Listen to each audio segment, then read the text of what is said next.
Welcome to Sonoma, California, where the beauty of the rolling California hills meets the brute force of the Trans Am Series, with cars that every race fan can't wait to see.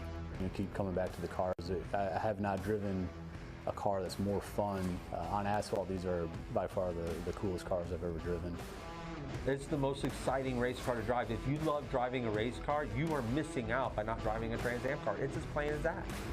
Big power, big personalities, no gimmicks. These machines are loud, loose, and absolutely alive. And we're here to bring you all the action from Sonoma Raceway. It's the Trans Am Racing Series presented by Pirelli Tires.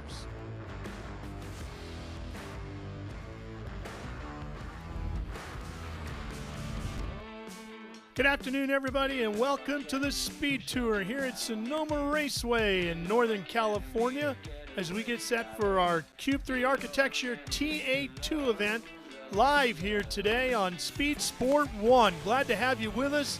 Cars are forming up on the grid. Our parade lap vehicles are just about done. They're exiting the racetrack, and we're going to be racing here shortly around this beautiful, twisting 2.5-mile race circuit here in the wine country. See the massive field of Cube 3 Architecture TA2 cars that we have here today. Hillside's beautifully green right now because the winter and early spring around here in Northern California has brought plenty of rain to turn everything lush. But come back in another month or two and it's going to be brown everywhere you look. That's the stunning Turn 11 suites and club facility as our drone hovers high above the paddock area. Brent Cruz will be starting up on the pole here today. Qualifying yesterday was washed out, so they set the grid according to the fastest practice laps. And no surprise, Brent Cruz was top of the board.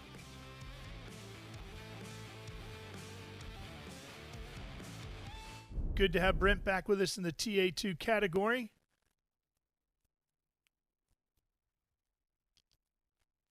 So TA2. This is a really interesting category, part of the Trans Am Series presented by Pirelli. So with more on what makes a TA2 car alive, here's Andy Lally, the president of Trans Am. The Trans Am Series is all about high horsepower and a big focus on the cars. The TA2 Series is driver development. We get a huge car count, we get great battles on track. And with me right now is Tristan McKee. He's a Chevrolet development driver, and he's gonna help tell me and you guys about what we do to make these TA2 cars fast and how you go about winning races here. So yeah, we really have to be perfect with everything. You know, the competition is super stiff around here. So we really have to have all our cambers, air pressures, and everything right with our Pirelli P0s. You know, they're great tires, super reliable, super consistent throughout the race. We also have to make sure our balance is correct throughout the race, aero balance, mechanical grip, stuff like that, because race pace is super important. Sometimes we have long races with long runs, and sometimes we have caution-filled races like Sebring.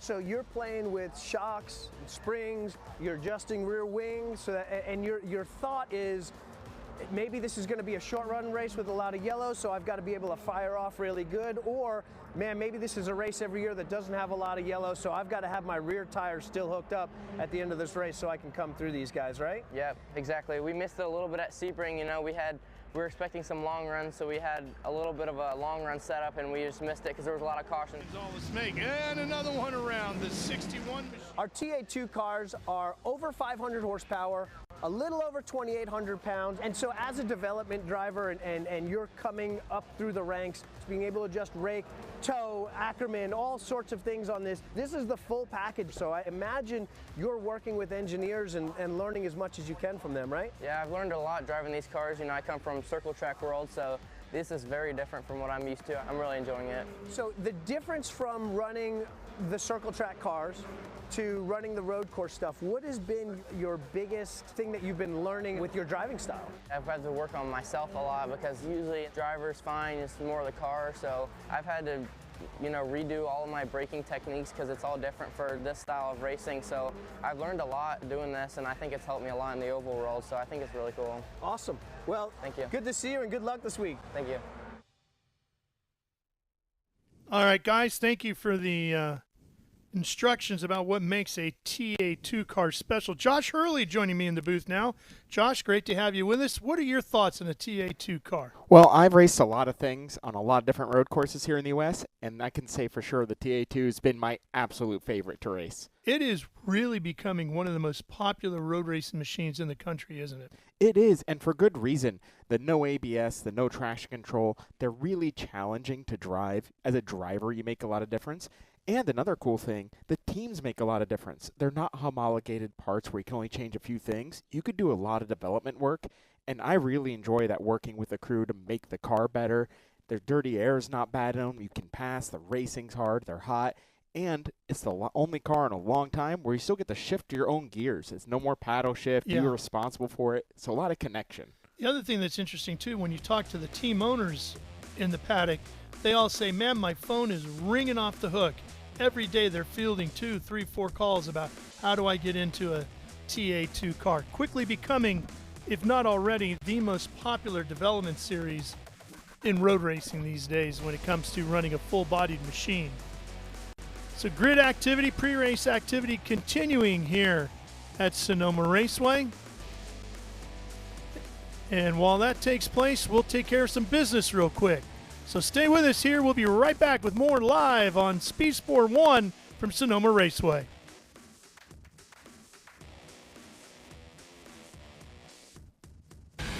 Rev up and get ready for race day with Mission Foods. The world's best racers and tastiest products come together to make every race delicious. Fully loaded tacos, fast wraps, piled high nachos. Whatever you crave, Mission will help you be race ready with easy to make recipes that will take your race day to the finish line. Keep your racing delicious and enjoy all the mouth-watering action. Brought to you by Mission Foods. Too fast, too tasty.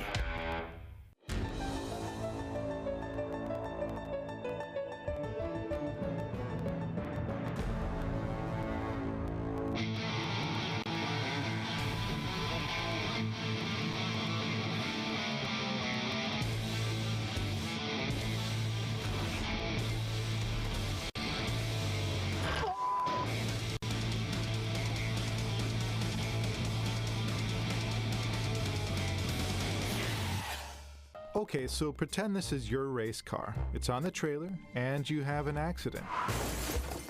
Ouch! At least your truck's insurance will pay for another one? Yeah, not so fast. Standard insurance won't replace your race car, whether it's in the trailer, in the paddock, in the garage, or the repair shop. But at Haggerty, we can protect it for what it's really worth anytime it's off the track. No matter what or where you race, offer less than a set of race tires. Haggerty, let's drive together. What does it mean to be built with Summit? It means you're hitting the autocross, drag strip, road course, trail, dirt, or open road with confidence. Because built with Summit means you're using parts from the top names in performance, priced to make your project affordable. And it's all backed by trusted tech expertise and blazing fast shipping. Summit Racing Equipment. Let's build it together. SummitRacing.com.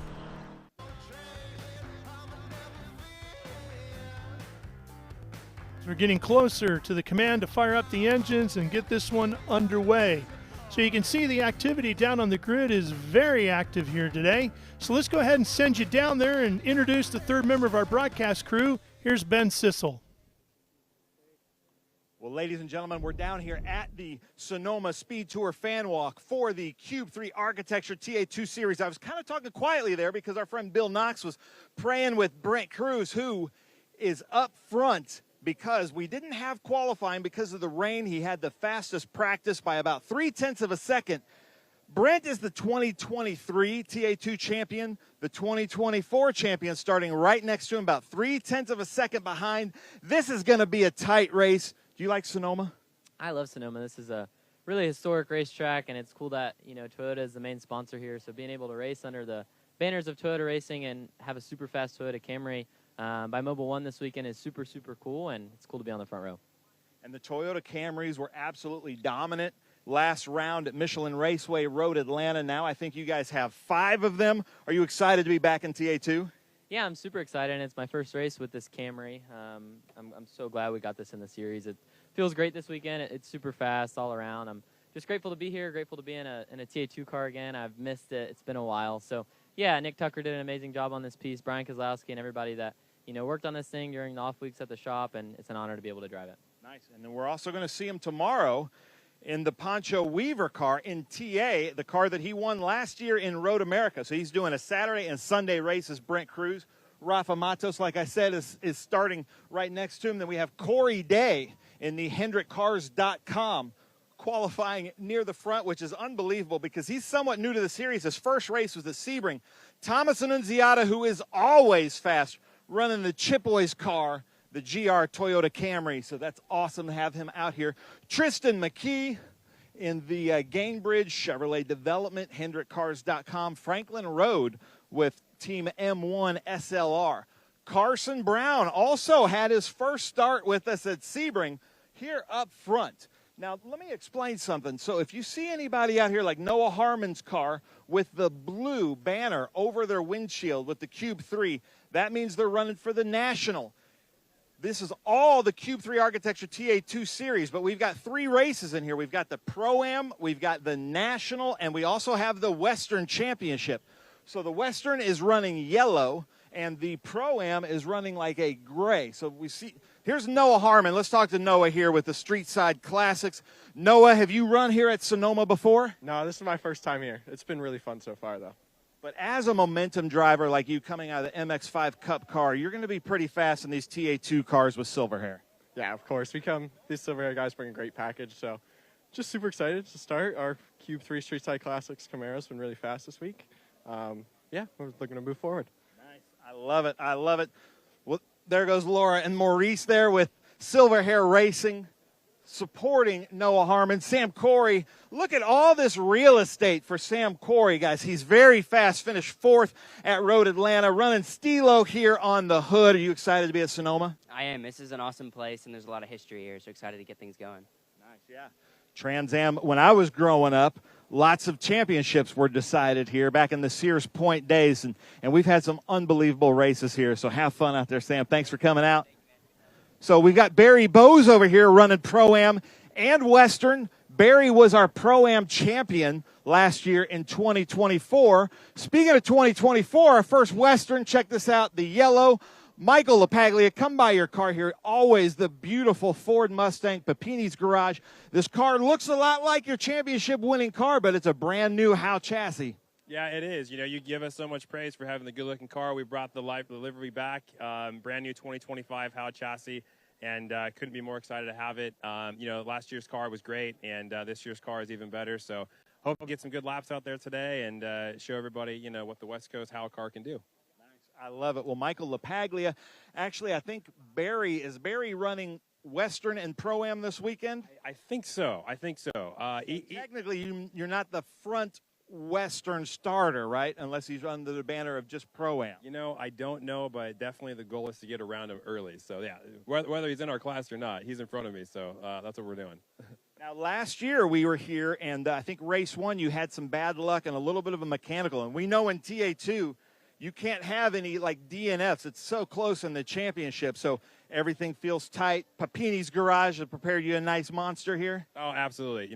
They've gone through this car top to bottom, front to back. Everything on this car is just perfect.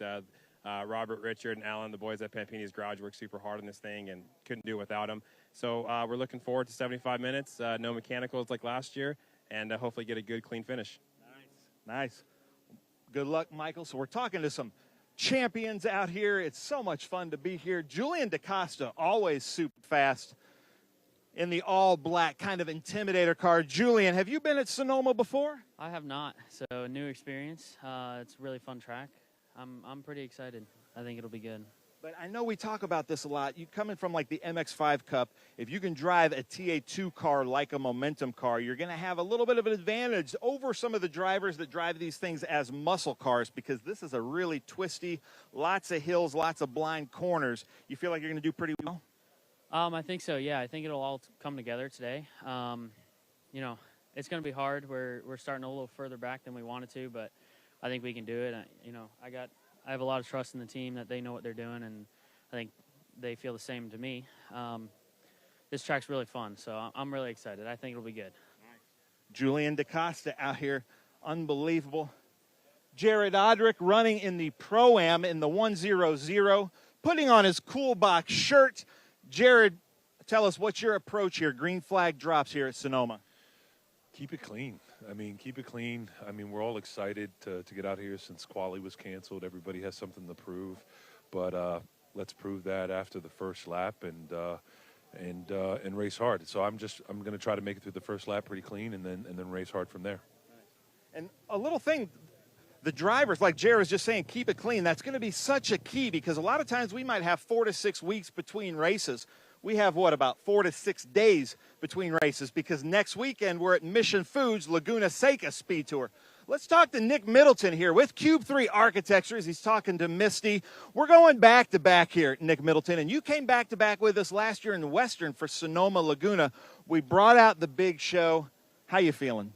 I'm looking forward to today. This is going to be a great race. We've got a phenomenal turnout, I think over 35, 36 cars today. Cross-section of drivers throughout the field, from young to old. I think the youngest, Tristan, is 14, all the way to the seniors. I think it's going to be a great race. I'm looking forward to seeing them all on the podium later. But 5 days, 6 days time, we're going to be in Laguna, so another exciting week coming up in racing. So looking forward to it.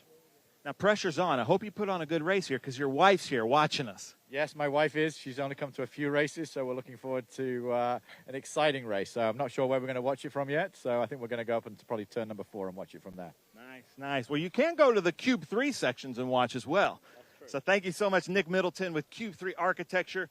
Will Robinson over here, another one of our very fast Western drivers, Tim Carroll, who won his first race last year at Portland. I got to talk to Tim Carroll because I'm loving this orange. I've seen him in a Dodge Challenger, but now he's in an M1 car.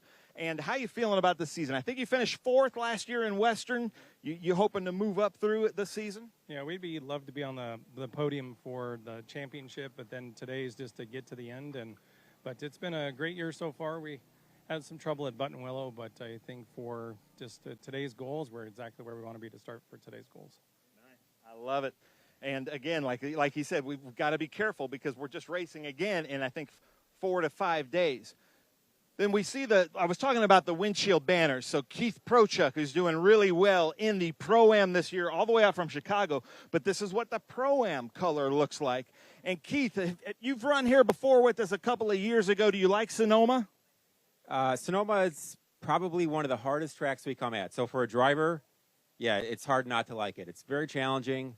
You don't get any breaks. I'll give you an example. In qualifying, we have almost no opportunities to actually look at our dash to see if we're doing bad or not. So if the race goes green the whole way through, it's going to be quite exhausting, and it's going to be a lot of fun. Nice. I love it. Well, I got to show this because Keith is one of the owners of HP Tuners and knows a lot about cars, knows a lot about working with cars. But what he said there is no true traditional straightaway like we know at Road America or Sebring. Even this front straight, you're putting just a little bit of left input into the steering wheel. There's no time to rest, no time to look at the gauges, see what's going on with the car. It's just purely driving out there. So watch out for Keith Prochuk in the Pro-Am. Kyle Kelly, always a very fast driver in our Western, running the yellow. Come over here, Kyle. Pretend like we're friends. So he's got the UPR.com racing supply. Always super fast last year in the Western Championship. Are you running for the Western Championship again this year? We're going to do our best despite the last finish in Buttonwillow, but, we'll give it a shot, see what we can do. We paired up with Dig Motorsports. They put a good car underneath us, so we're going to see what we can get out of it. Nice. Yeah, and he mentioned Dig Motorsports. They have another car to rent if you want to be teammates with Caleb Schrader, Kyle Kelly. Awesome to see. Here I'm seeing another legend. Well, 2 legends. How about a TA2 champion and Andy Lally here with Gian Buffamonte. Come on in here, man. Come on in here. So Tony Buffamonte, who was telling me that Sonoma, you had some good luck here and got you an Indy Lights ride and all that stuff. I know Andy's had a good time, but as a dad, now Gian's racing with you. And you're kind of, behind the pit wall telling them what to do. Are you a little nervous out there? Oh, my God. This is way worse than driving myself, for sure. And I'm not telling him what to do anymore because every time I do that on the radio, he tells me to shut up. He's got it under control. So I feel pretty good about today. All right, Andy, quickly, how you feeling about this race start? I'm excited. I love the new pavement here at Sonoma. It's completely changed how you look and attack this track. It's really cool. Hanging out with guys like this. I raced against Tony back in the day, so like what I feel like, not having kids myself, but having his kids show up and do this race, definitely puts a timestamp on what we've done in the past. But having fast young guys like this on our grid is super special, and I'm stoked to see this race. Gian, third-generation race car driver here at Sonoma. Does it get any better than this? This is awesome, man. Sonoma's a great place. The Nitro boys have got it tuned up amazing, and I'm excited to get going. Should be going. I love it. I love it. Well, good luck out there, Gian Buffamonte. We're coming here to the front. All right, I'm going to send it up to you, Ralph, up in the booth. Okay, Ben, and we're going to take a quick break, and we'll come back and close up our pre-race activities, fire up those engines, and get this one underway. Stay with us right here live on Speed Sport 1.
Rev up and get ready for race day with Mission Foods. The world's best racers and tastiest products come together to make every race delicious. Fully loaded tacos, fast wraps, piled high nachos. Whatever you crave, Mission will help you be race ready with easy to make recipes that will take your race day to the finish line. Keep your racing delicious and enjoy all the mouth-watering action. Brought to you by Mission Foods. Too fast, too tasty. Here's a good look at our Ginetta safety car, which will be leading the field around here momentarily, but we get ready to get this one underway. One of the drivers contesting our event here this afternoon is Mia Lovell. She'll be in the Nitro Motorsports entry, back there about the middle of the pack, starting around 10th. Mia is brand new to the series and has already made a significant impact on the Cube 3 Architecture TA2 Championship. Hi, I'm Mia Lovell. I'm 18 years old from Phoenix, Arizona, and I'm a race car driver in the TA2 Series. I would say aggressive, analytical. Honestly, the aggression kind of surprises me sometimes because I'm a pretty laid-back person, but I don't know what it is, but when I get in the car, I just have all this aggression. Yeah, so I was adopted when I was 7 months old from China, and I just think that it's given me a pretty unique perspective on life just because, you know, you think about how fortunate I think about how fortunate I am to be in America and have opportunities like this to be racing in the Trans Am Series. I mean, not a lot of kids, you know, have this opportunity, so I just try to make the most out of every opportunity given and just make the most out of everything. I was actually a pro skateboarder before turned race car driver. So I've won all the gold medals in the California State Games. I qualified for the Tampa Pro, which is the biggest pro competition in America. So when COVID happened, all the contests shut down, so that's kind of when I stepped back from competing and skateboarding and started filming more video parts for sponsors, so going out in the streets and finding our own obstacles to skate. And that's also the same time where I was first getting into a car, just doing track days. I just thought it was like super fun, you know, kind of in that vein of action sports that I was used to from skateboarding. But then I got into my first pro series, the Toyota GR Cup in 2023, and found that this could actually be a career. So I've loved it ever since. I love competing, and I'm always striving to be the best. But it's a little bit different in racing than it was in skating. You know, in skating we would have like a 45-second run to do is the best tricks we could. Where here we get, you know, quite a bit more time. We have 75 minutes in the Trans Am races, and so a lot can happen. You know, you can pace yourself out. It's a long run game, a lot of strategy involved. The TA2 platform is great. There's no driver aids, so no ABS, no traction control, and that means like being fast all comes down to the driver. And so that's why this series is inviting so many up-and-coming drivers, like, you know, pretty much the next generation of NASCAR is coming through this series. And so, yeah, that being said, without driver aids, it definitely is a challenge to drive these cars. I mean, they are a handful, and you really have to wheel it 100% of the time. Yeah, so you know, the goal is to win the Western Championship, but I really like racing in the National Series because there are a lot of really good drivers to work with. I'm running with a really great team, Nitro Motorsports, and I mean, on a national weekend we have 8 or 9 cars, and you know, we're all super fast. So getting to have really fast teammates to learn from, and you know, it's also nice to have kind of a, I don't know, I guess a familiar face on track. And so we just want what's best for the team, too. What a great special on Mia Lovell. But here I'm with my friend Bill Knox, our pastor here with the Trans Am Series presented by Pirelli, to deliver the invocation. Join me in prayer. Heavenly Father, as we come to you in prayer, Father, we give you all the praise for this glorious day that you have provided for us. And Father, we ask that you wrap your almighty hands around this facility. Father, that you protect everyone here, the safety workers, the EMS, the corner workers, the staff, the crews. And Father, we ask most of all that you wrap your hands around those drivers, that you keep them safe. And Father, we ask that you look over and bless our military and our police, that they too may come home to their families every night. In your Son's most precious and holy name we pray. Amen. Amen. Bill Knox, thank you so much. Ladies and gentlemen, we have a special treat. One of our staff, we've got so many people on our staff with hidden talents. Eric Whitnable from Columbus, Ohio, to deliver the national anthem. Eric, take it away. Thank you, Ben. Oh, say, can you see by the dawn's early light what so proudly we hailed at the twilight's last gleaming, whose broad stripes and bright stars through the perilous fight o'er the ramparts we watched were so gallantly streaming, and the rocket's red glare, the bombs bursting in air, gave proof through the night that our flag was still there. Oh, say does that star-spangled banner yet wave o'er the land of the free and the home of the brave? Nice job, Eric. Ralph, up to you in the booth. All right, well done, Eric. That was great. Just that much closer to firing up these engines, Josh, and getting this one underway. Yeah, I can't wait, especially the start here. Starts at Sonoma are really interesting because there's no real advantage to the outside or the inside because you have that first left in turn 1, but immediate right into turn 2, and it all funnels down to turn 3.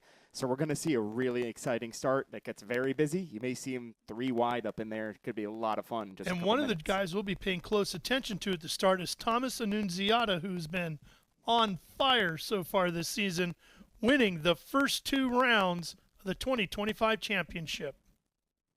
I'm Thomas Annunziata. I race for Nitro Motorsports in the Trans Am Series, and I'm here to try and win my 3rd race in a row. Coming into Sonoma Raceway this weekend, we are sitting on top of the point standings. As of right now, we're not the fastest here, like we weren't at Road Atlanta either in the practice days.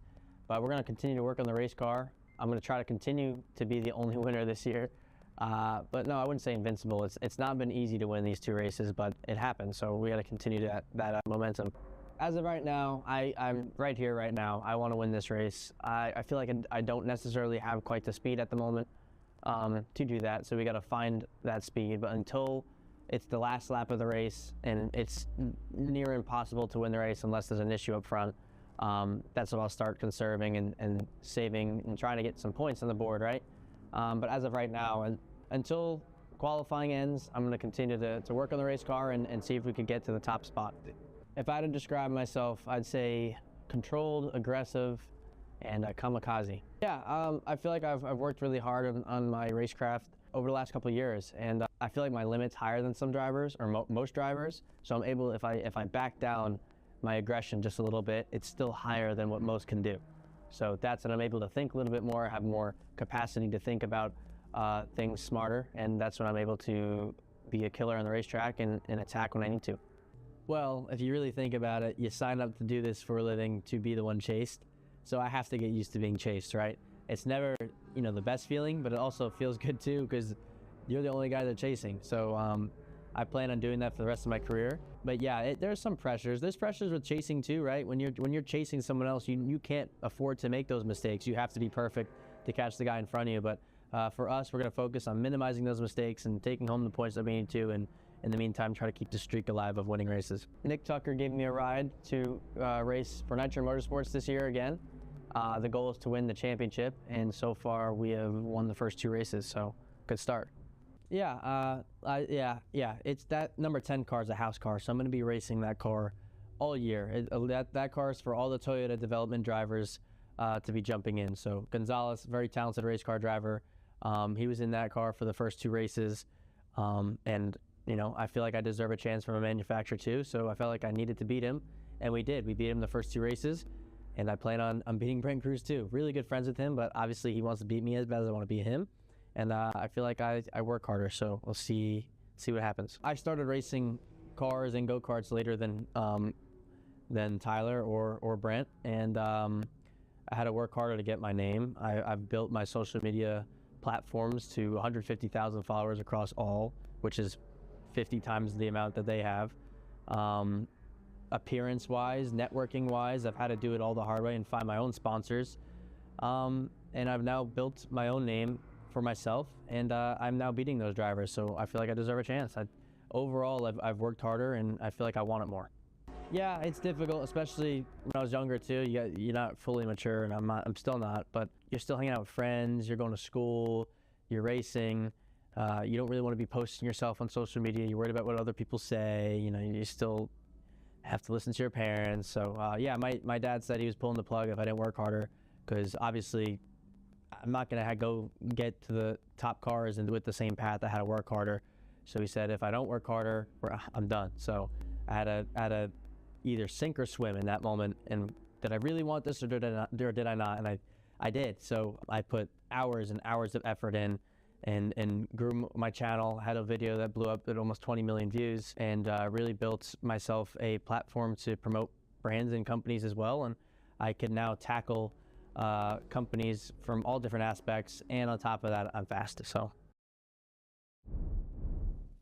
well, Josh, for just 19 years old, he has a real take-no-prisoners attitude. He does. I raced with him a lot last year, and we definitely had some fun interactions on track. Controlled aggression is how he described himself, and I think that showed last year. It started out with a little aggression, and as he got more mature throughout the season, it became more controlled, and He's fun to race against and a great little racing driver. You're going to see a lot out of him, not only today, but in the future. Well, Dan Teichscheid is the president of Speed Sport 1, and he's with Ben and ready to give us the command, Ben. Yeah, thank you. I'm with Dan Teichscheid, the network president for our marketing partners and our broadcast partner, Speed Sport 1, to deliver the most famous words in motorsports. Take the mic and take it away, Dan. Drivers, start your engines. All right, well done, Dan. I'll have to pick on him a little bit on the company conference calls coming up about that. This has to be the best booth in motorsports, having the cars right below us starting. It's great to be in the booth and still be part of the Gentlemen Start Your Engines. Let me tell you, it's a lot better than one I began my career with here 40 years ago. It was an office trailer down there at the start-finish line. This view is certainly much more spectacular.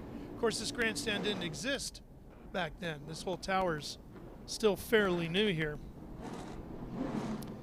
So this is round 3 of the championship for the Cube 3 Architecture TA2 Series. Let's take you back to the first 2 events, kicking things off in March in Sebring as we do.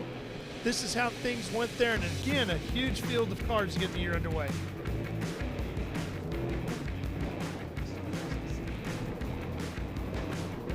Yeah, that was tough for Rafa. Just a tough racing incident. He got into the walls there at Sunset. Mia Lovell had some issues. This was a big hit here. Then Gonzalez out front. That bright Purelator car looked really strong until late in the going. A couple of others had some issues. But in the end, it was Thomas Annunziata who ended up on the top step of the podium. Then it was on to Road Atlanta for round 2. And the battle here was not just a competition, but for traction. There was a lot of people slipping and sliding that day. Yeah, but get very greasy when it gets warm, and it was the first race for the new Toyota body. Mia Lovell had a huge impact coming down out of turn 12. Sabato had one as well. Here's his incident.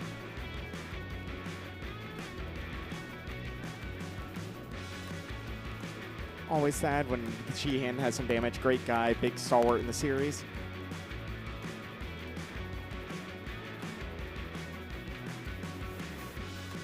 Through the famed S's, and you'll see coming out of the last, not the last corner, but the corner onto the back straightaway.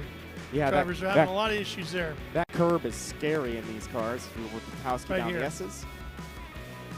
This is the one we were talking about, spinning right in front of the pack. Adrian Vostovsky. You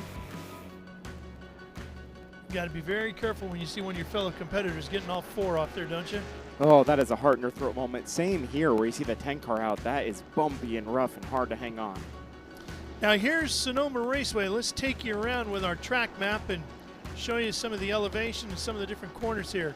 Getting this one started, as we both said, turn 1, one of the fastest corners on the track before you head up to Mission turn 2. And then turn 3, right after Mission turn 2, which is really important for passing, sets you up for 3. 3 and 3A is completely blind. You can't see anything. It's amazing to drive through. Then it's downhill through 5, quickly up and over the rise, down into the carousel here at 6, that never-ending left-hander, all the way up to the far north end at the Summit Racing Equipment, turn number 7, before you hit those Cube 3 S's. And turn 7, that Summit Racing corner is where you can see your passing today. Yes, then it's down through these S's. Got to get your rhythm right through here, because if you hit it well coming out of 10, you set yourself up for Cube 3 turn 11 and big passing opportunity. Exactly. That's your last and final passing opportunity coming to the checkered flag. So that really sees some action. Right in front of the turn 11 clubhouse facility down there, which is so beautiful, and back across start-finish line and begin the climb once again. Our Janetta safety car is out in front of the field. Brent Cruz right behind it. And this one is going to be getting underway here in about 1 more lap.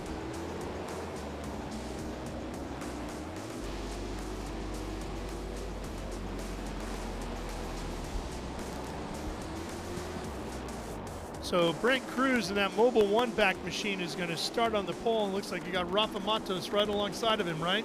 Yeah, that'll be some fireworks. Those Brazilians definitely show some aggression on the start. And then Thomas Annunziata on the inside of row number 2 with local Go Fast kid Corey Day in one of the Hendrick.com machines, sitting in 4th on the outside. Tristan McKee and Carson Brown. Then Noah Harmon and the always fast Adrian Vostovsky back in 9th.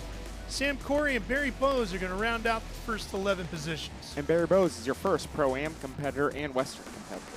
Yeah, and while we take a look at the rest of the grid, you see Mia Lovell there in 12th. Let's talk a little bit about that. We have Pro-Am and Western out here. Yeah. Talk about the differences. Yeah, Western is for the guys who compete out here. They don't do the full national tour. Really hard to go out east if your team based out here in California. So it's a championship for the guys who run just these Western races and a few races that have both. Pro-Am is for your guys who aren't your aspiring professional drivers. Maybe for you fans at home who want to come racing, that's the class for you to come out here and start. And this would be round 2 for the Western guys. They had their first race at Buttonwillow a few weeks back. Exactly, they had that, so they have their own championship here. Something important in this race, you have to really watch your battle because you're not necessarily battling with everybody. Those Western guys are looking for those Western points. And I want to show one more thing on this grid. We have Mike Skeen, one of our fastest drivers, starting in last due to a penalty from yesterday. There will be some action from that number 2 car for sure. Mike has had a rough weekend already, hasn't he? He's actually had a rough week driving out here from Charlotte. His car broke in Denver, yeah. So he's been having a week, and I think he's looking to turn that around right now. All right, here we come down through the Cube 3 Architecture S's, which means we'll be heading down to turn number 11, where our Janetta pace car is going to be pulling off here, coming out of 10. We'll hit the pit road. Field will form up, and we will be green here momentarily. Look at that. What a great looking sight. All these cars coming through 10. Here comes the Janetta safety car. Should be exiting right there, and does. So now they are under the control of the front row of Brent Cruz and the white mobile number 1 Camry, and Rafa Matos in that silver Camaro. Here we go. Get ready. Cube 3 Architecture TA2 Series, ready to go racing with round 3 of the National Championship from here at Sonoma Raceway. And here we go. Remember, both sides have advantages in this one, so you can be on the outside and make it work through 2. Cruz is going to get to turn 2 here at Mission Foods, turn 2 first. He'll be through there smoothly, but look at Corey Day already damaging the front nose of that car. Got into the back of Rafa when it all stacked up. Hopefully he didn't damage the radiator because that could really cause some problems. And I was just talking to his dad, Ronnie, moments ago. Strong Northern California sprint car and flat track motorcycle racer before the start of this one. And he said, I got to get him to keep it clean early on. Really hard coming from that sprint car background. Way more aggressive on the starts than what you do with these full body road racing sedans. So that's why he's out here developing that, because we already see him in some NASCAR races. Yep, he's already run some truck series events and ARCA races as well. Down out of the carousel. So here's where we may see some passing, especially on these cold tires. Summit turn 7 and into the Cube 3 Architecture S as we go. And Corey Day, it's up in front of his face. He can't see when the hood is like that. So you're going to be seeing him limping around the pit lane. Tough break for him, but really hard to get to pit lane when you can't see like that. Yeah, and I knew this was important for him. Well, the 16 having issues here and getting around. That's Jim Gallagher. Unfortunately, broke his wing off too. Yep, Gallagher out of Bellevue, Washington.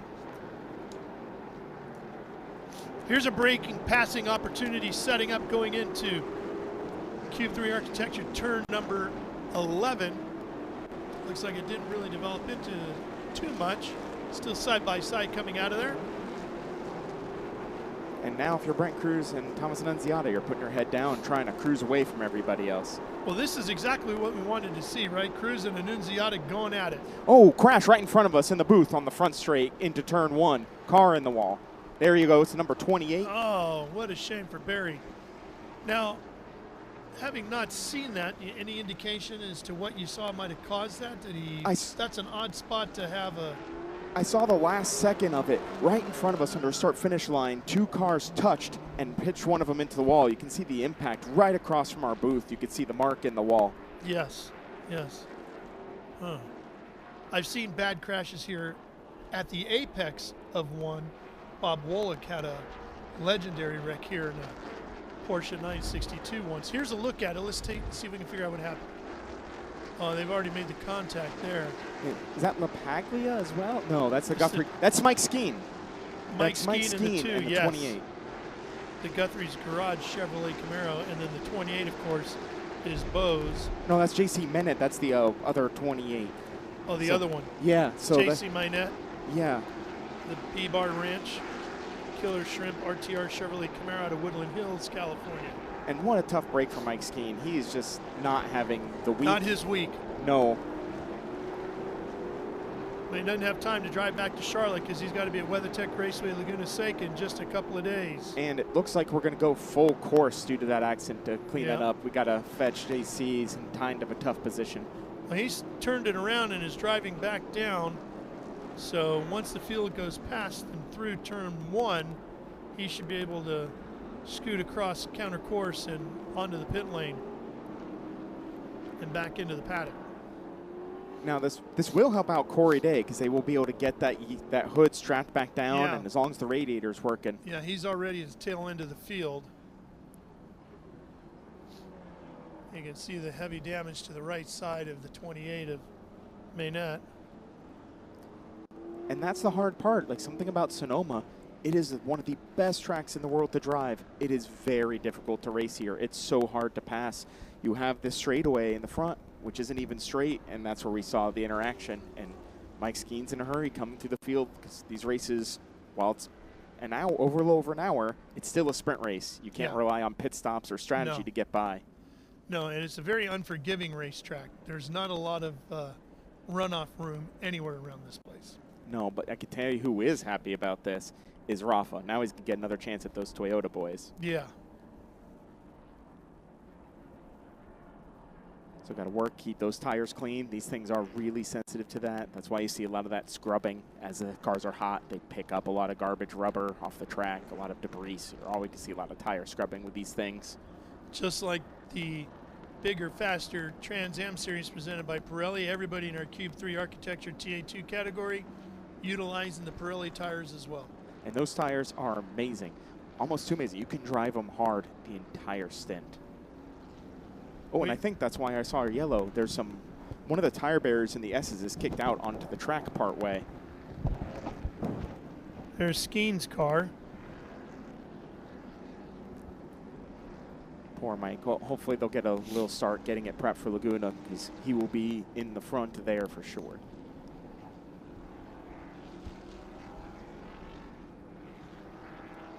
We've had traditional spring weather here in this part of Northern California along the coastline, meaning cool temperatures, very cool temperatures actually, and a lot of dampness in the air and a little bit of rain.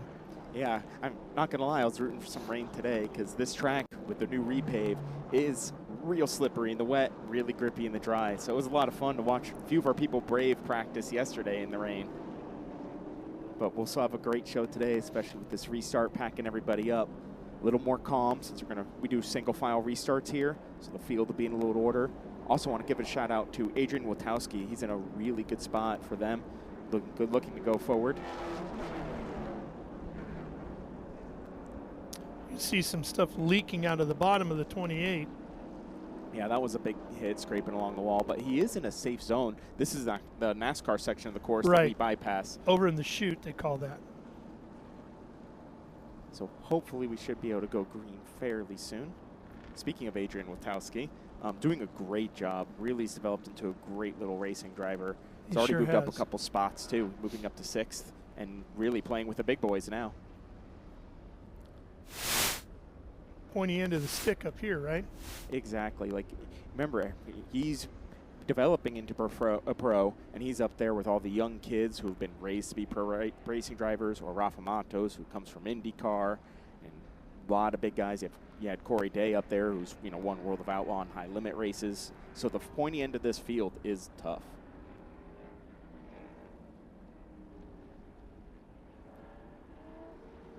And it looks like their code 60 just got lifted. It's something we do in this series where when there's a yellow, we make everyone slow down to 60 mile per hour, lets the corner workers get out to the drivers way faster than if you waited till the pace car collected them. That's why you're seeing these big gaps in the field while we're waiting for the yellow. The yellow just got lifted, so the field will pack up.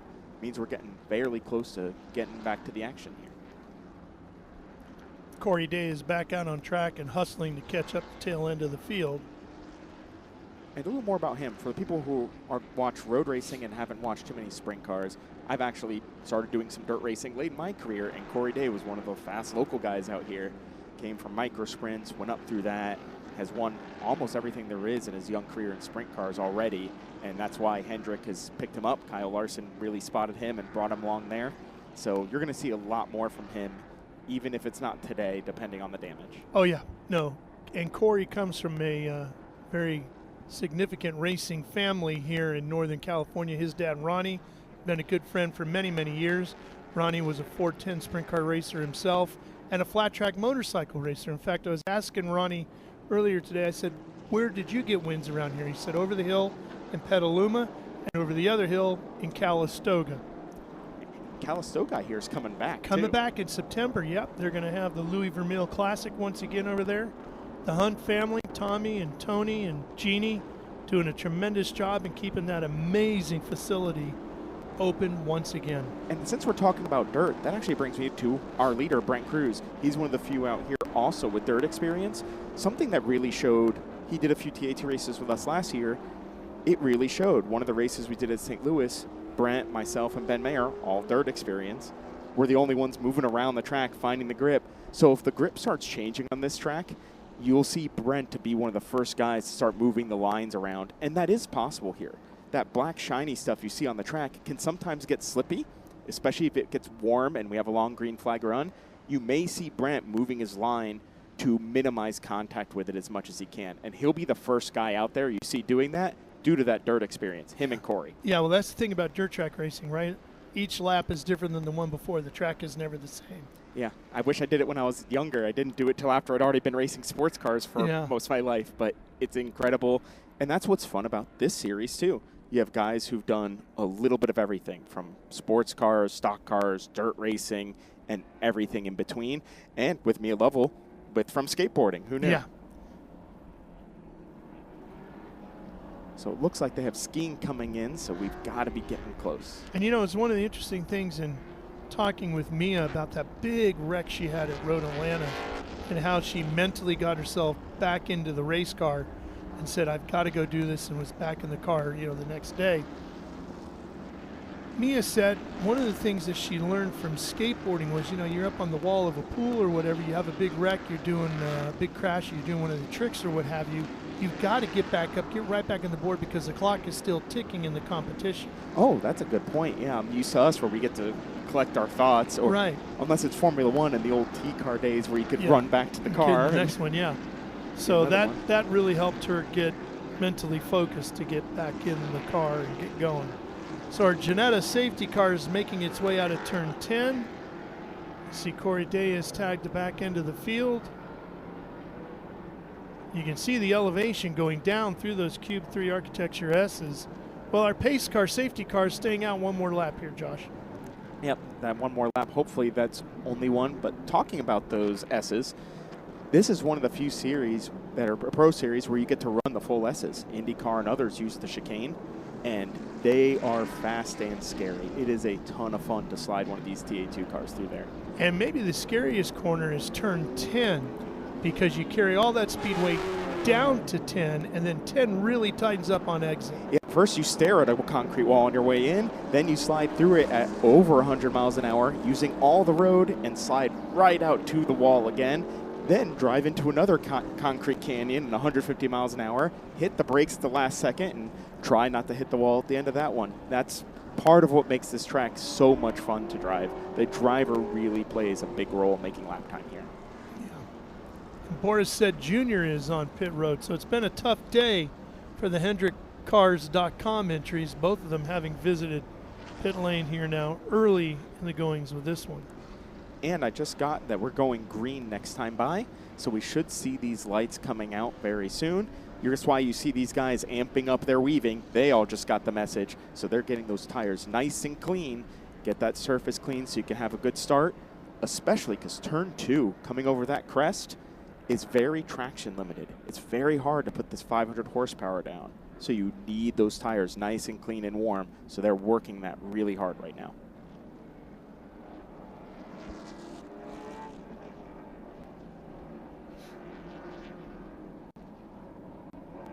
And also, that gets a little hard. As you can see with Noah, it gets a little hard in this field, too, to do that tire warming because you never know if the guy's in front of you going, there we go. Now he's scrubbing it off. You see that extra little hand movement when the car leans. That's to physically scrub it along the track. And there we go. Now the gas and brake, trying to build that temp through the brakes, which radiates through the brakes into the tires. Good little example of how to warm up there with Noah. Yeah, and you need to warm up those brakes, too, because you're going to use them here. Yes, you are. And these TA2s always use them. It kind of brings back the old heyday of cars that are under-tired and under-braked. That's what these TA2s are, and that's part of the reason they're so much fun and why they put on such a good show. All right, we got Cruz and Annunziata sitting there in 1 and 2, ready to go. And then McKee and Rafa Matos right behind them. Should be a good show. All right, field is packing up tightly behind the Ginetta safety car. Keep our eyes open for the car to pull off, the Ginetta. And lights are out. Here he comes, hits pit road, and we are ready to go. Brent Cruz has the field under control. He'll be looking to get into the throttle coming through turn number 11 here. Cube 3 Architecture, turn number 11. Here we go. Out of 11, headed to 12. And the green flag will be waiting as they round the bend. Green is out, and we're racing once again here at Sonoma. Jumps on the throttle, gets a good jump. And everybody starts hunting for the line into turn 2. Mission Foods, turn 2. Annunziata's right there. Almost looked like a little bit of contact there, Josh. Yeah, just a little bit of fender rubbing. That's okay with these cars. They're built for that. I do see something interesting out of Rafa's car.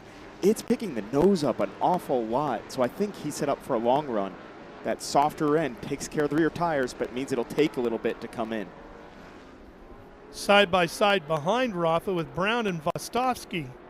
Oh, and around goes the 98 machine, Doug Winston out of North White Plains, New York, to bring back the trade's D&M electric Ford Mustang. He should be able to get it back out. Looks like he was getting it out of the grass. Well, Brent Cruz doing what Brent Cruz does, trying to stretch things out. He's already put about a car length between him and Annunziata. He is so incredibly quick. He is, and he's doing an extra good job because we just saw Annunziata's trying. I saw right front brake lock up. Not enough to flat spot, but a little bit of lockup, so he is pushing. Yeah, the pressure is on, and McKee has already lost some ground to Annunziata, and then Rafa behind him. Now let's see what they do under the heavy braking here at Cube 3 Architecture, turn number 11. And the reason you see these guys apexing really early, that paint on the inside has more grip than the racetrack, so they're all searching for that paint in turn 11. Back up the hill we thunder.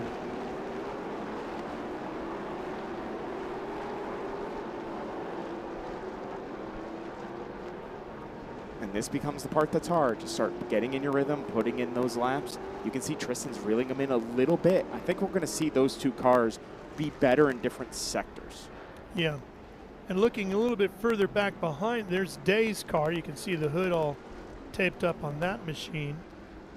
Taking a look at our timing and scoring, not seeing Corey on the list yet. As he gets inside, he's going to pick up 2 positions that look like they're at the top of 3 headed to 4. I think he'll be giving that back. We just went full course.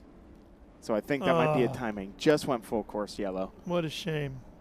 Oh, it's in car in turn 10. Oh, so yes, into the tire barrier. Heavy damage over there, and the 51 is off as well. That is not the car in turn 10. The 51 car. That's Will Robinson. Yep. He's a pretty young professional, raced some NASCAR and stuff like that. It's a shame. I can't see the number on the car at turn 10, just directly across from us. Yeah, it's just far enough away not to see. We'll get to who that is in just a minute here. That would be a big hit over there, Josh. Yeah, you see the safety trucks already getting to him. That's why we do this code 60, so those trucks can get to him right now.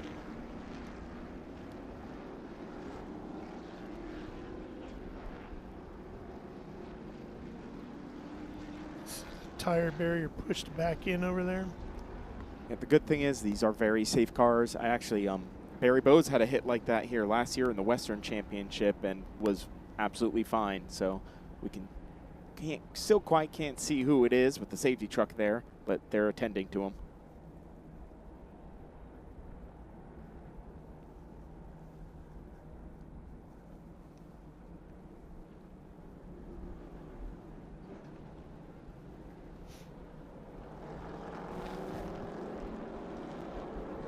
And I can tell you that is a scary place to have a wreck, but it's a very common one here. It's one of the most difficult corners on the track, and there's no room for error, as we can see. Let's get an update on Brent Cruz's machine from Ben.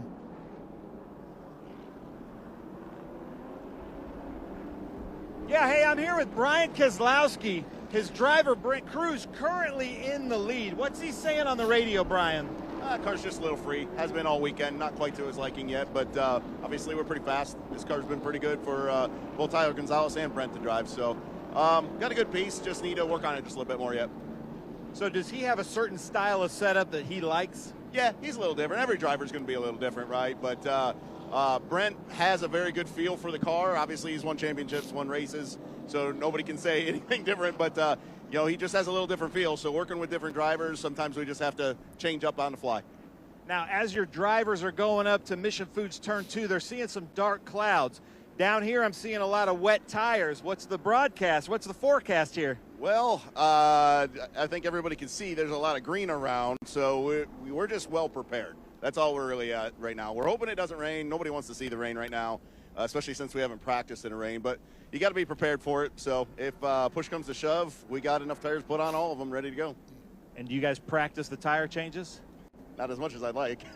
Yeah, but yeah, I mean, I think we're going to be okay. We're ready. It's just a lot of cars. You know, we bring 8 cars here to the racetrack every week right now, and it's a lot of cars, a lot of equipment, a lot of people. It just takes a lot to do this.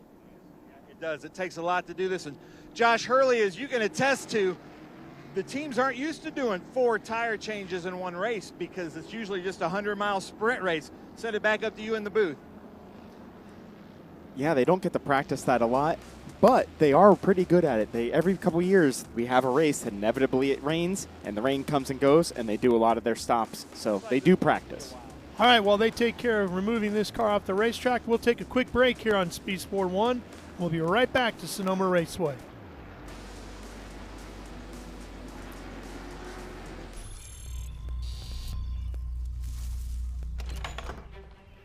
Yes. Hon, the WeatherTech's here. WeatherTech is the ultimate protection for your vehicle. Laser measured floor liners, no drill mud flaps, cargo liner, bump step, seat protector, and cup phone. What about my car? WeatherTech.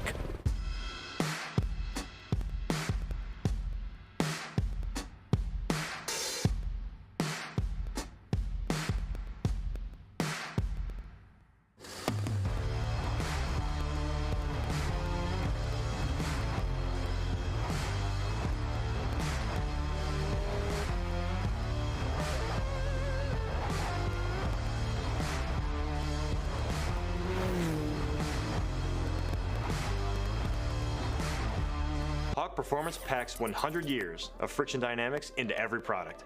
Backed by Carlisle Brake and Friction, the world's premier innovator of industrial brake and friction components, Hawk leverages R&D tools and motorsports experience to deliver uncompromising performance on the street. There's no reason to settle for less. Choose pads that are race-proven and street-legal. Find the Hawk Performance brake dealer near you at hawkperformance.com.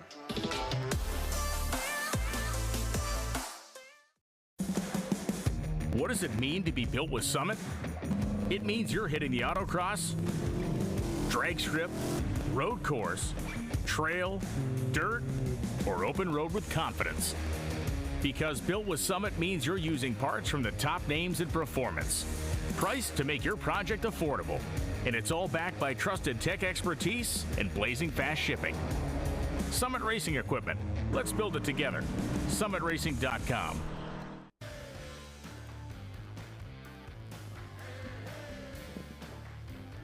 All right, we are back here at Sonoma Raceway, and we found out it was Greg Tolson out of Cordova, California, in the number 33 GT Auto Lounge Chevrolet Camaro that get into the tire barrier there at the exit of turn 10. They've got that car connected to the tow truck, and they'll be making their way down to pit lane and back into the paddock area. So, Josh, I think we'll be getting this one back underway here pretty soon. Yeah, they'll have that wall already fixed up. Everyone's moving away. I think we're only a couple laps away from that. This will be interesting because the way the car setups look, it looks like Rafa Matos and Silverhair guys are set up for the long run. So I think they want to see these longer green flag runs. I think these short little sprints really play into the hands of the top two of both Brent and Thomas. So it'll be really interesting to see what we can do if we can get a long run going. Now, unfortunately, we've already chewed up a fair amount of laps under yellow. So what might have been a long run is quickly becoming a sprint race. Well, you know what the old saying is about long run, right? Every long run has to start with a short one. That's right. That's right. Let's see what we get here. So they've got the 33 off the track. That's a beautiful new turn 11 club area here, Sonoma Raceway, which is stunning. I don't know if you've been inside there, Josh, but it's a beautiful place to sit and watch a race. I have been in there once during one of the Ferrari hospitalities. It is gorgeous. I mean, this whole facility is a beautiful place to watch the race. There's not a bad seat in the house. It's got to be one of the only natural terrain road courses where you can sit and see almost the whole track in certain spots. Yep, opened up in 1968 and has been hosting races here for decades. And the name has gone through a variety of changes. It was Sears Point Raceway when it first opened, then it was Golden State Raceway, then Sears Point International Raceway, then Infineon Raceway, and then Sonoma Raceway. Though when I check the weather, I search for Sears Point. Yeah. Yeah, well, you can still come to Sears Point because that's actually where the property sits. So. And looks like still got to get Will out of here.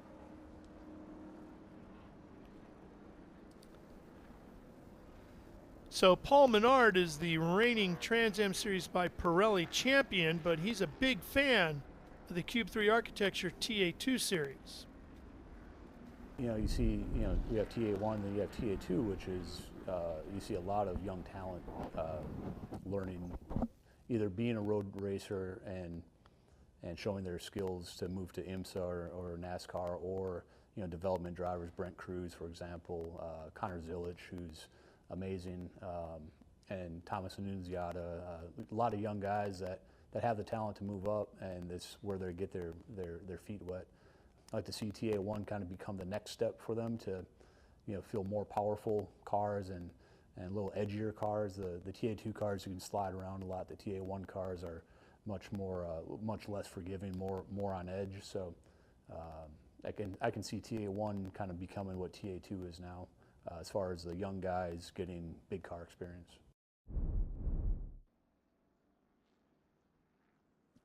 Big tip of the hat from the champ, huh? Yeah, they're both fun. I've gotten to race both the big TA cars and the TA2, and they're just fun in different ways. It's really easy kind of flip back and forth between the two because they do have similar styles. They still have the same no driver aids. They're both hard. They're both fun. It's hard not to love a V8 stock car around a road course. Yeah. And I do have a little disappointment for those Said heads out there. I saw Boris Said Jr. come by, and despite going to pit lane, it looks like his rear wing is down. And while you wouldn't think a stock car on a road course, the aero matters that much, it really does. It's why you see on a lot of these tracks that front end so pinned to the ground. These TA2 cars are shockingly aero sensitive, so he's going to have a long, tough day with that wing broken down. And Boris Said Sr., who was recently inducted into the West Coast Stock Car Motorsports Hall of Fame, telling me earlier this weekend he actually had a handful of Trans Am Series victories right here. I mean, where hasn't he had a handful of Trans Am Series victories? That's true. There you Boris go. also ran a stock car here. More than a few times. Yeah. The era of the road course ringer. Yep. So there we go. They're trying to get Will Robinson's car there up on the flatbed. So another lap or two, I think, of yellow, and then we'll get going. Crew's working nice and diligently, though. Well, where you and I are sitting, we can't really see back to the west behind us. But according to what Ben was saying and Brian Keselowski, there might be some rain clouds headed over from the ocean. Oh, I'd be so happy. I love a little bit of chaos with I know my you're racing. grinning like a evil, maniacal superhero villain here with that.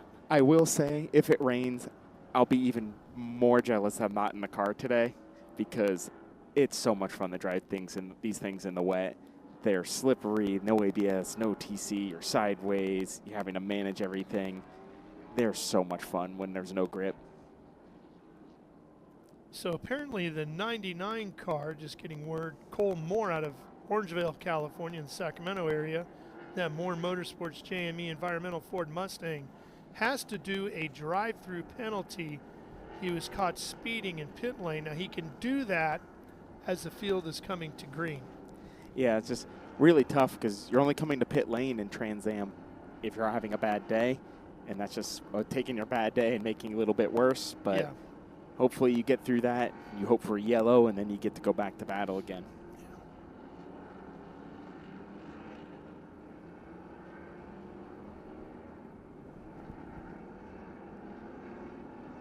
So again, just circulating under yellow. This is where time as a driver, you're trying to figure out what you want to do, keep those tires clean, keep as much relative heat as you can, try to make a plan for the start. Looks like we got him on the flatbed, so should be going green probably in a lap or so. Well, apparently Ben has more for us from the pit lane. Does that include another weather forecast, Ben? How's the sky looking? All right, I'm here with the LaPaglia team, who was last year's Western champion. I think currently running 11th, but if Barry Bowes is running Pro-Am and Western, he's currently second. What's the driver saying out there? Right now, Michael's pretty calm. There's nothing going on. He's just trying to get back in the groove. We've had these cautions here, repetitions. It's kind of, nobody can get going. Yeah, we all want to see a race here, right? But I was talking to one of the crew. We've got some dark clouds here, and I don't see any wet. So are you trying to keep the rain away? Hopefully. You know, being Western, not doing this every week or every other week like the big guys, you know, maybe one of those things that slipped. I love it. Now let's come over here. That's LaPaglia running in the Western. We'll come over here to Silverhair. Let me see if I can talk to somebody at Silverhair. Maurice or Laura, you want to talk to me about Rafa and Noah? All right, so Laura, what's Rafa's currently running in 4th place, and you've got Noah out there. What are your drivers saying on the radio?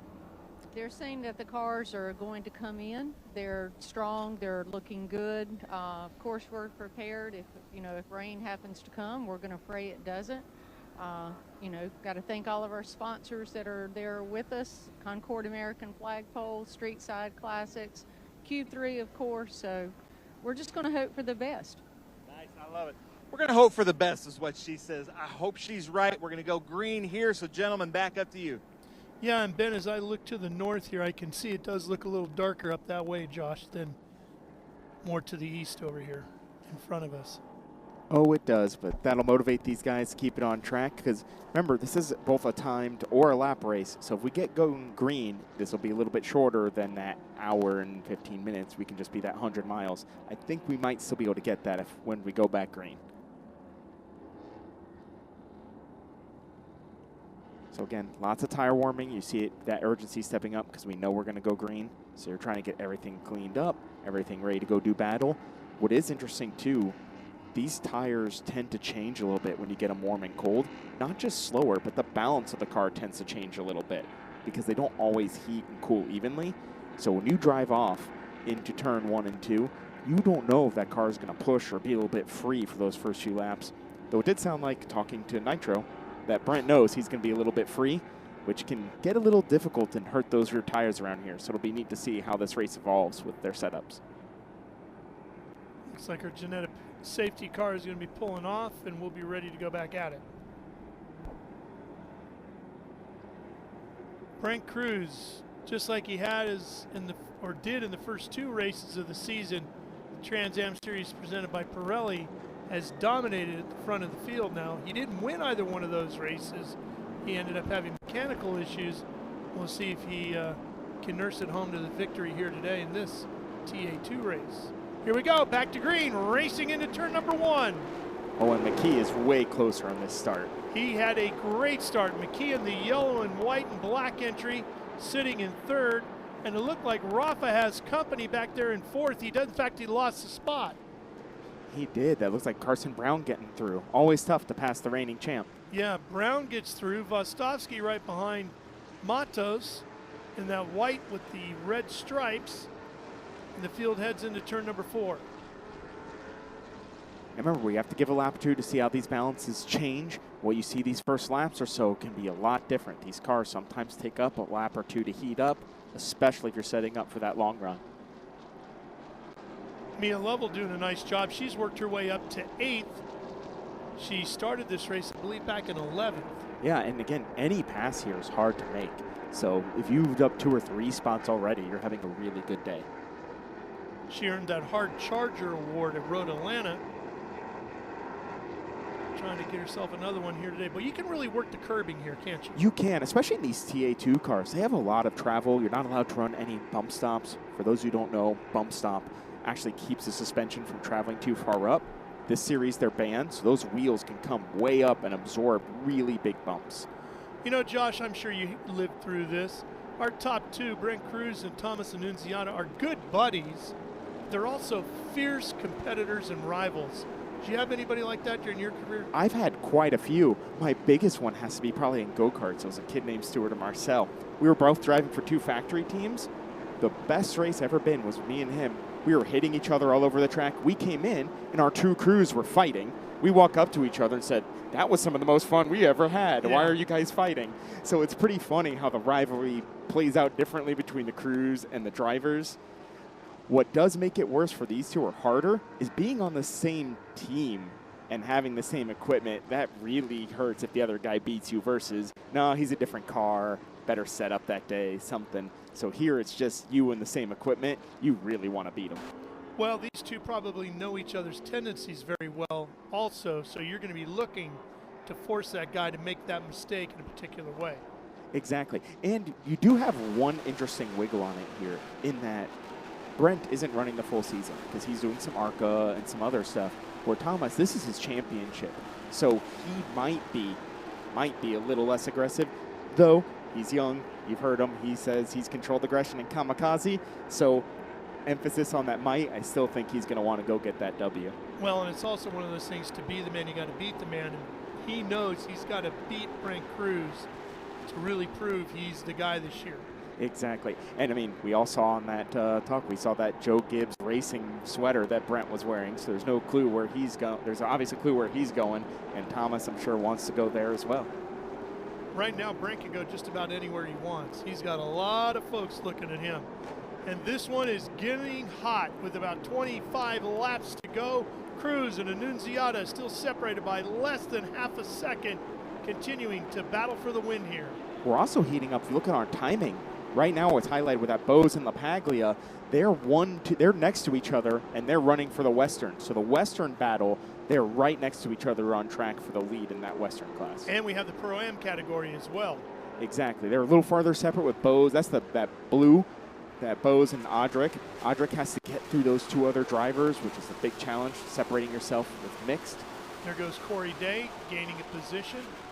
Yeah, he's still going to have a tough day with that damage. You probably won't see him running the same laps as the leaders, because even that little hood crinkle, but you're trying to make the best that you can. Great practice for those NASCAR races, because you see those guys having to do this all the time. Interestingly, too, you already see Brent changing line. On entry there, you saw him missing a little bit more of that patch already, so that means rubber's probably going down. It's probably getting just a touch greasy. Yeah, that's down at Summit, turn 7. Love seeing these cars belch in flames too. Yeah, everything about the Cube 3S is here. Belch in flames, climbing curves, big V8 sounds. What's not to love?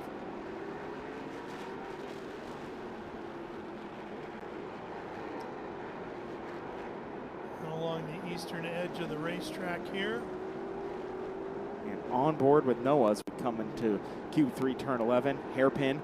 Really important to get down to this paint just like he is. Wrap it, all the traction's on that paint. really unusual feature of this track, that paint has all the grip in that corner. That's that FIA paint that has that extra grip in it for when it gets rainy, they can still get good grip off the paint. Yeah, it's incredible. You can see him really fighting it a little bit. Turn 1, 2. 2 is really bumpy on exit now. The cars tend to bounce, squeezing that power down. Really good job there. 3, really important. You keep it to the left. Oop, got a little far wide. That makes 3A a little hard.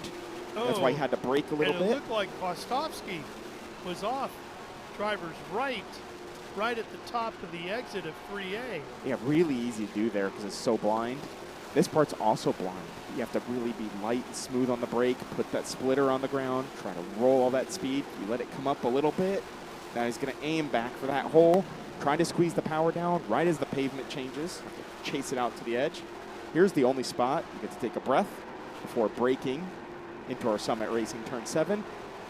Float a lot of speed out to the white line, which he did. Great job, Noah. Watch Vostovsky here on the inside. Oh, this is on board with him. He just lost it up there.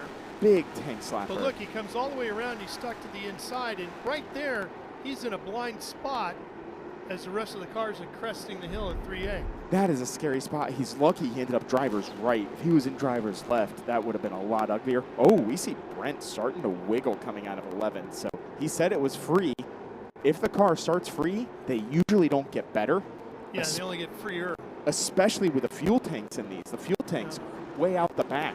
So that rear end just gets lighter and it adds more rake, which makes it more free. So I think Thomas Annunziata might just be laying in the grass a little bit, trying to pressure Brent to hurt those rears. Well, Brent did put a couple of tenths on him on that last lap. Let's see if he can hang on to those. And that said, these Pirelli tires are durable. You can slide them around without totally killing them.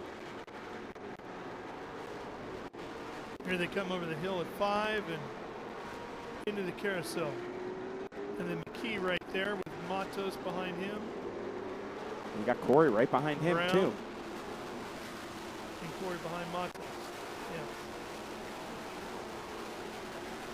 Oh, a few little wheel dips off. Really easy to do there because as soon as you come out of the carousel, all the camber in the road flattens out. So it's like you're on an oval track that loses its banking all of a sudden, and the car slides out to the right really violently.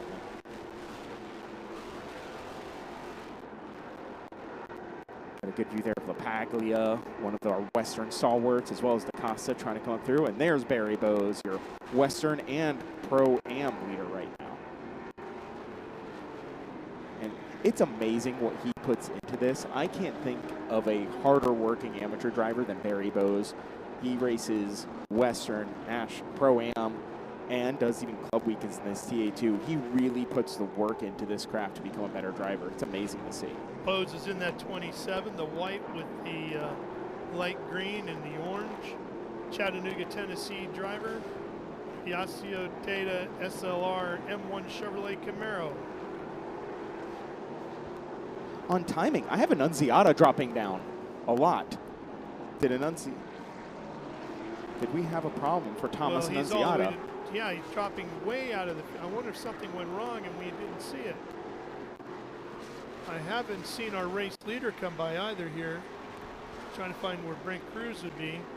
Annunziata should be right behind him if everything was right, but it must not be. So we'll find out. Cruz is headed up to Summit turn number 7 right now, and Annunziata's gone. So something happened to Thomas Annunziata. That's a big story for the championship as well, not just the race. Because there's Cruz right there, and Annunziata was right behind him less than a second, and he's gone. Yeah, all by his own, so makes it a good point stay for McKee. So McKee, it doesn't matter for him points-wise if Brent wins the race. No. If McKee's in second. He's essentially getting first-place points, so he needs to manage his day and have no mistakes because he just got gifted. You got to maximize your good days and minimize your bad days. Especially that last one. That first one, good days come and go.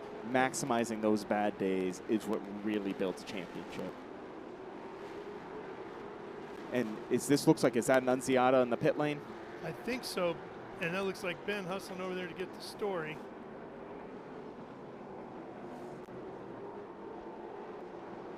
That is, and they're pushing the car. Never a good sign when you're pushing one of these cars. No.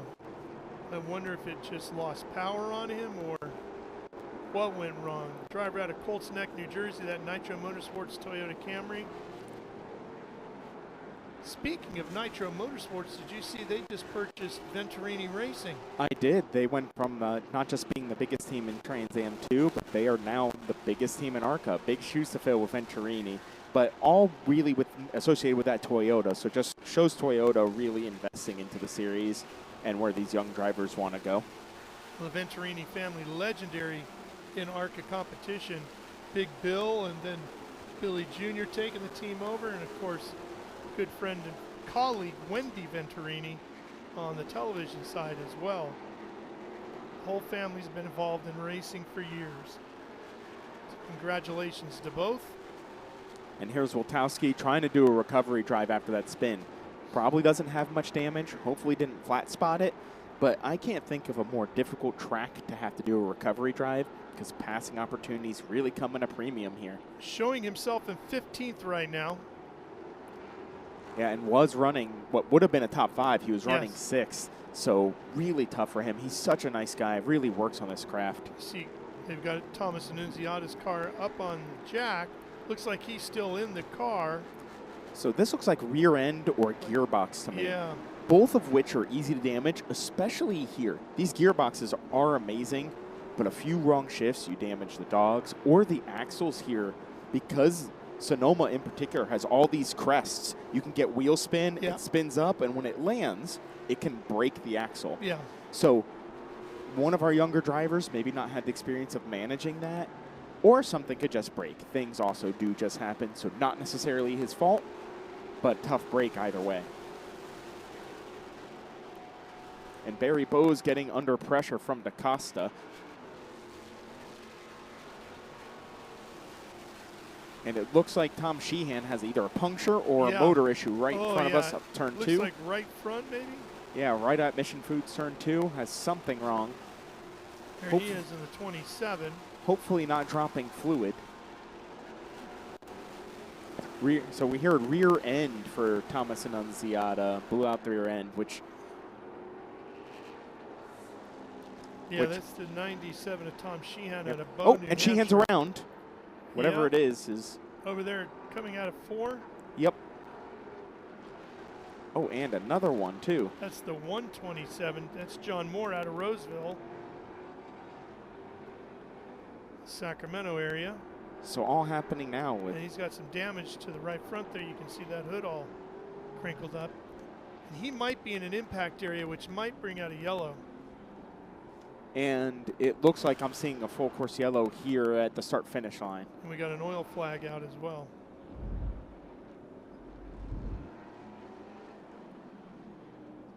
That's Moore. He just went off at 1. It looks like it may have been oil.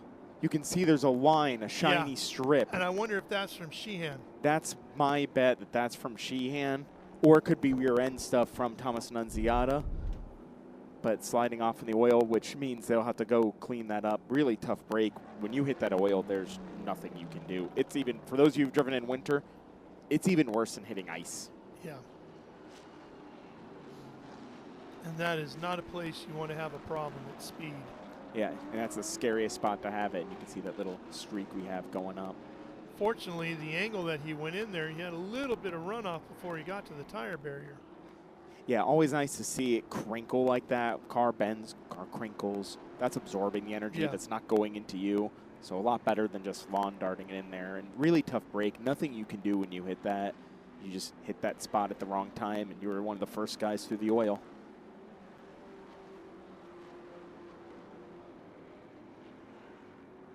So all happening under that. We had the whatever we assume Sheehan was putting that fluid down.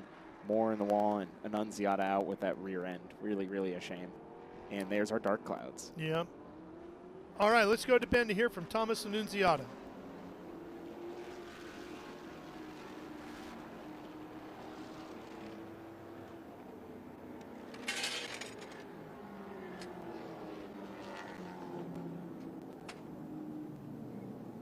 All right, I'm down here in pit lane with Thomas Annunziata. A heartbreaking one for Thomas. He was very fast, running with his friend Brent Cruz in this beautiful GR Toyota Camry. And Thomas, I'm just hearing something happened in the rear end? Yep. Went to shift into second coming out of, I believe, maybe 6 or 7. And, yeah, didn't go anywhere. But, yeah, I thought we had a chance to battle, Brent. We were good, especially within the dirty air, and I felt like my car was getting better. I think it would have been a good battle. But, you know, hopefully his car doesn't break down, get a nitro win under the belt at least. Yeah, thank you to my sponsors, Chip Boys, and Nitro Motorsports for making this possible, and it's unfortunate, but, you know, we'll see what we got next time. So you're going to have to come back to beautiful Sonoma to redeem yourself, huh? Yeah. Yeah, maybe what? Laguna Seca next weekend should be good. I hope so. So, we'll see. All right, thanks, Thomas. Gentlemen, I'm going to send it up to you in the booth. All right, Ben, thank you. It's a shame for Thomas Annunziata, who I believe coming into the round had a 37-point lead in the standings. So he's going to suffer some damage, but he should have a little bit of pad there. Yeah, especially if he picks it up next week. Yeah. All right, we're going to take a quick break. We'll be right back for more after this.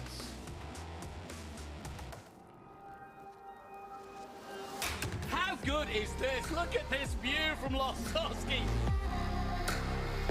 It brings all my fans, it brings the audience into the car with me. Speed turn, 140 mile an hour entry speeds. The quickest and most efficient way for me to get information to my drivers is from using the VBox HD2 system.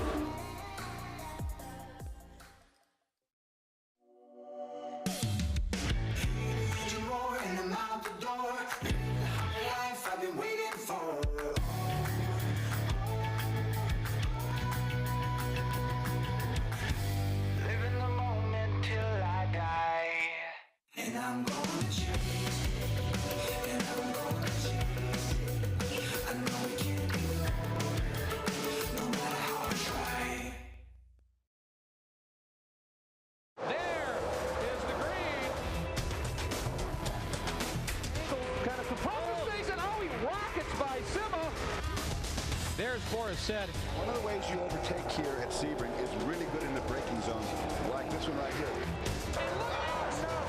Both go around.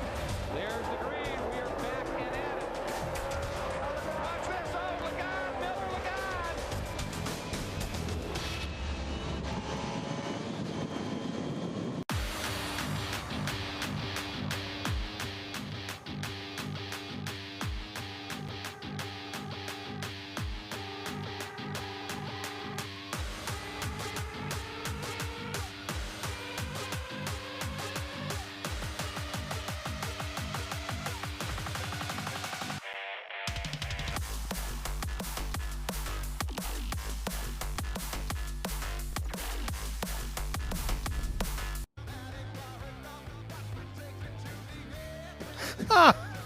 Here you go, John.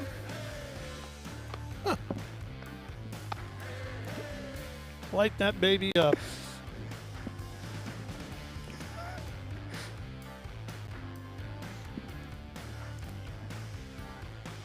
Usually wears a cowboy hat. I'll get some Dick Trickle vibes. Yeah. And you're getting told you got to put it out. Oh, that's funny.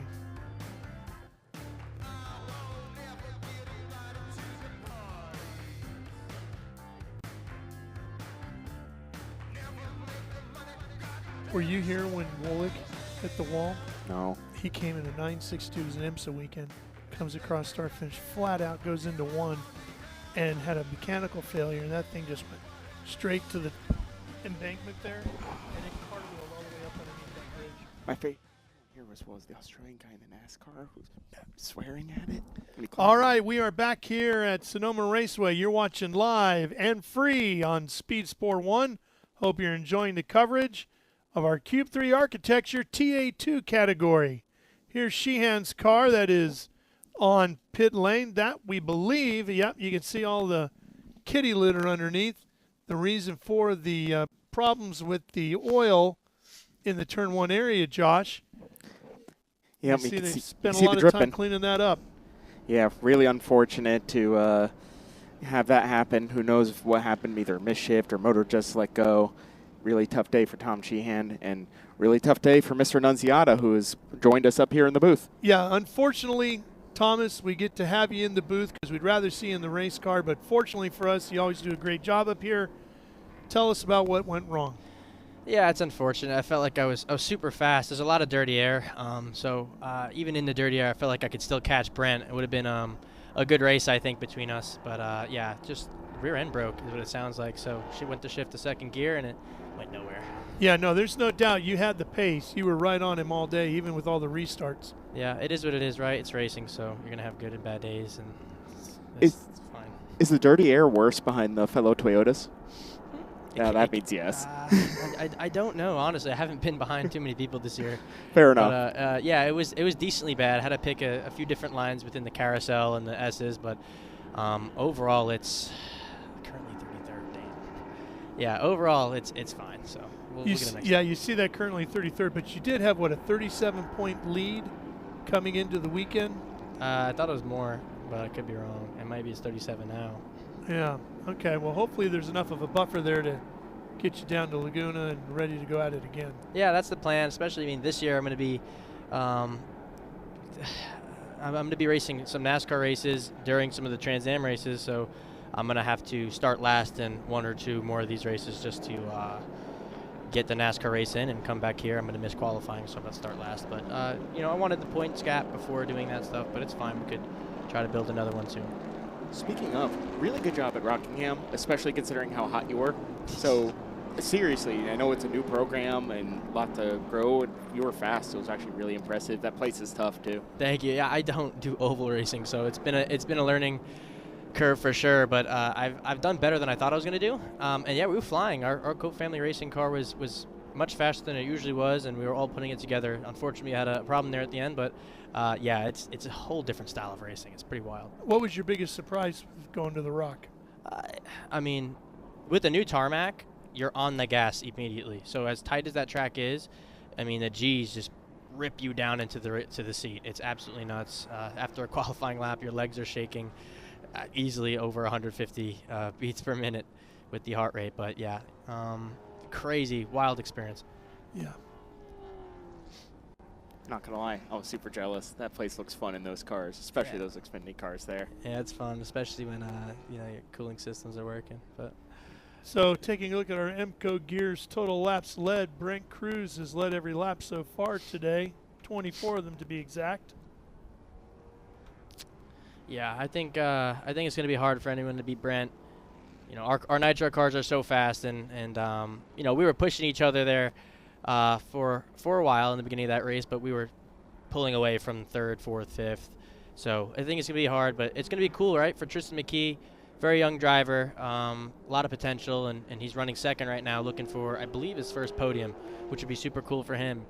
And Rafa Matos has a really good spot, really good running weekend for Silverhair, and you're welcome, Silverhair, for some points. He's going to be closer now, so that's fine. Well, McKee nailed Rafa on that last restart, and that really made the difference there, how he got that position to third, which now becomes second with Thomas falling out. Mm-hmm. And each car you get is less dirty air, so his car will get a little bit better too. The only thing it's sad, the only chance I think they had to challenge Brent was a long run. Okay, just hearing from our production crew, weather coming into the area, and as you look off to the far north, into the hillside there, it looks like there's some rain falling. And Thomas, you're not seeing wrong. This one over here to your left, my right, gets that evil grin going because he thinks wet weather is going to wreak havoc for these drivers. Yeah, he can't wait. It'd be nice to be in that situation right now. That'd be another huge tool to possibly take the lead. But that could be good for you, right? Because some of these competitors you're chasing with points might have some issues if it gets a little wet out. Yeah, I don't wish bad on anyone, but I need a little help now. Come on, rain. I don't know. I think he's like me. I think if you're in the car too, he wouldn't be too upset if it was going to rain. I'd be so happy. Fun. It's hard to pass in these cars, especially in the dry. And me and him were very equal. So you know, he was better than me in some sections. I was better in others, but it was hard to get close enough to make a lunge at it. But it's definitely possible now, especially if it's raining. Yeah, he looked better in. You looked better off. Yeah. Is that what it was, pretty much? I mean, he was better in the first section of the racetrack. I was better through the tight stuff in the midfield. And honestly, I felt like I was better in the last sector too. I felt like I was, you know, From take here, a it couple looked like steps down. it looked like your power down was better, but your corner entry was a little pushier. That could have been the dirty air too. Yeah, it was so bad in the fast corners, but I figured out a way. Is it raining over there? It sure looks like it's raining to the far north end of the racetrack. So we might get some pit stops? We might. And we have 17 minutes left, so there's still enough time to go racing. So Maybe. I mean, hopefully these guys pick it up a little bit more. Let's see. What are they cleaning? The dry stuff? yeah, there was oil. Oil went down, and someone had a crash. Mr. Moore had a crash after he went off in the oil from Sheehan. I wonder if the water helps that at all. Now, Well, this would oil be, and water don't usually mix too well. Now, if I were running in the back, and if any of you were running in the back out there, hear this. Take the gamble. If you think the rain's coming and you're already running in the back, throw on the reins and maybe you get lucky. If you're already running in bottom 15 right now, you're not going to win the race. Yeah. So let's try. Roll the dice. Someone go for it. Boris said Jr.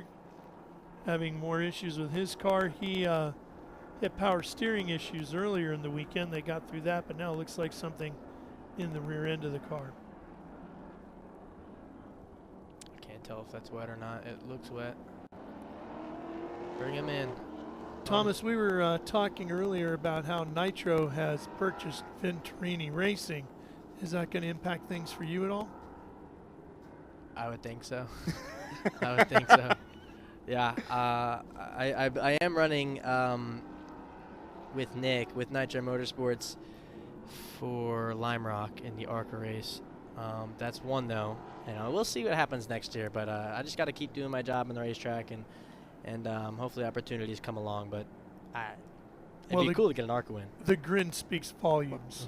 There's also, I think there's also a relationship between Cope and Nick Tucker, not the Cope chassis, the Derek Cope he drives for in Cope Family Racing. Yep. I think they're also family, so I think he's going to play out pretty well for him as long as he keeps doing his job. Yeah, it should be good. We'll see. And I'll be doing some NASCAR stuff, but in a different NASCAR series coming up. I'll be doing some NASCAR Canada soon. Oh, so really? Doing some road racing up there. That's cool. Look at the windshield. Wet. Oh, yeah, it's definitely wet. What, any word on how long we're going to be under yellow here for? I think it's just the oil pickup. He oiled from here down to turn 4. So there's a fair amount of oil, but it looks no worse than St. Louis did last year, so let's go racing. Yeah, I agree. Yeah, whenever that stuff happens, it's just better to just pull right off the racetrack because, we caused this problem. So we'll, for future reference for any drivers that have those issues, just pull off the racetrack.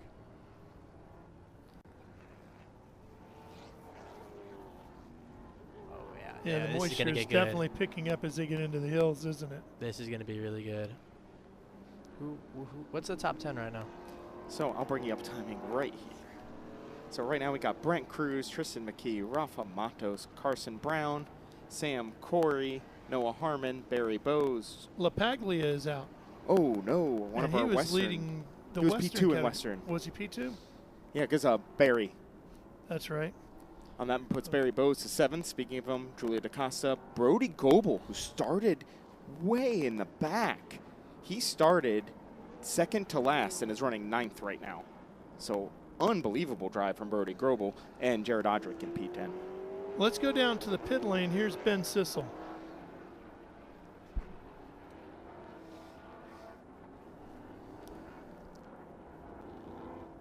It's so hard to get Boris said Jr. his wing fixed, the rear end. They use an old-fashioned ratchet strap to kind of attach the wing back, but they were hustling down here, looking at the cars coming down, just trying to get it back out on the lead lap.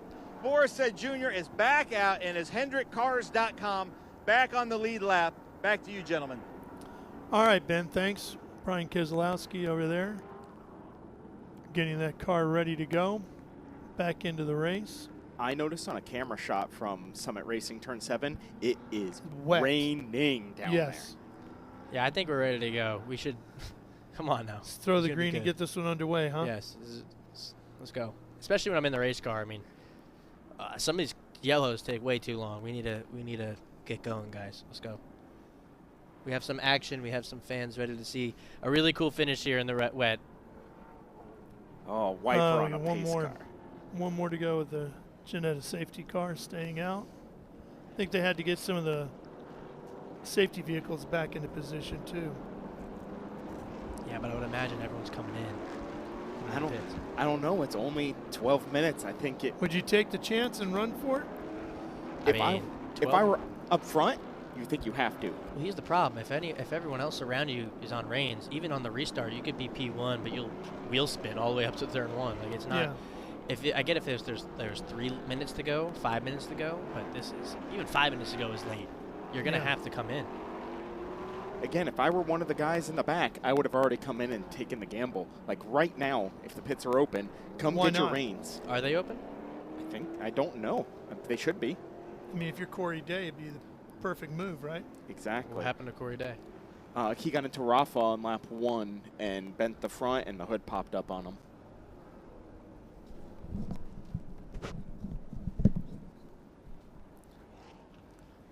And I got the note from Lapaglia, low fuel pressure, lost fuel pressure.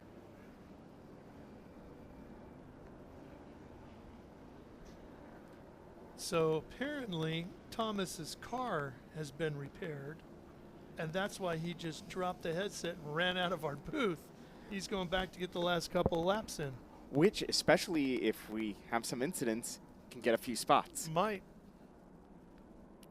But yeah, I really want to call out Brody Goebel again. He started 39th and is running P9 on timing right now. That is incredible considering we haven't had that long of green flag runs. Yeah. They're still moving safety vehicles around.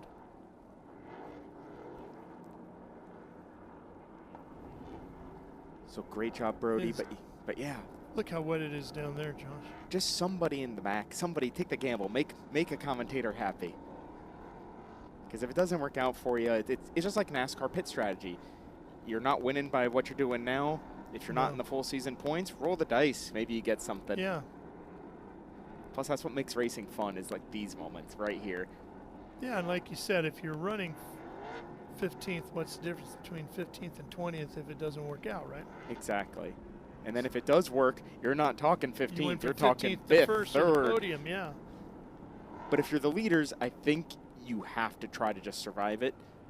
Though we're down to 10 minutes, so hopefully it should be quick and we'll get back to green. Okay, they're going to brush our oil one more time, it looks like, with the safety vehicles. And now, I know we've talked a lot about the tire heating. For those of you who don't know about slicks in the wet, temperature is critical. A slick in some damp track can work if you can get it hot enough. Getting it hot enough is really hard. So you're going to see a lot of gas and brake, a lot of gas brake to try to build that heat in those tires for when we go back to green, because they can grip okay if they have temp.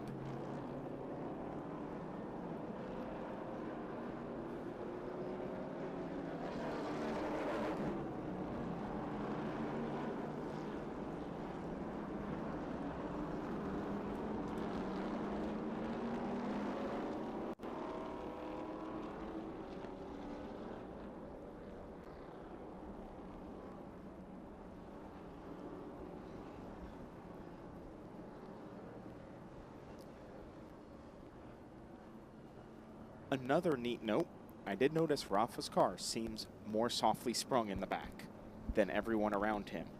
That will be an advantage in the wet weather because he will have more rear traction in a straight line than others. So we may see a little something left from the reigning champion.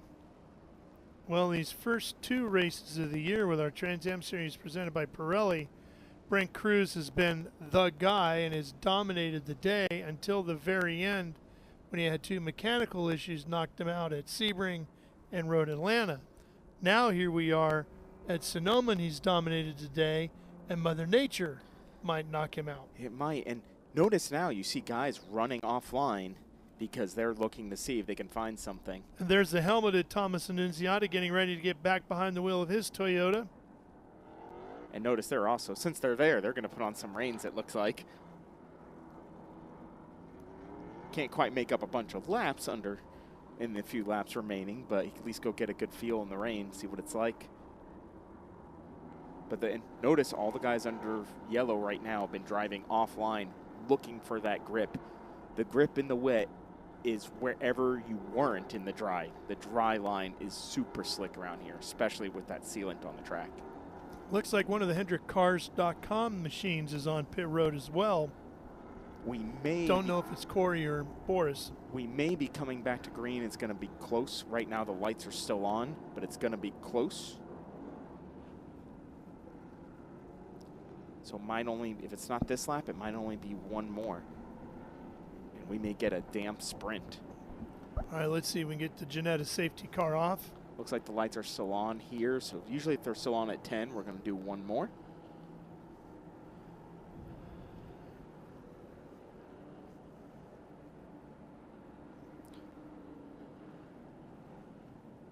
Yeah, he's staying out. Darn. Well, hopefully we'll get there soon because this will be a show.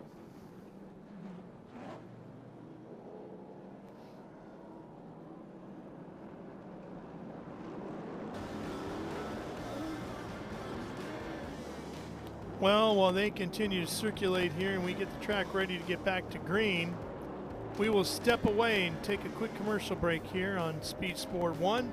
Stay with us. We're coming back for the finish from Sonoma Raceway after these words. Rev up and get ready for race day with Mission Foods. The world's best racers and tastiest products come together to make every race delicious. Fully loaded tacos, fast wraps, piled high nachos. Whatever you crave, Mission will help you be race ready with easy to make recipes that will take your race day to the finish line. Keep your racing delicious and enjoy all the mouth-watering action. Brought to you by Mission Foods. Too fast, too tasty.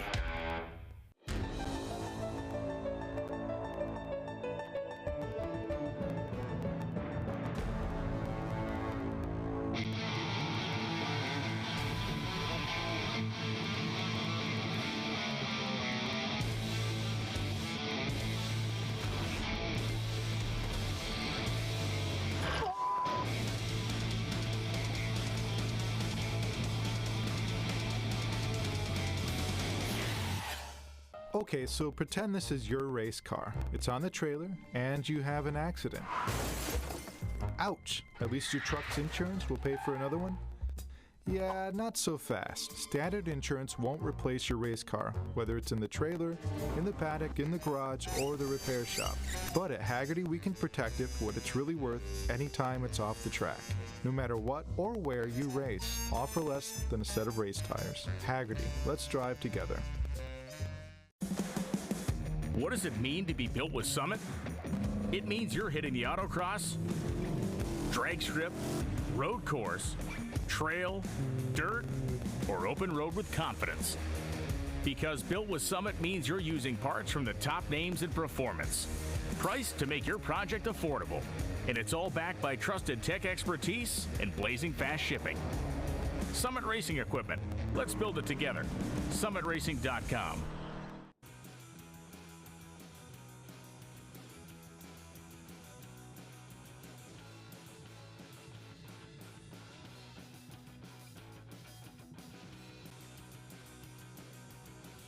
The driver. Yeah, and even then at speed they get a little dicey, but at speed usually don't need it too much. It's only for the spray. But under yellow it's nice to have. Only got to see in front of you. Just kind of cruising under here, trying to keep some temp in it in case we go back green, but it's a little heavy out there, and I think there's still some debris on the track they're cleaning up. Well, qualifying got washed out yesterday, which is why Cruz started on the pole, because they went based off of practice times, and he was the fastest car in practice. Yeah, actually makes practice really interesting, because every race, because you never know the weather 100%, that practice can be your qualifying. It also determines where you line up for qualifying. So everyone treats that last practice as a mini qualifying itself. Everyone stickers up, everyone goes for it. Great for the fans who are out here on a practice day, is you can come see a pseudo qualifying session in that last practice, because everyone has to absolutely go for it.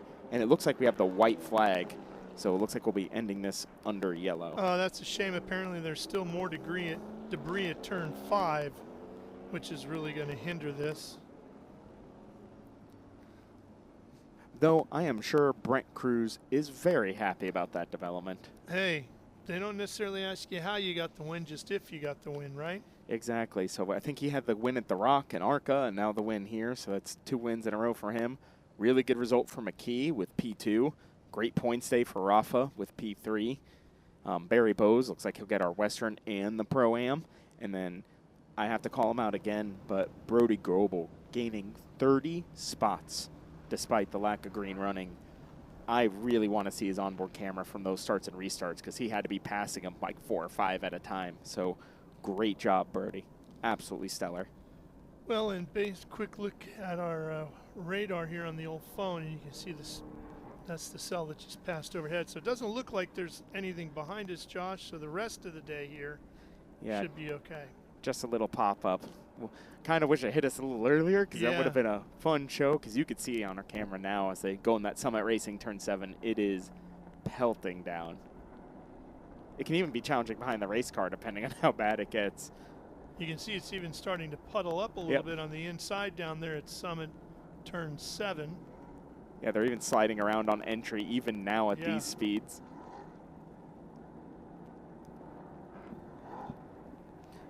Got to be a little disappointing for Annunziata doubly, you know, had a problem break, gets to come up in the booth with us, gets to hurry up to get in the car, and just rolls around. There used to be a bridge that crossed over the Cube 3 Architecture S's, came all the way across the racetrack and crossed over where the cars come out of the carousel and head up to turn 7, a walking bridge. But you could go from one side of the racetrack to the other. And both sides of the racetrack, if you're a fan here, absolutely worth going to.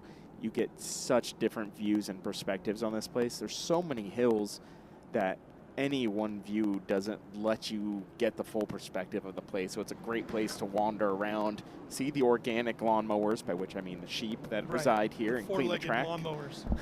It's a really neat place. Well, and the cool thing about that bridge used to be there was a trap door in the ceiling of it. You open the trap door if you knew where to look. You open the trap door and you could crawl up onto the roof of the bridge, and that was an announcer's position for the PA. Oh, that's cool. Yeah, I started my career doing PA here, and that was one of the places I worked from. Checkered flag has fallen under yellow, and Brent Cruz will lead every lap here to win our Cube 3 Architecture TA2 event, and now a soggy finale here at Sonoma Raceway. And that also made Barry Bowes winning both Pro-Am and Western. So great result for him. Tristan McKee will take 2nd overall in his Chevy Camaro, the Spire Cambridge SLR M1 Chevy Camaro, and Rafa Matos out of Boca Raton, Florida, and the Concord American Flagpole SHR Chevy Camaro will take 3rd. Well, the race started the way we expected it to, with great competition and intense fighting, but unfortunately the rain is going to keep us from seeing that go all the way to the checkered flag. Yeah, rain and a little bit of oil, and as you said earlier, oil and water don't mix. No, certainly not with race cars. These teams and drivers will have just a couple of days off before they have to load in at WeatherTech Raceway Laguna Seca, which is about from here maybe 3 hours? Well, it depends on the time of day. Yeah, so right. Could be 6 hours if you're trying it in the morning.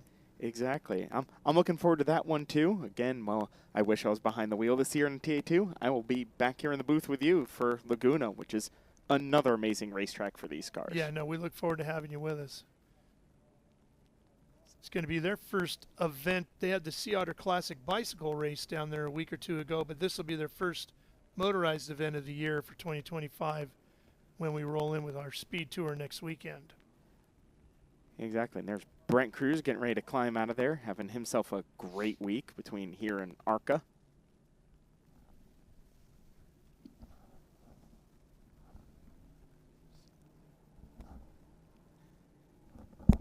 And he's who is happy to see it end under yellow. He didn't want one last restart. No, he sure didn't. He's going to crawl up on the windowsill and celebrate a little bit. And then he's going to go see Ben Sissel. Take it away, Ben.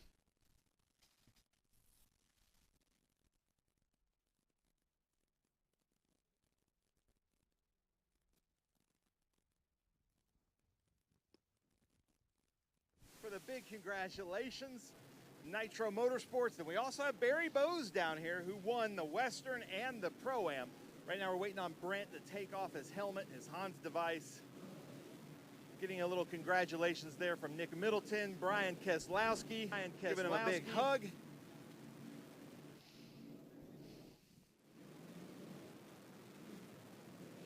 Well, Brent Cruz, provisional winner here at the Sonoma SpeedTour Cube 3 Architecture TA2 Series. At the grid walk, I did say, I'll see you at the podium. I didn't know if it was going to be the top step, but man, what a great performance out there. How was your race? Yeah, you did, Ben. I know, I'm just kidding. I just want to thank the good Lord above for keeping us safe. These conditions today were crazy. So want to thank all the fans for coming out. We had a great showing today, even with this crappy weather. But yeah, my Mobile 1 Toyota Camry was really, really fast today. I was really excited to be able to come back in the TA2 Series and even better to qualify on the pole and get the win. Unfortunately, that we had to end that under caution in the rain. But our Nitro Motorsports number 10 was really fast. And you can see the lap times there kind of before the caution came out, and I was really, really confident. Sucks for our teammate, Thomas Nunziata, who was really fast too, and wasn't making my life easier. When he broke, I felt a sigh of relief. So really proud of our group, and great job to second and third. Was able yesterday to watch some video with Tristan McKee and Corey Day, and they kind of asked some questions. We're friends from the Oval stuff, so that was cool talking to them, but super happy for Brian and Nick Tucker to get the win today. Nice. Brent Cruz, congratulations. Now we're going to come over here. This is, I think, a first time in Trans Am.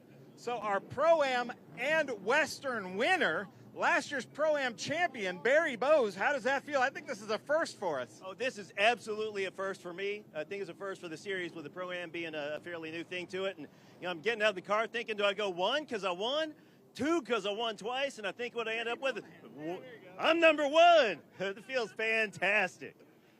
That is awesome. That's crazy that that's happening. And I remember I asked you at the pre-grid, like, we should do half and half. You should be like half yellow and half this green color. But man, that's got to be a good feeling to do. Oh, next week at Sonoma, we have the opportunity to do just that. Laguna Seca. I'm sorry, Laguna Seca. Absolutely. I love Laguna Seca. So looking forward to Laguna Seca.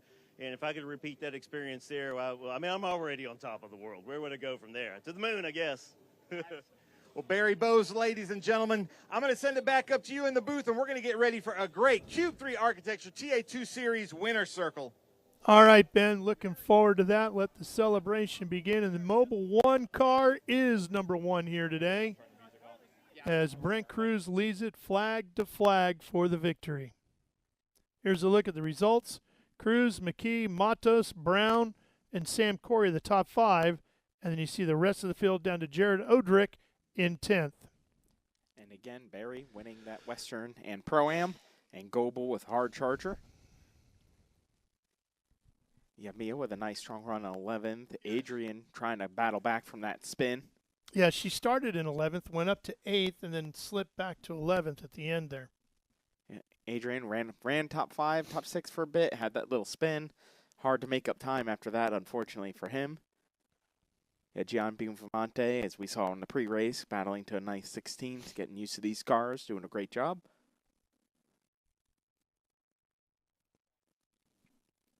Well, there's Corey Day and Boris Said Jr., who both had frustrating days in their HendrickCars.com entries. Corey getting into that right competitor, into Rafa. right into hit Rafa, somebody, it might as well be the champ. Yeah, right at there at Mission Foods turn 2 in the opening lap. And then, fights his way back to 27th. And then LaPaglia, who had his fuel pressure problem, had some bad luck here in the back, where he had Tom Sheehan with dropping that oil. Of course, Annunziata running second until, unfortunately, that rear end gave up the ghost. And Mike Skeen, who's just happy to see the weekend come to an end. Yeah, I think he's ready to move on to Laguna. I think this hasn't been the best working vacation for him. No, right now he'd go anywhere but here. Yeah. He's just ready to get out of here. Exactly. Oh, and the rare double toe. Yeah, we're gonna pull one and push one here. Let's take a look at some of the highlights. Pre-grid was full of beautiful race cars and a lot of anticipation for this right here, the green flag and what would unfold. And keep your eye on Corey Day as they come up the hill. Can kind of cut away there. Incident on the front straightaway. That's with Mike Skeens we talked about. Yeah. Now with Skeens' car getting taken away, and here's Adrian Vostovsky up at Mission Foods turns 3 and 3A. And then we go off on the oil for more. There's John Moore there, right, with the big hit.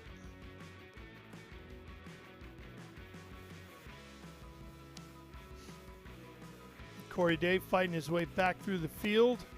With all that duct tape on the hood.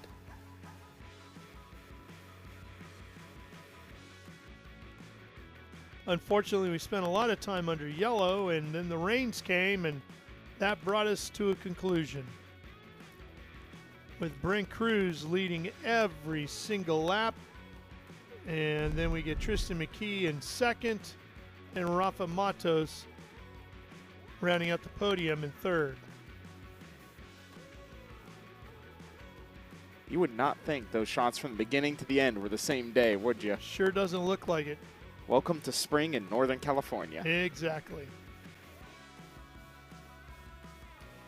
Well, they're still trying to clean up some of the mess from around the track. Even though the Cube 3 Architecture TA2 category is over, there is more racing on the docket here. But we're going to be right back to wrap our coverage up after this.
And get ready for race day with Mission Foods. The world's best racers and tastiest products come together to make every race delicious. Fully loaded tacos, fast wraps, piled high nachos. Whatever you crave, Mission will help you be race ready with easy to make recipes that will take your race day to the finish line. Keep your racing delicious and enjoy all the mouth-watering action. Brought to you by Mission Foods. Too fast, too tasty. All right, Sonoma SpeedTour. How about a big round of applause for our Cube 3 Architecture TA2 Series drivers, the 3 different classes, the podium. Keep it up. I know you guys are trying to stay dry, but keep up the energy. This is going to be a lot of fun. Our Western Championship in third place, a true fighter in the number 40 Nitro Motorsports. Let's hear it for Mia Lobo. Nick Middleton here with Cube 3 Architecture and Design, giving out the trophies. I like this crowd. Keep up that energy. Keep it up. Second place in Western. Just a few years ago, he was our Western champion, all the way from Canada. Ladies and gentlemen, let's hear it for Brody Goebel. Here he is with Brown Brothers Racing. Brody starting from the back and had to work his way up. He was late to driver's meeting and had to start from the back, so nice job, Brody. In first place, ladies and gentlemen, I think we have a Trans Am first that you're about to witness today. The Osseo Data Franklin Road Apparel. Let's hear it for Barry Bowes. first place Western. And don't go too far, Barry.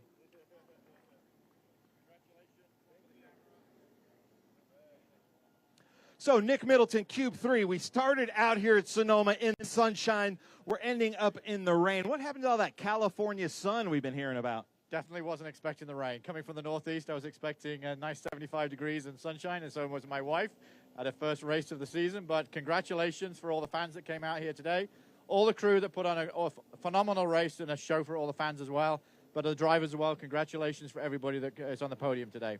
And we'll see everybody at Laguna in a week's time. How about a big round of applause for Nick Middleton, Cube 3 Architecture. So, Mia, you're doing the Western, you're doing the National. How was it for you out there? It was really awesome. I was trying to do it all.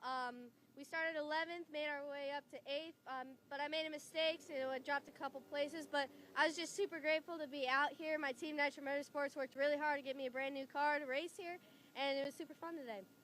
Nice. I love it. I love it. Mia Lovell, ladies and gentlemen. I always let people take the mic. Brody Goebel, welcome back to the series, man. You started in the back and moved your way up to second in Western. That's got to feel good. Yeah, I mean, it's awesome practice, I guess, passing 30 cars. But I was in damage control all weekend long here, and I feel terrible for the boys. And we're quicker than that, and I just made a mistake. I had the wrong schedule up on my phone. So, yeah, go figure. So first time and last time that will happen. But it was fun ripping through the field and, you know, making my way as far as I could forward. I wish we got one more green at the end there, and it was, I think we had a top 5 car overall, which would have been pretty cool to see for a West guy to run up front kind of with the Nationals. So thanks to Brown Bros Racing and the entire team here. We had Fixie Wheels on board this weekend, and gutted for the boys that I made that mistake. You know, anyways, I'm still hung up on it. But, yeah, no, thank you for everyone for coming out, and look forward to doing it again next weekend. Brody Goebel, ladies and gentlemen. Somebody get this guy a watch sponsorship. Now I'm going to give Barry the mic. Barry, tell us about your race out there. Tell us about your race in the Western Championship. So absolutely, it was a fantastic race. First race in Western Championship. It was the 3 of us on the podium here over at Button Willow, and right, fantastic race. Early on, I had nothing for these guys. We had to restart, and I was kind of keeping up, hoping I could move up. Didn't quite get forward.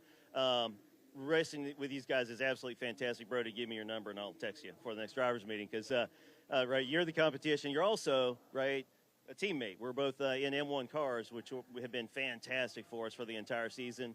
And I am just so happy to be up here at the top of the podium in the West Coast Championship. These guys are incredible drivers. This is their home turf, and it means a lot to be able to come out here and be with the camaraderie and be able to win sometimes. All right, Sonoma Speed Tour. Let's get loud. Let's hear it. Mia Lovell, Brody Goebel, Barry Bowes up here. Hold those things up.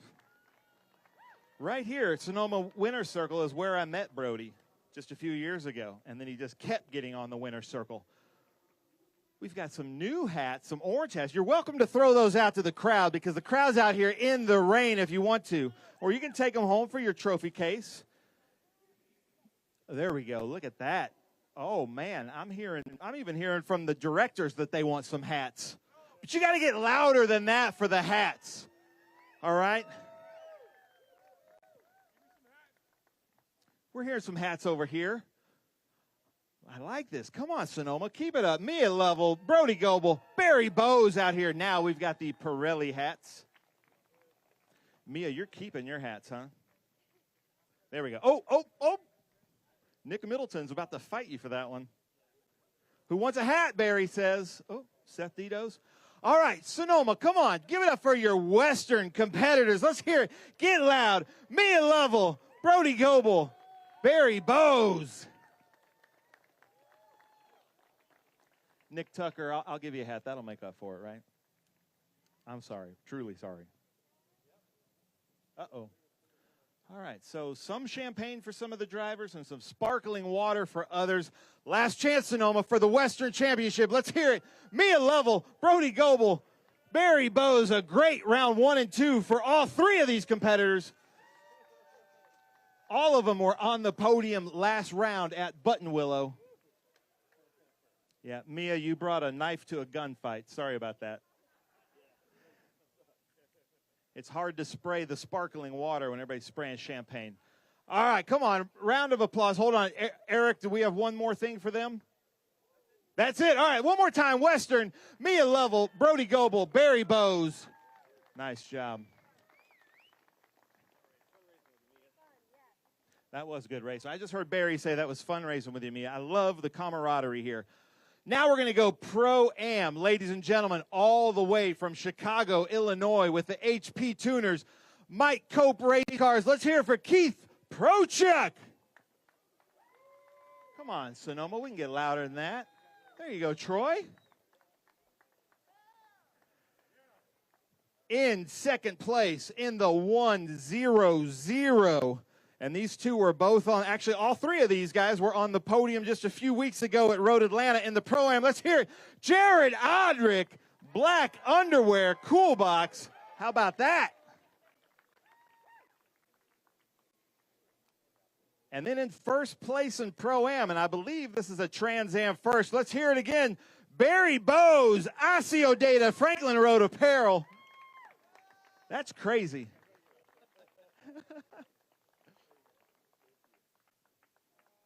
Keith Prochuk, how was it out there? That was a crazy race. And now all three of you are back on the podium in different orders this time, but how was it out there? Yeah, not my preferred order, but yeah, it was, I wish we had more green laps, but it was very clean, a lot of bumping, but clean bumping, and yeah, these guys drove an absolute great race. I thought I had something for Jared, but then he just picked up the pace and put like 8 cars between us and did a fantastic job, and congrats to Barry as well.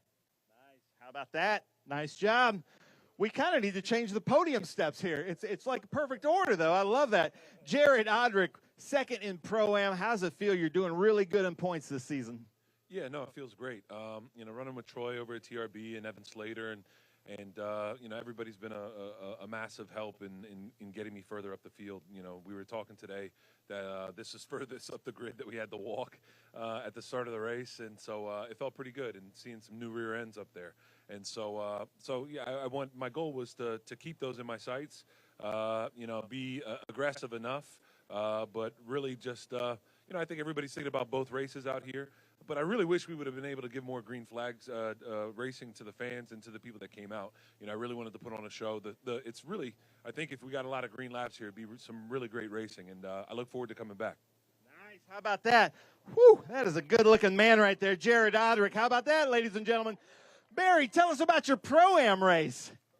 Oh, you know, it's very similar to the other, but you know, I was looking back and watching what Odrick was doing because he was the next guy in Pro-Am, and early on, you know, I was not first in the West Coast Series, and I was looking for the Pro-Am Series, so I really had to keep my eye on a lot of cars back there, and I knew that Odrick was pushing. I knew that he was getting faster every lap that we were out there, you know, and that he was going to be coming. If we had all that green flag racing, I would have seen him again. Again, Odrick are kind of teammates. We both run with TRB in the West Coast races where we're not combining National West Coast. We're both in M1 cars. We both race back in SCCA, right? And it's a lot of fun to race. With Keith also. Keith and I have been racing National Championship for a lot longer. Keith's a fantastic guy and a great driver, and I love running with both these guys. Thank you so much to Osseo Data and M1 Race Cars, TRB Autosports for helping me be where I am today. How about that, ladies and gentlemen? I love the camaraderie up here, but come on, Sonoma, let's get loud. Keith Prochuk, Jared Odrick, Barry Bowes.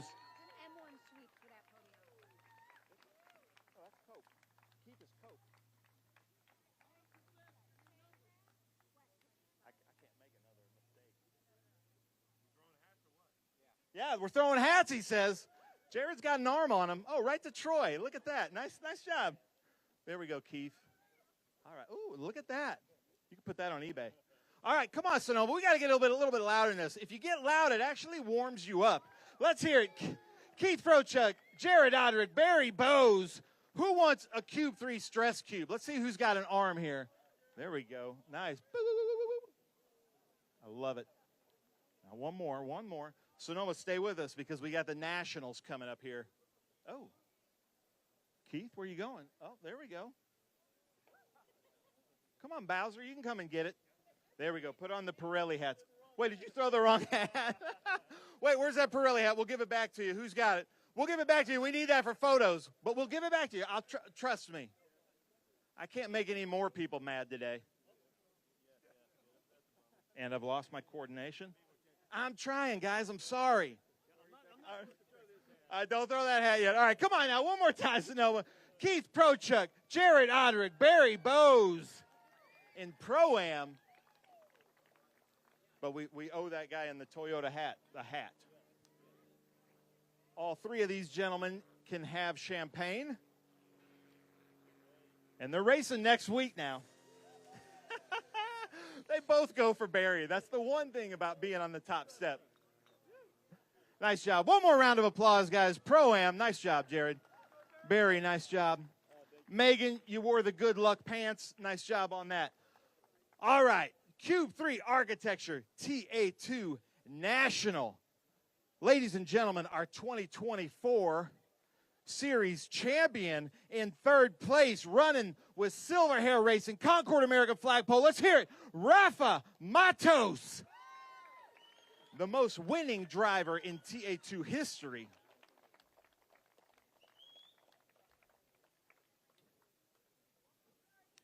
Oh, you're fine.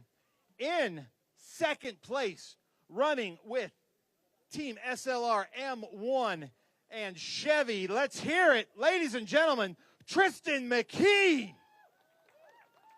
With Gamebridge Spire Motorsports, 14 years old, Tristan McKee. And then in first place, ladies and gentlemen, in this beautiful Mobile One Toyota Camry, our 2023 TA2 champion with Nitro Motorsports. Let's hear it for Brent Cruz. I like this crowd, Sonoma. Keep it up. Nice job. We have two champions up here on one podium. That doesn't happen often. Rafa, how was your race out there?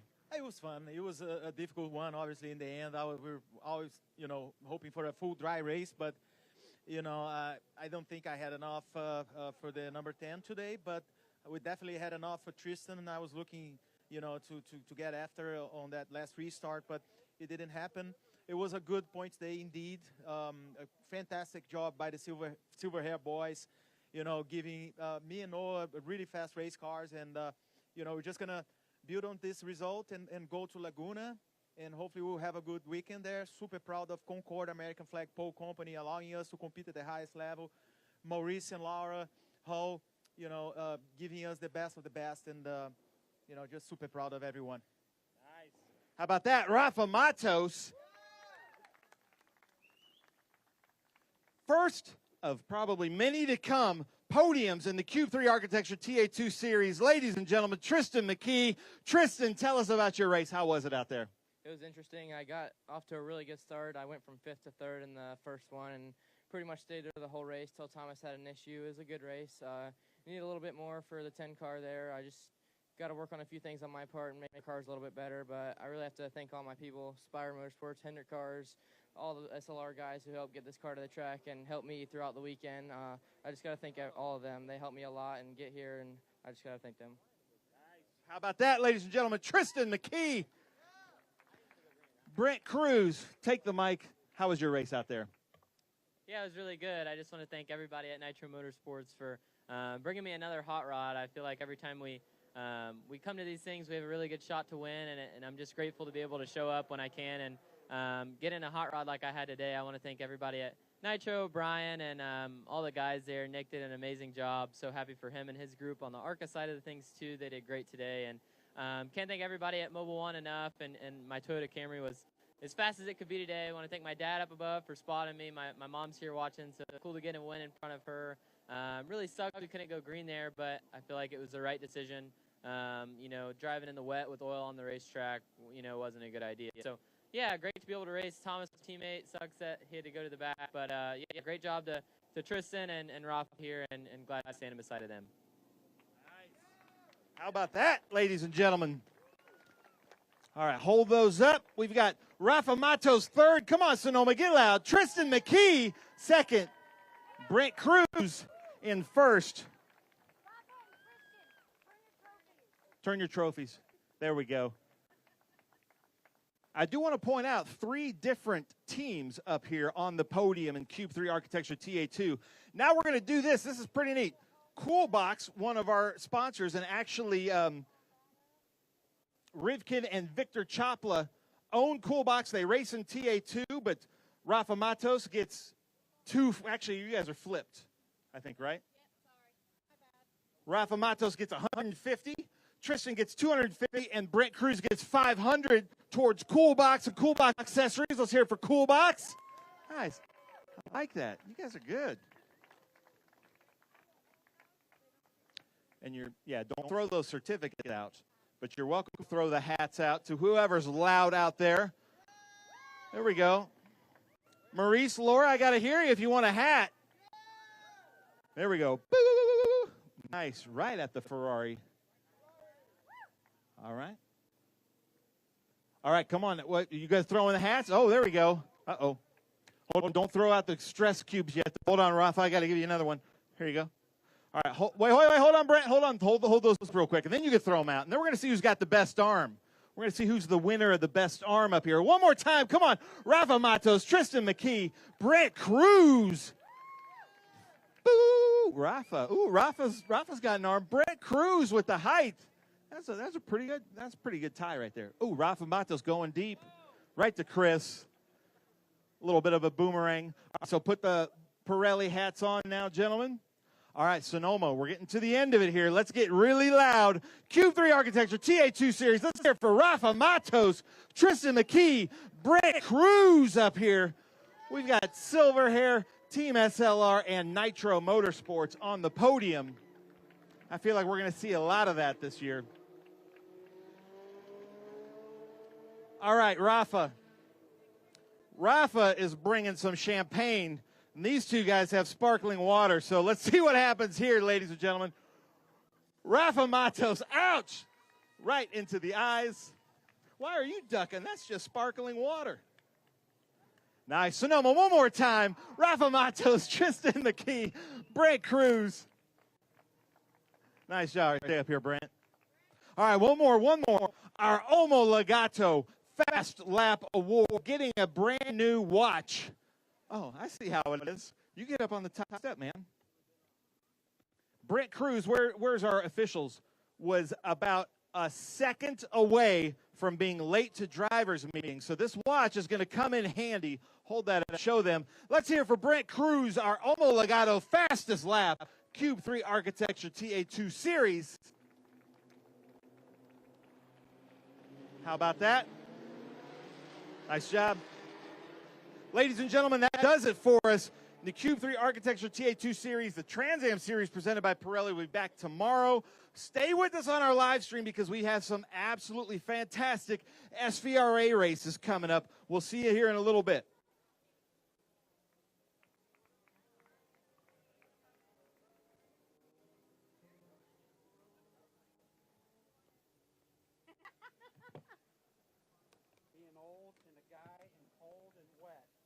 Unfortunately, Mother Nature watched us out here at the end of it, but what did you think? I think we saw a really important race for the championship. We got to see if Annunziata can come back from this next week. So make sure you turn in next week to see if he can mount a recovery charge, because that was a lot of points to lose today. Well, he definitely had the pace, didn't he? He did. I was really looking forward to seeing him fight his teammate, because I think he was a little bit better on the long run. And I think we'll see those two go to battle. I don't know if Brent is going to Laguna, but we'll definitely see them. We'll certainly see Rafa come back even stronger at Laguna. Everybody will be headed down that way, loading in on Thursday, I guess, and we'll be hitting the racetrack on Friday and getting this one. See them. We'll certainly see Rafa come back even stronger at Laguna. Everybody will be headed down that way, loading in on Thursday, I guess, and we'll be hitting the racetrack on Friday. And Sissel and Josh Hurley. I'm Ralph Shaheen. So long for now from Sonoma. Congratulations, Brent Cruz.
here.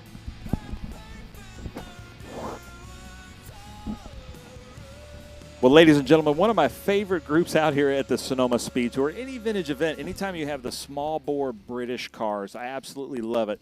Now, Ralph, when we were here with the Cube 3 TA2 Series just a few minutes ago, we had a lot more people in the stands, but the weather has changed dramatically. So I think, and I'm very excited for this, being a Mini Cooper guy, right now, Don Racine and those 5 or 6 Minis are loving this, as well as that Volkswagen, because front-wheel drive, they're going to have a big advantage over a lot of these cars. This is Group 1, 3, 4, 5A, and 5B.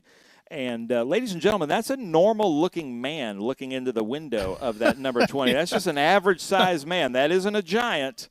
That's just how small these cars are. Ralph, we were talking about that, the size difference between a vintage 911 and the modern, Yes. 996s, and then you put a vintage Mini next to one of those BMW modern Minis. The modern Minis look like minivans. Yeah, they really do. That's the number 23 of Christopher Fritsch, and that's an Austin Mini Cooper S. The real deal, ladies and gentlemen. 10-inch wheels. And they're going to go out there and have 10 times fun. the fun, right? Yeah, but the cool thing about Minis, especially in the rain, the gyroscope, like a Segway, really works. So if you can just stay on the gas, if you have the cojones to stay on the gas, turn the wheel where you want the car to go, eventually the car will go in that direction. Quentin Sermon in the number 78. That's a Mazda Miata. And he's got the 35 next to him, which is Anita Wiemays in a Morris Mini Cooper S. Ooh, a Morris Cooper S. That's rare. So explain the difference for those that might not know. So there's an Austin Mini Right. Cooper, there's the Morris, and then the Cooper S's came in a 1071 and a 1275. You can do different carburetors. They came with SUs, but a lot of people do Webers. Some of the people think you get some speed secrets if you lobe off one of the Webers, and there's 2 Weber carburetors, but only 1 lobe for each intake. All kinds of different ways that you can do it. There's the Volkswagen that we were talking about. I'm trying to find, there's the VW Golf of Christine Casey. And then that number 49. That's a cool car. Ranson Webster. I think he's got the 2 coolest cars here this weekend. That Porsche Abarth GTL. I believe it's got I was looking at it today. It's got a 356 looking engine, but twin plugs. Yeah, not a lot of those around. That's a rare piece. Yeah. And then there's the S2000. So starting up front in the number is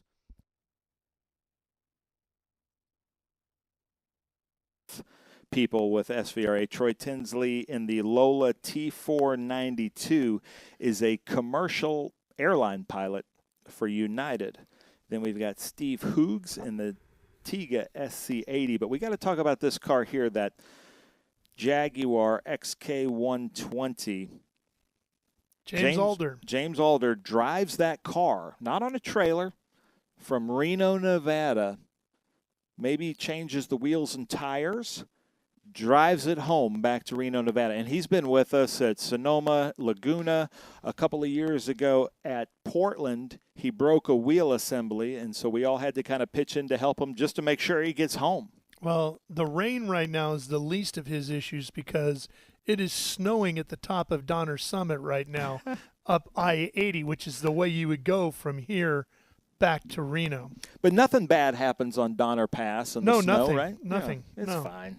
No. So you're seeing we've got some of the what I would call the nicest vintage cars in SVRA. And then we've got one of my favorite groups, the Formula Vs.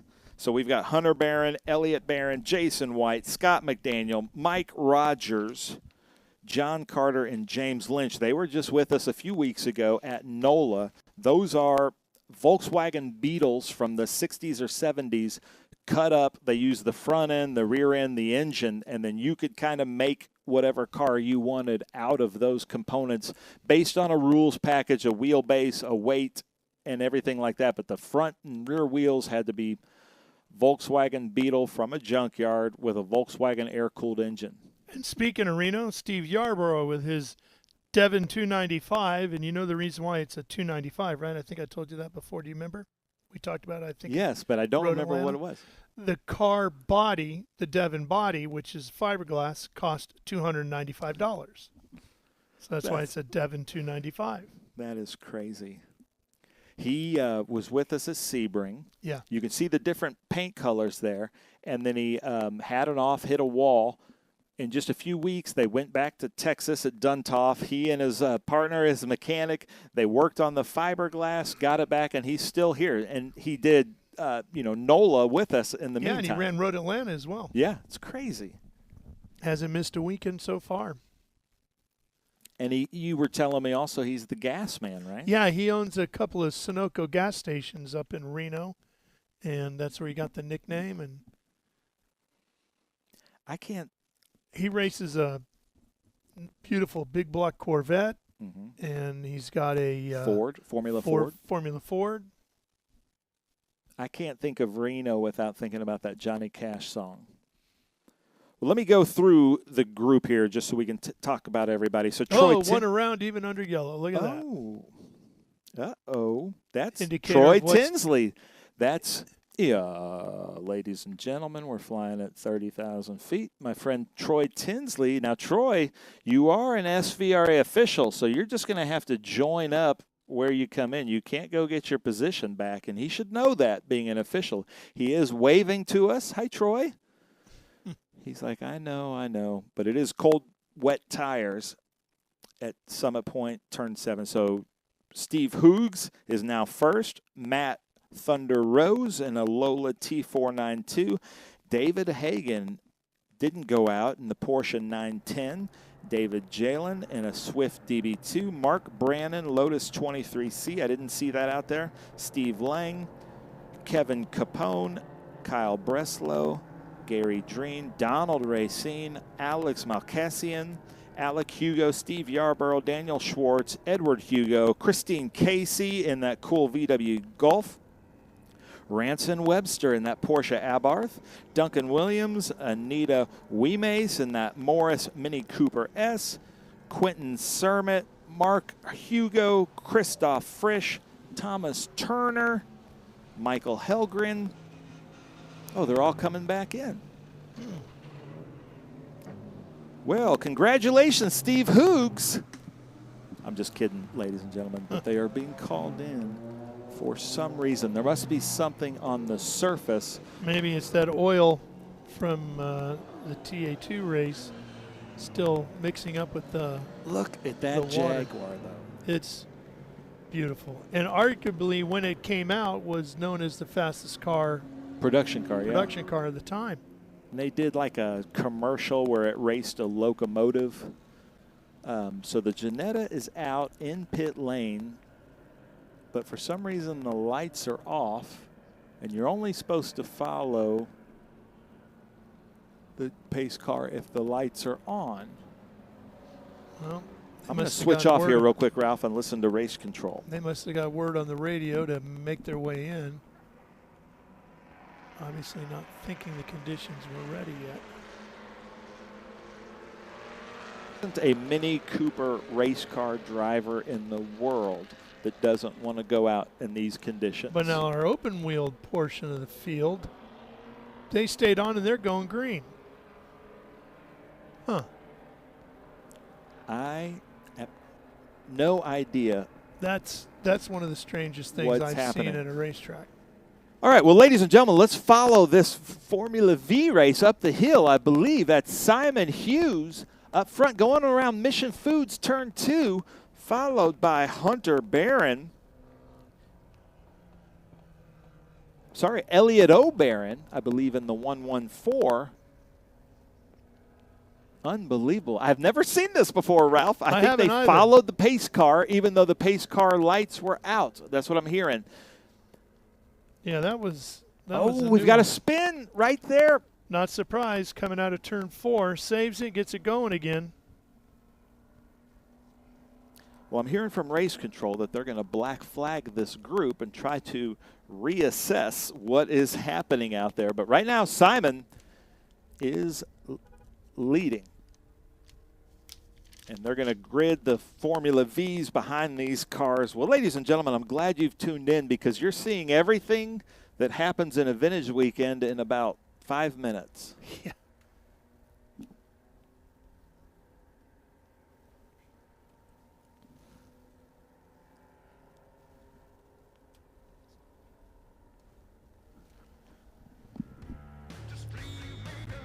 Well, they're going to take a minute to get everybody back around, Ben, and get everybody lined back up and ready to go. So we will stay right here at Sonoma Raceway. You stay right where you are, and we'll be back with some racing action in just a few minutes. Stay with us.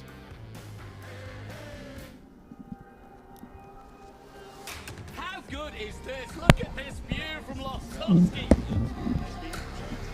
It brings all my fans, it brings the audience into the car with me. Speed turn 140 mile an hour entry speeds. The quickest and most efficient way for me to get information to my drivers is from using the VBox HT2 system.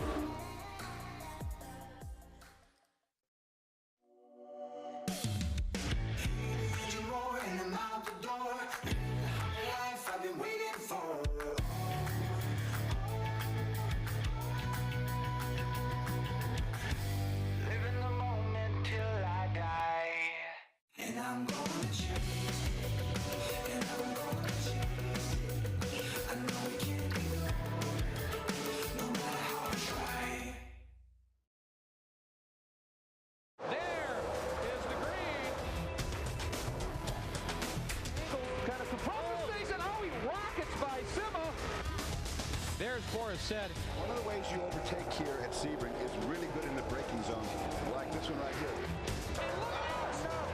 Both go around. There's the green. We are back and at it. Watch this. Oh, look out, Miller, look out.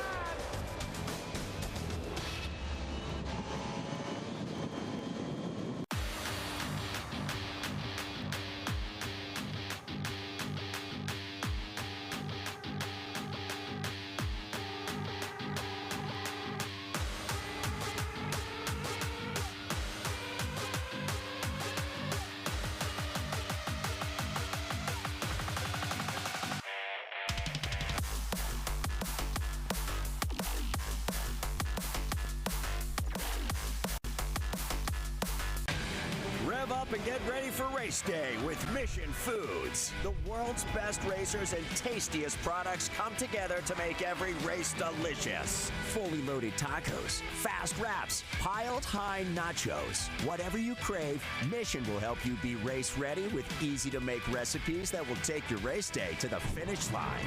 Keep your racing delicious and enjoy all the mouth-watering action. Brought to you by Mission Foods. Too fast, too tasty.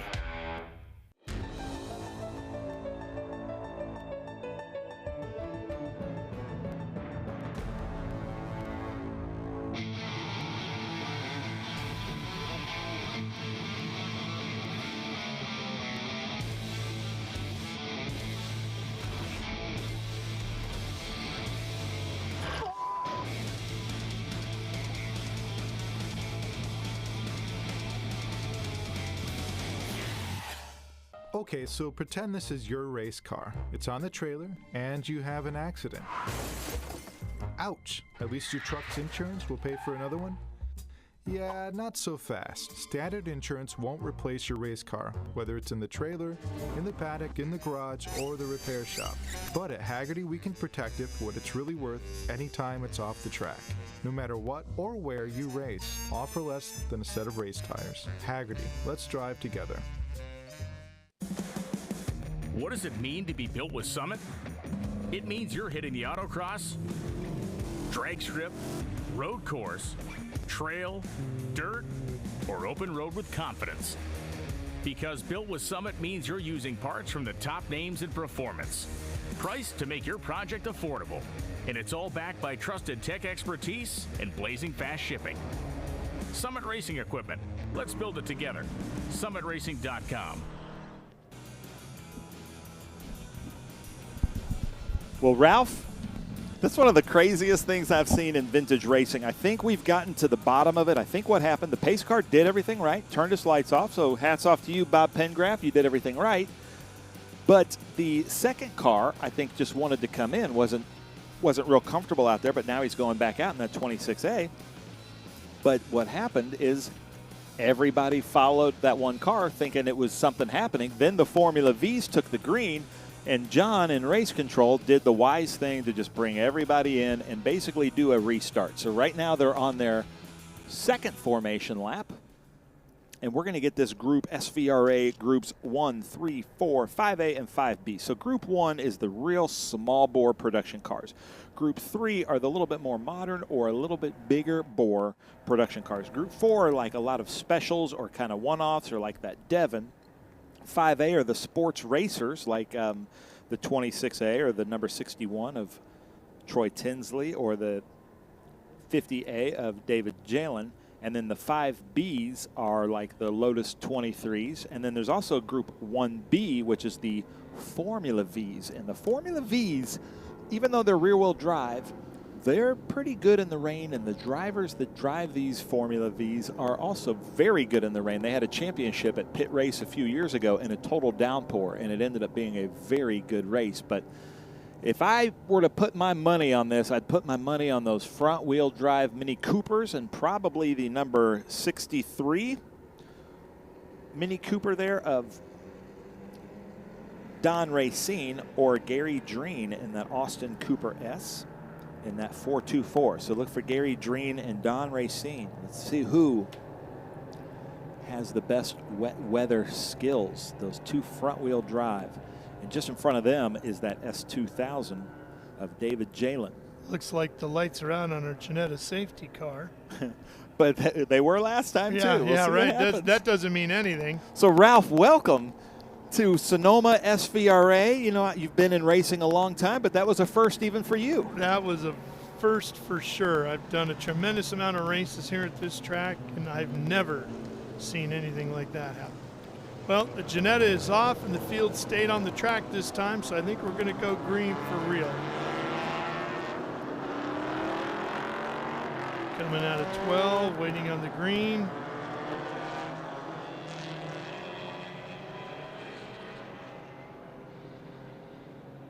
Green flag, and we're racing.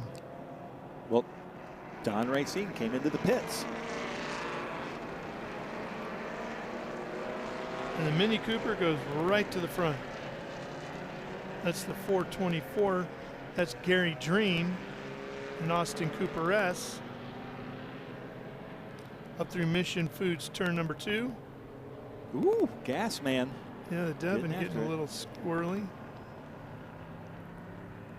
I am very shocked that Don Racine didn't want to go out in the wet. Most Mini Cooper drivers love it, but you know, anything could happen, or he might be saving that car for next weekend at Laguna Seca. Yeah. But Steve Yarborough, man, he's got some oomph to him in that Group 4 Devon. Yeah, if he could get around the Mini Cooper and maybe stretch out a little bit of a lead, he might be okay, but he better get going because the Mazda Miata is closing fast.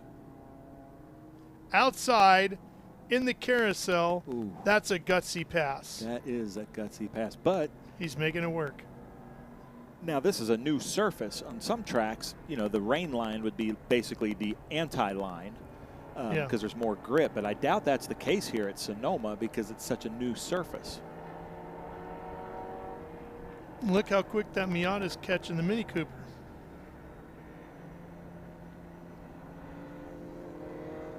He might be on him by the time we come down to the other end of the... But Ranson Webster out there in that Group 4 Porsche Abarth GTL. Unbelievable. So excited that he's out there with us. So let's see what this Miata behind Yarborough can do. I believe that's Edward Hugo.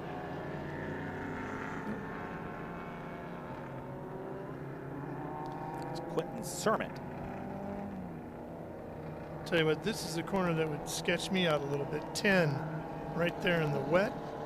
That's a tricky corner as it is. I think We do about 20 to 22 race events a year at different tracks, and I think that's our second most scariest corner. I'd say the kink at Road America would be first, and then that would be a close second. Similar type of corner that you're staring right at the wall in the entrance.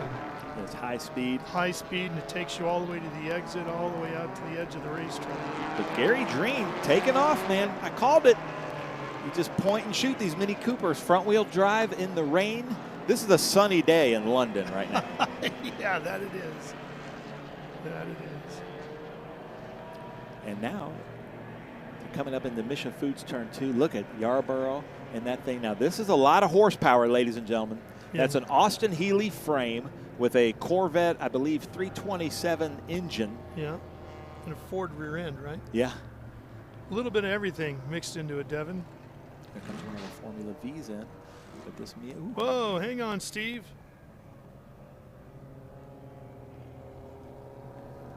So that's Cermet behind Yarborough. Maybe not for long, though. That's Jalen in that S2000. Now, there is a Sports 2000 championship that's happening inside this race, so I think he's out there just to get points. He's on slicks, not very comfortable in an S2000, not a great rain car on slicks, so I think he's just out there just trying to get laps and get points. But now it's Mini Miata.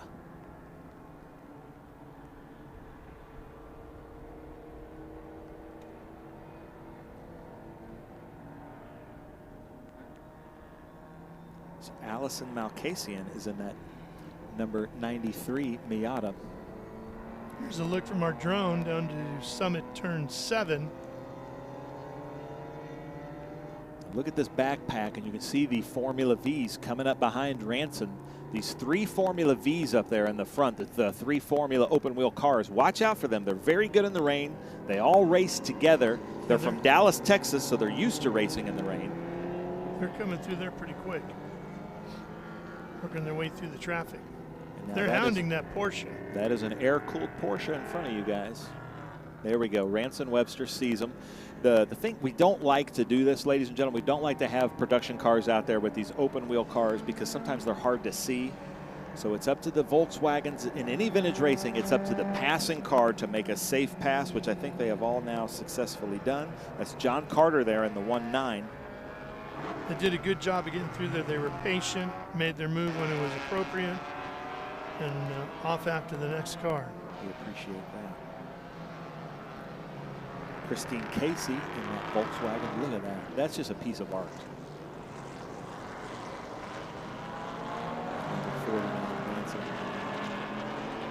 Ben, we do have another victim of the day. Qualifying for Trans Am presented by Pirelli has been canceled for the day. So they will line up tomorrow based on practice speed, right? Yep. And that's a smart move. The fact that we've got so many people out here from the National. We've got another race next weekend at Mission Foods Laguna Seca. But look at this.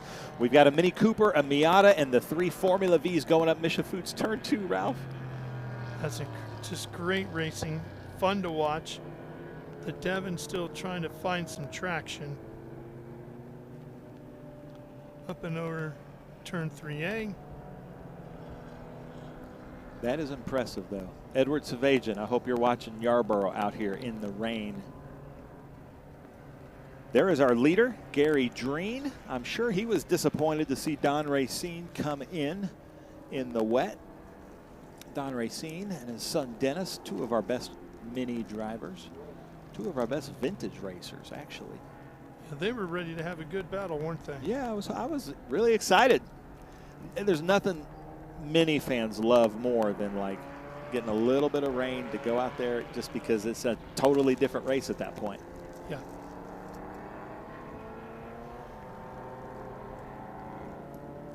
So there's Yarborough in our Group 4.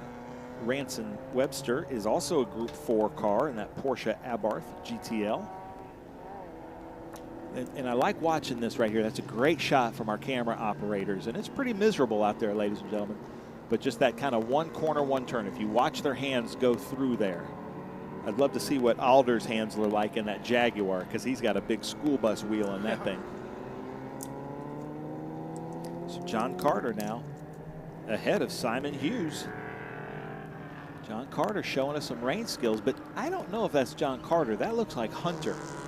Hunter wears a GoPro on his helmet, so hopefully somebody can text me from the Barron Racing and tell me who's behind the wheel of that car. Right now there's Gary Dreen with Allison Malkasian right behind. Allison may be waiting to pounce.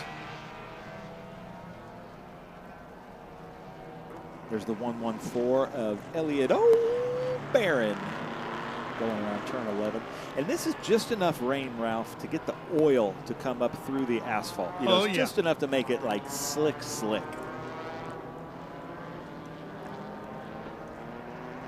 All right, our Formula V friends are catching up on Yarborough as we watch Gary Dreen go through the mission section, the mission food section of the track. The 41 of Edward Hugo, the hardtop Miata. And then Duncan Williams in that beautiful number 58 Mini Cooper.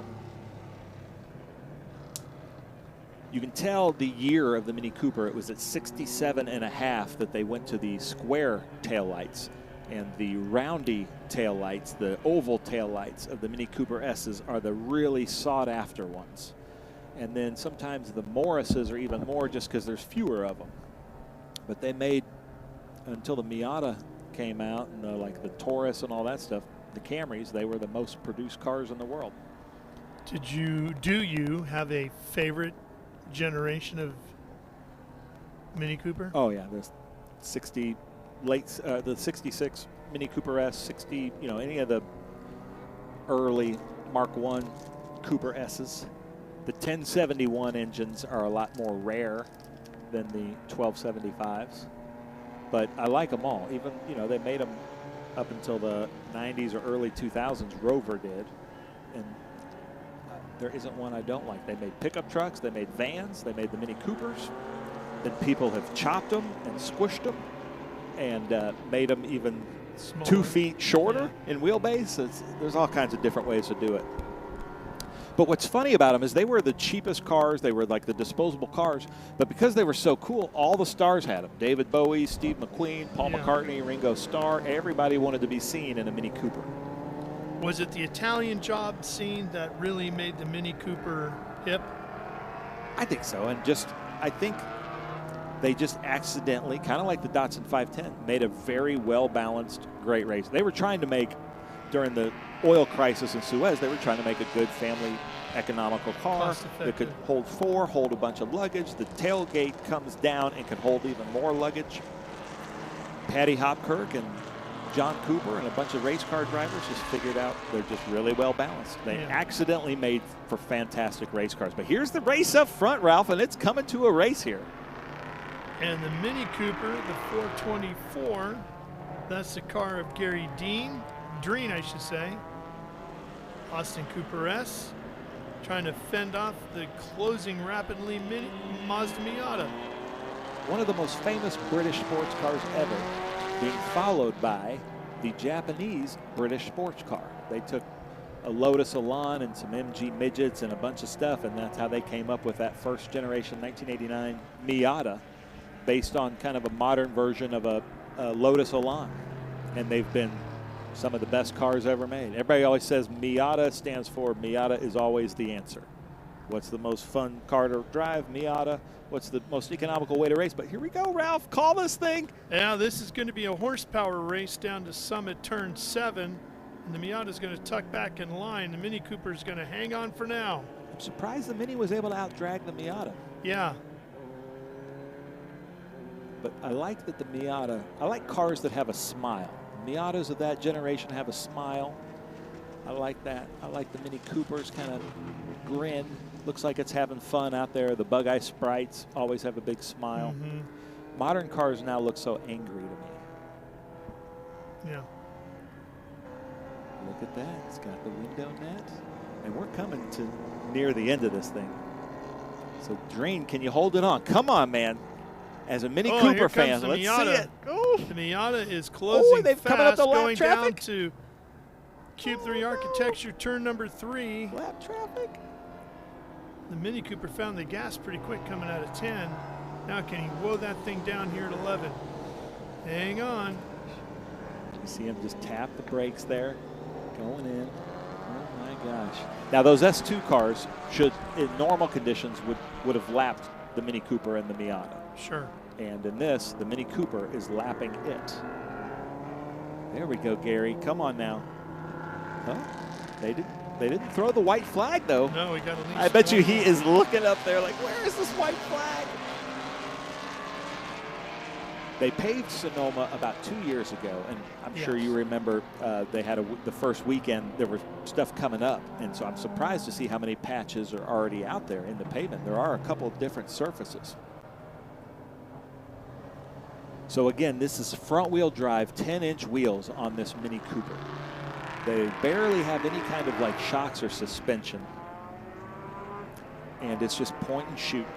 You just hold the gas down, steer the wheel where you want to go, and the car will follow. Those rear wheels are just hanging on. They've got some brakes, some drum brakes on them, and they're just hanging on. Not sure what's going on there with that S2000. You know, when Quentin wants to, he can close the gap in that Miata. And here he goes again to the outside. Man, but that's brave. Then you'll see the 424 of Gary Dream. Yeah. This time he's not going to be Miata, able to hang on. Come on, Dreen. See if you can out-drag him. That little 1275. Let's see what you got. That's everything he has, I'm sure. Now, these cars are not racing in the same class. Gary, you've got Group 1 pretty much tied up if you keep it on the surface. But everybody wants to be the overall winner. Sure. And just even me right now, I'm probably not supposed to say this. I'm supposed to, not pick favorites. But Mini Coopers are out there in the rain. I've got to pick my favorites. Not that I don't like Miatas. Those are also really fun cars to drive. And the great thing about Mini Coopers and Miatas is you can have so much fun driving them as road cars and not have to break the law. Like, I used to have an 89 Mustang GT, and the only way it was fun to drive that was to basically break the law. But that Miata is really has a gap now. Quentin Surmott. Yeah, he's put a couple of seconds on it pretty fast. Gary Dream, we're going to have some words after this one. That is a cool look. I love those Miatas, the first gens. There hasn't been a generation of Miata I haven't liked. But he's slowed down there on the exit of 11. Yeah, looks like he got a little Come loose. on, Dream. See, we're looking for the white flag. Let's see. Still don't see the white flag. Going again. Come on, Dream. They're giving him every chance to close the door here. It's going a little bit wide through 1. Coming up to Mission Foods turn 2. A blind corner. Hard right. Right on your driver's left, the grip. There's a patch right there. It's a little bit weird. You don't want to go too far out because as soon as you hit those painted curbs in the wet, it's just like hitting ice. And then here is our Formula V race. Let's see what we have here.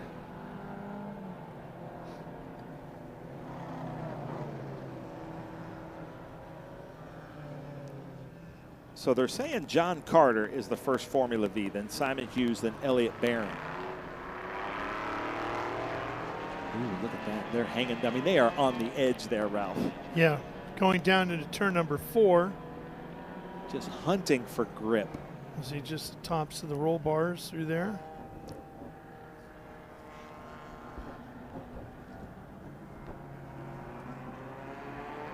That's a good pack. Headed up to Mission Foods turn 2. Devin 295 right in the middle of it. It's a scary pack. But right there, Ralph, look at that. That is just sex on wheels. Jaguar XK 120, just one of the sexiest cars ever made. I believe they started producing them in 1949, the year that my parents were born. Look at that thing. Look at that long hood. First production car to hit 100 miles an hour. I dare you, people out there in the comment section of YouTube, tell me a prettier car than a C, a D, or a 120 from Jaguar. 250 GTO Ferrari. Yeah, 63G. I'd put that in there. I'd put that on my Mount Rushmore of beautiful cars. Not that that's not a stunning machine right there that we're looking at, but if you're going to push me to come up with one, That to me is. If value was not an option. No, it has nothing to do with the Okay. value. I'm 'Cause I talking like- strictly about the look of the car. I love a Jaguar XKSS, which is the street version of a D-Type, and I love a D-Type, both the long and the short. But also, I don't know if that's because I know the value is astronomical. Yeah. Yeah. No, I think a 250 GTO is just stunning. And Oh, when yeah. you see one in person, Yeah. you quickly understand why. And there's the white flag, so we are now on the last lap. Mr. Sermit, you got one more circuit. So Mr. Quentin Sermit is in a Group 3 Spec Miata, then followed by Gary Dreen in the Group 1 Mini Cooper S. John Carter, Simon Hughes, and Elliot O'Barron are in the Formula V's Group 1B. Allison is the next Group 3 car. Yarborough is in the top in Group 4, but look at that, Alder. Look at that big wheel, ladies and gentlemen. That is so cool. And that's one of those cars, Ben, you're either going to fit in it or you're not, because you're not adjusting the steering wheel or the seat, really. Now, like in my MGA, all you can do is just basically, you can go as far back as you can, and that's only if you're about 6 feet tall. Anything over, say, and I'm 6'3", and then you just, the only other option is just to get smaller steering wheels. But then you don't have power steering, so the smaller steering wheel is, the harder you have to work your muscles. Harder to turn it, yeah. But let's find the leaders, because here's the leaders as they come down, and it's now basically almost downhill the rest of the way for Quentin Sermit. Yep. Out of Summit Turn 7, far north end of the racetrack. Headed now into the Cube 3 Architecture S's, 8 and 8A. That's impressive. Rear-wheel drive Miata like that, hasn't put a wheel wrong. Did some, what I would say, some pretty brave moves on the outside of the carousel, side by side. So that was a hard-fought race from Quentin Sermit. And who knew when that car rolled out of the dealership doors that it would win here at Sonoma Raceway someday in the future? I have a feeling, based on the talent that I was seeing, it's not the first win for that car. No. I think you're right. But the Formula V's are catching up to my Mini Cooper. Checkered flag awaits. They're side by side going into 11. Quentin Sermit. There it is. Checkered flag waves. And the Mazda Miata takes the win. And now crossing the line, Gary Dreen taking the win in his Austin Cooper S in category and second overall. Now I have that song in my head from the Italian Job. The Self-Preservation Society. There's the number 41.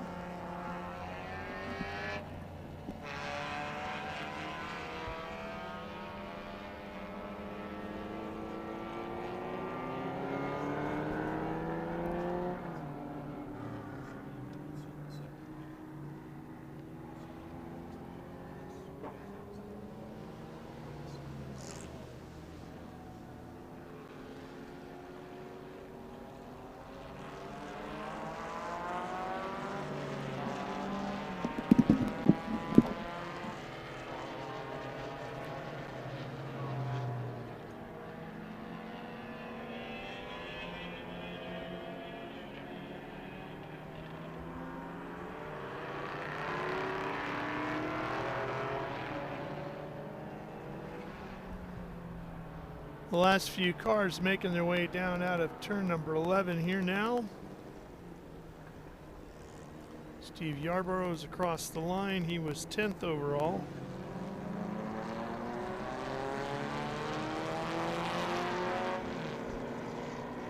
Fifth in category.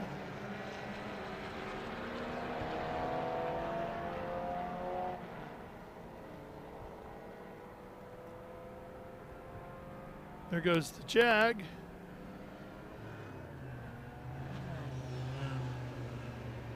James Alder. James finishes 13th overall.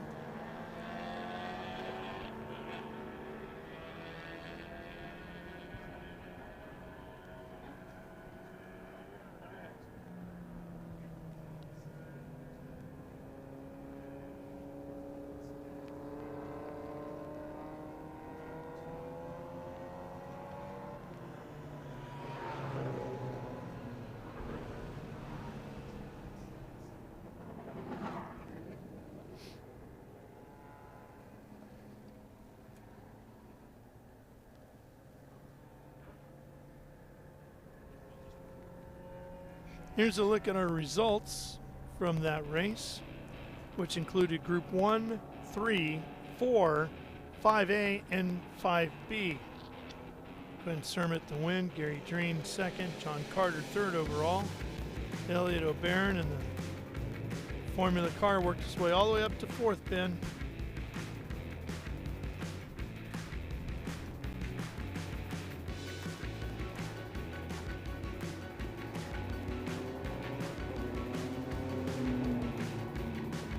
All right, as you take a look at the rest of our results page, we're going to go ahead and take a quick break here, but we'll come back. There's more racing yet to go from Sonoma Raceway with the Sportscar Vintage Racing Association. Stay with us.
Rev up and get ready for race day with Mission Foods. The world's best racers and tastiest products come together to make every race delicious. Fully loaded tacos, fast wraps, piled high nachos. Whatever you crave, Mission will help you be race ready with easy to make recipes that will take your race day to the finish line.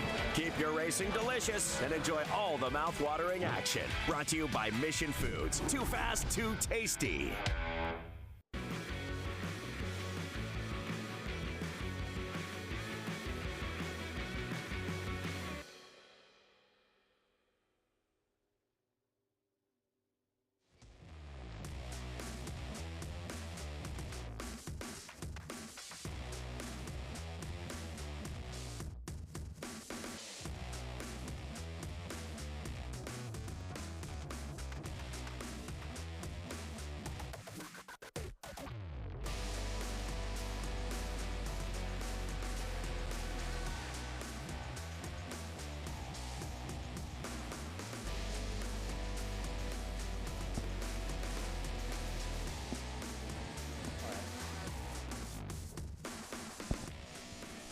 Because of scheduling conflicts, ladies and gentlemen, we are going to have to step away for a little bit. We're going to go in and do some interviews with some of the great Trans Am drivers for the race that's happening tomorrow. We've got some, not the normal Sonoma weather, but we do have a lot of fans here. It's going to be a lot of fun, and we're going to do some great Trans Am and SVR racing tomorrow.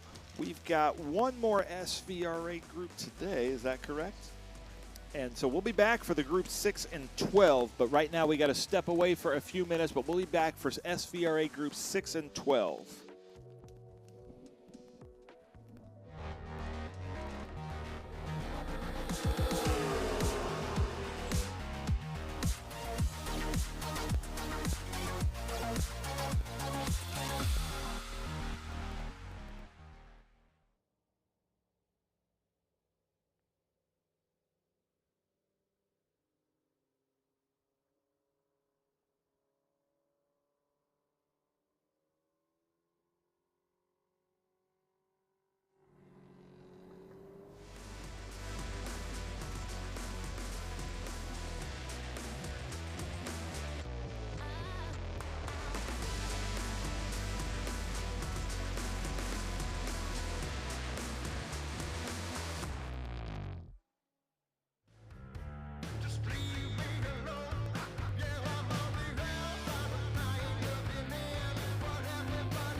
Well, ladies and gentlemen, I'm here at the Sonoma Speed Tour.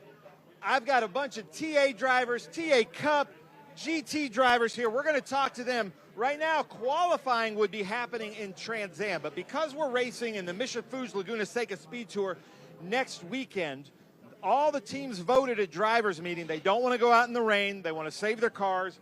We're going to base the qualifying on the fastest lap times. So right now, we've got about 20 minutes. We're going to get weird. You can see the camaraderie here in TA. They're talking to each other.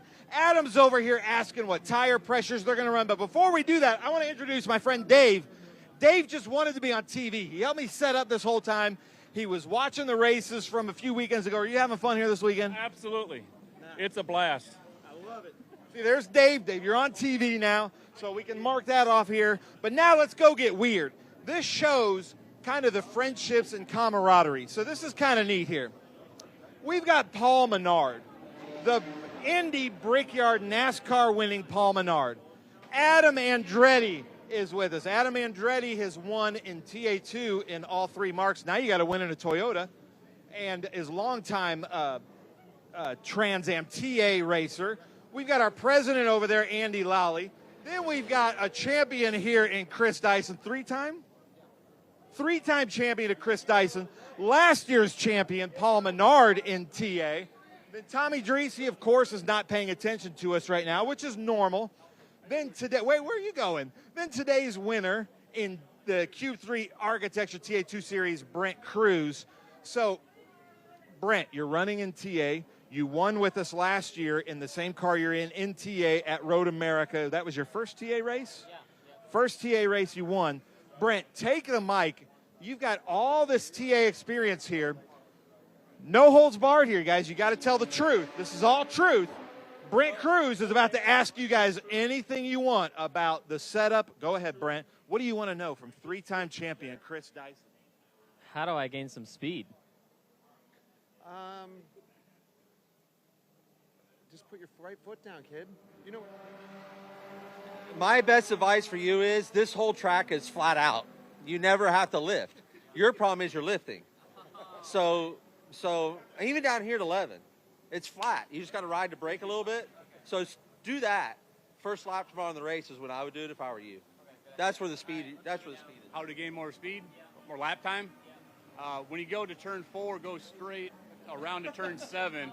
Just bypass that infield. You gain like 25 seconds. All right, now you got to ask us some questions.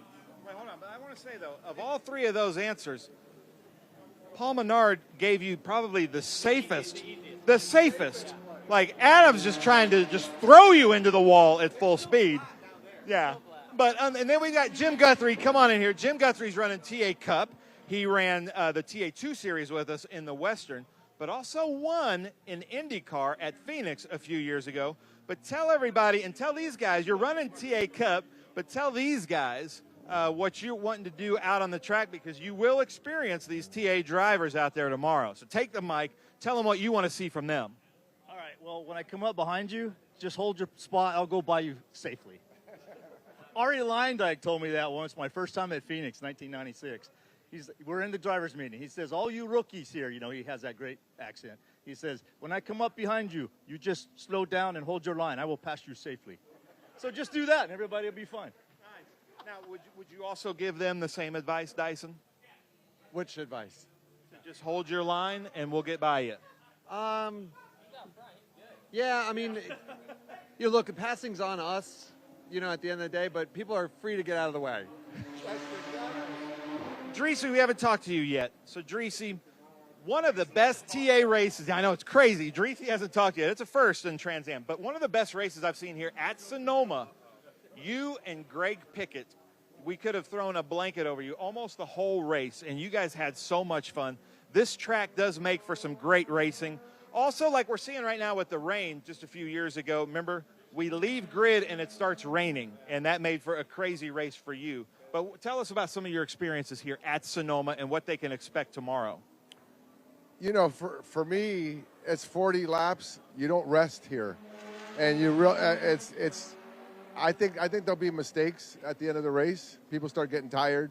I had a race here with Pickett, and it was he beat me, and I really still upset about it because, anyway, I made a mistake and he took advantage of it. And then I'm chasing after him. He has 30 of his family here. It'll be the decade, another like 6th decade that he would win. So somewhere in the back of my head, I think I wasn't easy on him. I tried to put the bumper on him, and he still beat me. So anyway, good experiences here. So you regret not taking him out, Tommy? Remember, this is Chris Dyson and Greg Pickett. This is like family. No, I love Greg, but he was in a race car. You know, it's a whole different thing. But no, he raced and great experience. Actually, I was here, I think, for my first Cup race.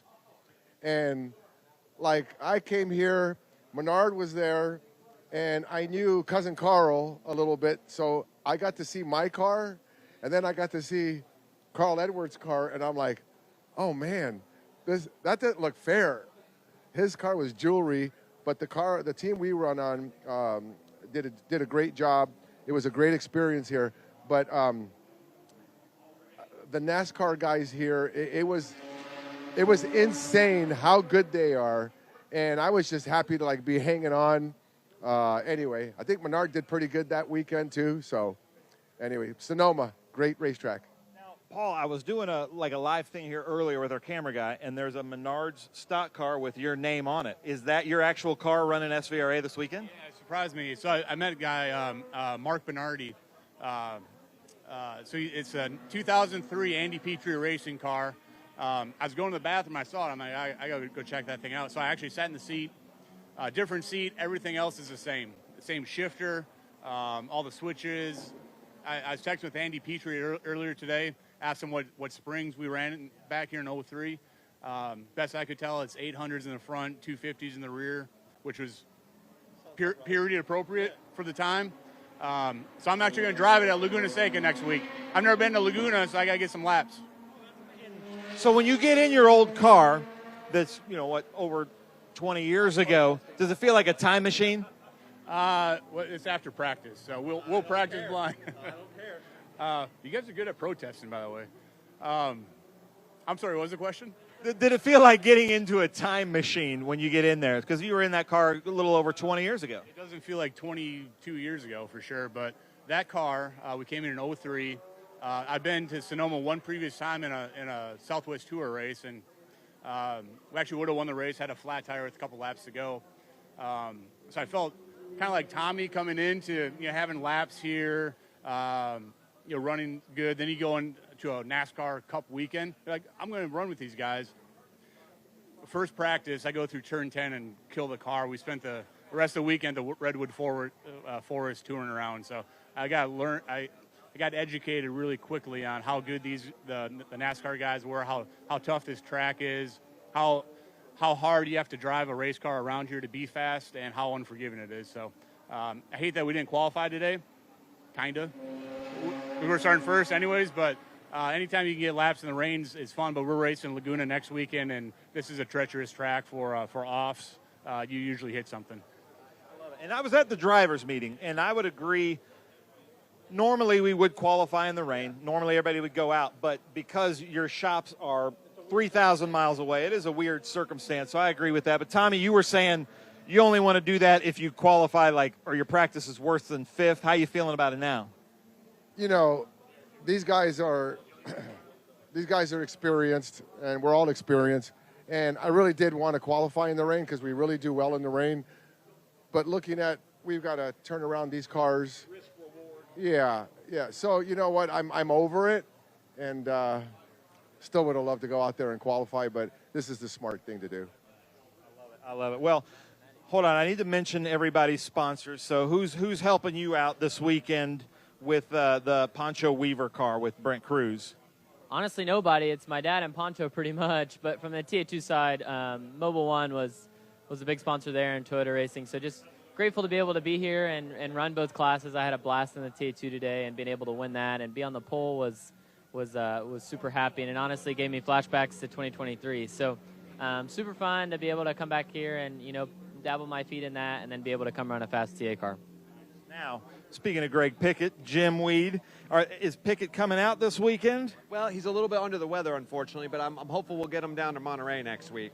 But we're hopeful to have this Jim Weed car running up front and end up in Jim Weed winner's circle. Not to be repetitious, but we like it that way. I understand.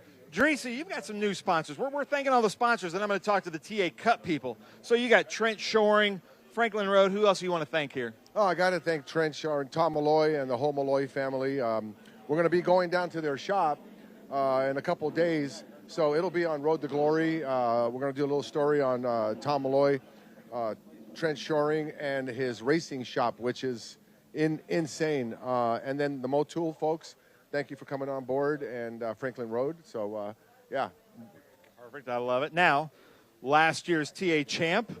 We're talking about sponsors who we want to thank. I'm sure Pittsburgh Paints and Stains is one of them, and 3GT. But, Paul, who else do you have on your car? Oh, gosh. I mean, who do we got here? Top, yeah, so Pittsburgh Paints and Stains, they've been with me off and on throughout the years, and kind of a cool story, really. Menard sells a lot of paint products, and Pittsburgh's been in our stores for a long time, and Pittsburgh came back on this year because they're into racing. They're race fans. Justin Solberg is a guy that that works there, is in their high up in their departments, and I've known Justin for almost 35 years probably. He used to paint helmets with Herm Johnson, who was our first IndyCar driver. It's like a whole full circle. So the reason that we're in racing is because of Herm Johnson. Herm Johnson got my dad to Indy in 1977, I believe. I was born in 1980. Grew up in the 80s around Indy cars, around Herm. Herm got into painting helmets. Justin Solberg was kind of his apprentice. Grew into being kind of the head helmet painter for Just Herm Designs, and Justin painted a bunch of my helmets back in the day. And he just painted his first helmet in 20 years was the helmet he painted for me for this year. And now he's our sponsor representative that comes to all the races and hangs out. So pretty cool. That's awesome. Now I have to brag on you, though. I'm a Midwest kid, so I'm definitely familiar with Menards. And I was speaking to his mom at the banquet when we crowned him the champion. I found out that his mom wrote the jingle, the Save Big Money at Menards. And anytime I hear your name, that's in my head, that earworm. So, what's your mom's name? Paula. Paula. Jingle. Unbelievable. You said hi, Mom? I said hi, Mom. That's a wrap on the TA guys. Except for you, Adam. Come here. You're in the hot seat. And then Guthrie, join Cowboy and Michelle over here because he's coming to you. Tell me about your sponsors. Then I'm going to do probably the most dangerous thing in motorsports. I'm going to give Adam Andretti the mic, and he's going to go talk to the Cup people. So talk about Top Liner and Burton Racing. Gotcha. Claudio Burton is this chemist, this genius, right? He's in a lab coat when he's not at the racetrack and doing his mixes. And so he was famous. The big thing famous with him is Linex. He was Mr. Linex. He's the guy that created it and grew it to what it was. And now he's back with a new product, Top Liner. And it's a do-it-yourself product where you can buy the gun. It runs off your air compressor. You buy the cartridges, and you could spray literally anything with the Top Liner. You could spray anything that you're trying to get grip off of.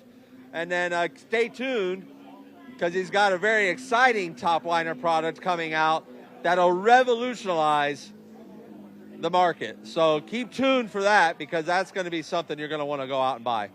All right, now, ladies and gentlemen, come over here, Adam, because you don't get to know these guys like I do, but Michelle Nagai, hey, Michelle. Awesome racer, she's run TA with us, she's run TA2 with us, now she's found a home in TA Cup. A few years ago, we did a race here at Sonoma, and right when she pulled up, we had to cancel the race because of fires. You remember that? Yeah. And then we've got Jim Guthrie, and then the Cowboy here, John Moore. And I was telling Kevin, he's doing a TV show on all these drivers. I was like, Kevin, Mooney, I was like, all you got to do is just follow that dude around, and you got a hit TV show. So, Adam, I'm going to give it to you.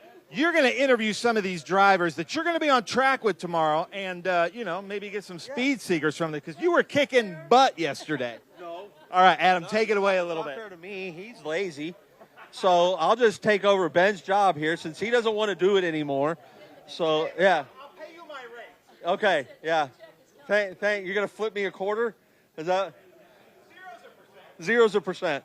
Yeah, 100% of nothing. So, Michelle, welcome back. You're here. Like she said, we go back. We were with Weaver Cars.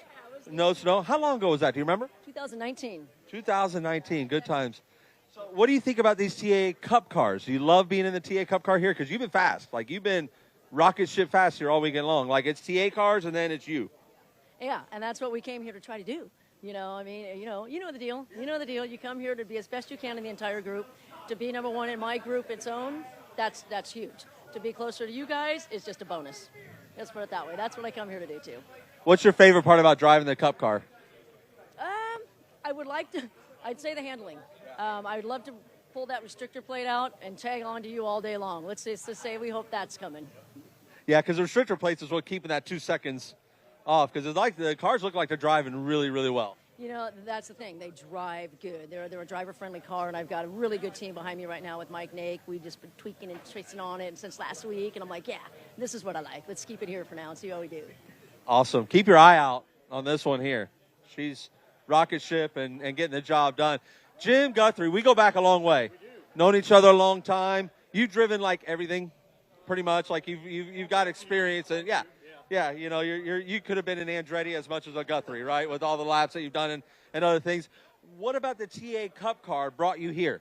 Man, I went and tested the car like the end of December with these guys out at Apex, and I was amazed at how quick and responsive, how much forward bite, how much lateral grip they had. I was like, it reminds me of the TA car from Roush days back in the late 80s. I drove the old Tide car. We did 3 races in that, and I was like, okay, this is fun. It's like a go-kart on steroids. I mean, it's very different than a TA2 car. It's, I think my style, it suits me better than the TA2 car, so it's fun. I've only been in it, 5 or 6 sessions now, but I did get beat by a girl.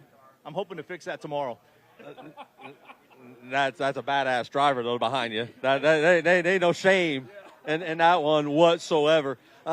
You know, so very, very good stuff. It's awesome having you here. I love that you kept your presence in TA2. I'm one of the biggest fans of Mike Skeen. I think the world of his talent and the way he approaches a race weekend. Tell me what made you want to stay in TA2 and what made you go after Mike Skeen? So, you know, Scott, we bought an M1 car last year, and I still have my HAL. And Scott and I put together a deal for Mike for Sebring. And then we found out that Jared was going to buy that car, and then Mike was out. And I hurt my shoulder last year, so I was barely able to raise my hand for Road Atlanta. And because of Sebring, I hurt myself again. And so I said, all right, let's put Mike in the car. And then my buddy Bob Accardo, who now is driving, it's actually all that stuff is his now. And he is hooked up with Make-A-Wish. So we're helping run his car for this year for Bob and for Make-A-Wish. And so we're bringing families to the track and giving them, hopefully, a great experience and lifetime memories. So. And this is what Trans Am's all about. This has been my favorite part about it. It started at COTA last year. They brought little Jackson in at COTA, Esquivel. Wonderful young boy. You gave him your helmet? I felt it just was overcome. I was overcome by it and love the kid. And Bell Helmets has been amazing to me. And because of Bell Helmets and our relationship, it allows me to be able to do that, right? Because I know that I could call them up and say, hey, I had this opportunity, and they're going to be on board with that and want to be a part of that. So that's very special. It's a very cool thing that you guys are doing for these families. I think that's again probably one of my favorite things that we've had going on. So it's awesome having you here. We love Jim. We love that Guthrie family. So appreciate you. Appreciate you, buddy. All right, we're coming over here to this guy. Hey. This is the most famous guy today. Well, I don't know. I mean, who do you think you are, Mario Andretti? I wouldn't want that. I wouldn't want that. No. I'm going to say, I had to say that, and the next thing I'm going to say, which everyone else is thinking today, I hate getting beat by a girl. Good Lord, that girl's fast. I hate it. I hate it. You hate it, you love me. I do love you. Like a sister. She's a rocket ship, so there's nothing in that. Like, she's awesome. And I mean, I've been racing her for a long time. Circle track. Yeah. It's a definition of this is an individual. She don't want to say, I'm not a girl driver. She's a race car driver. That's just a driver. That's just a driver. Yeah, you don't. Well, I still hate getting beat by a pretty girl. But you know, it is what it is, right? The clock don't lie. I told you that once. Okay, so talk to us about your TA2 race. It ended early for you, really early. Yeah, I hit a little oil, got a little oil, and I just got that turn one dialed in, little technique I learned, so I was wide open, and well, there it was. I felt it, and I'm like, here we go. And then, yeah, it was a good ride to the fence. I let go. I crossed up. I was like, this is going to be a whack, so I did the right thing, and I was that, and then I got out and I thought, well, let's just have a smoke, I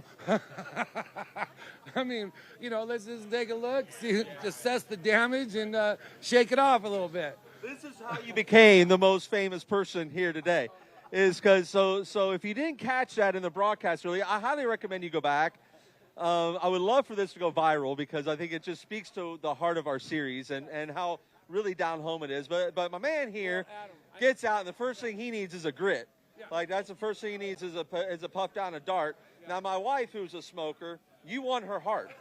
You won her heart right over. But then the safety crew came over. What'd they say to you? He says, there's oxygen in there. Could you put that out? And I'm like, no problem. Let me get one more. So then you had to go to the drink bottle. Yeah. Because it's California, you just can't flick a cigarette out because then wildfires happen and then you get a different reputation and one that you don't want. So we all want to know what's actually in the drink bottle.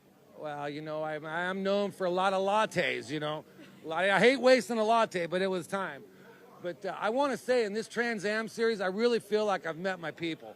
I'm really digging it. There's at least half of these folks are as loony as I am, and I'm digging it. I'm telling you, you met your people. Yeah. You met your people. I'm sliding right in. I feel at home here. You're at home. You're at home. No, we're glad to have you, John, and thank you for that personality and being as real as you are, because that's what this whole paddock is about. I tell people all the time is this paddock is real. You want to come and experience real racing and real racers at a very high level, this is where you're doing it, in the Trans Am Series. So I highly recommend you come and meet these cast of characters because there's something else to be a part of. Speaking of cast of characters, we're going to come over here to Chris Coffey.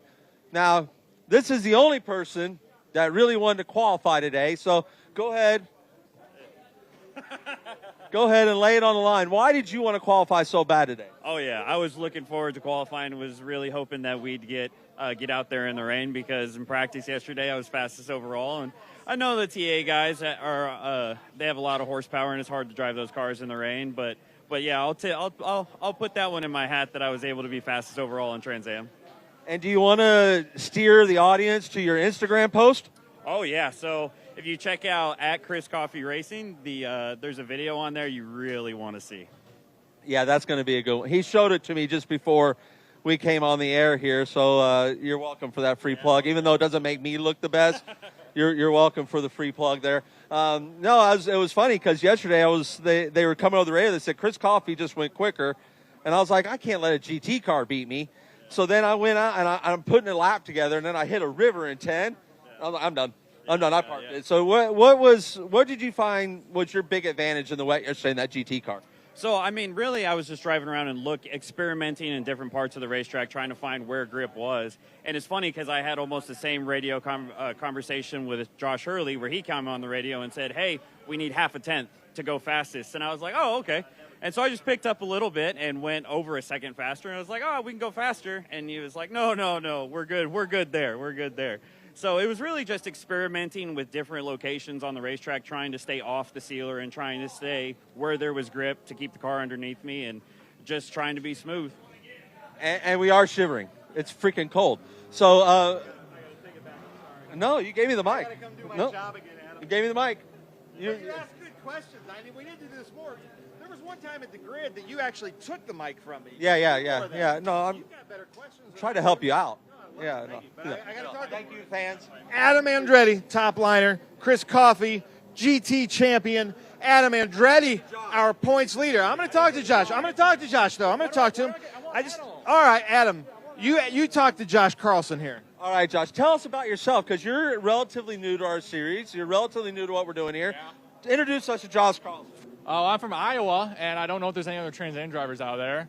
I drive the Blue Mustang. So that's pretty nice. My favorite food is rice, specifically wild rice. I like the Uncle Ben's wild rice. I like that. Anything with it, a protein or anything, or you just go straight up carb? You know, just straight up, you know, put some of the... Where are you putting it? It goes in and right out into the toilet. Right in my lounge over there. It stinks over there. I need some Febreze over there. Yeah. Uncle Ben's. Uncle Ben's, yeah. So Uncle Ben's, if you're watching, sponsor me. I like your rice. Let's see. I like watching YouTube. I watch these races on repeat all the time. Who's your favorite content provider on YouTube? Arcade Matt. He makes arcade videos online. He actually came out to my race in Pittsburgh. He's out of Pittsburgh, came to my race. So I told him that I'll support him any way I can. So give him a shout out, Arcade Matt on YouTube. Check him out. Right on. Right on. What else? What other interests do you have besides racing? What do you do when you're not at the racetrack, Josh, in Iowa, other than, you know, count corn? You know, there's cows out there, too, that I count sometimes, too. They eat the corn. Yeah, they do eat the corn sometimes. Yeah, let's see. I run arcade games, claw machines. Got them at, like, bars and restaurants and like that, so I do that in my... That's great business. It is, yeah. And he brought the world-famous arcade Hey, mat to pit race. yeah, I brought that up, too. Yeah. Yep. If I'd be doing my job... If you've been here witnessing your job happening, you don't know. You know, when I'm not driving race cars, I do DoorDash.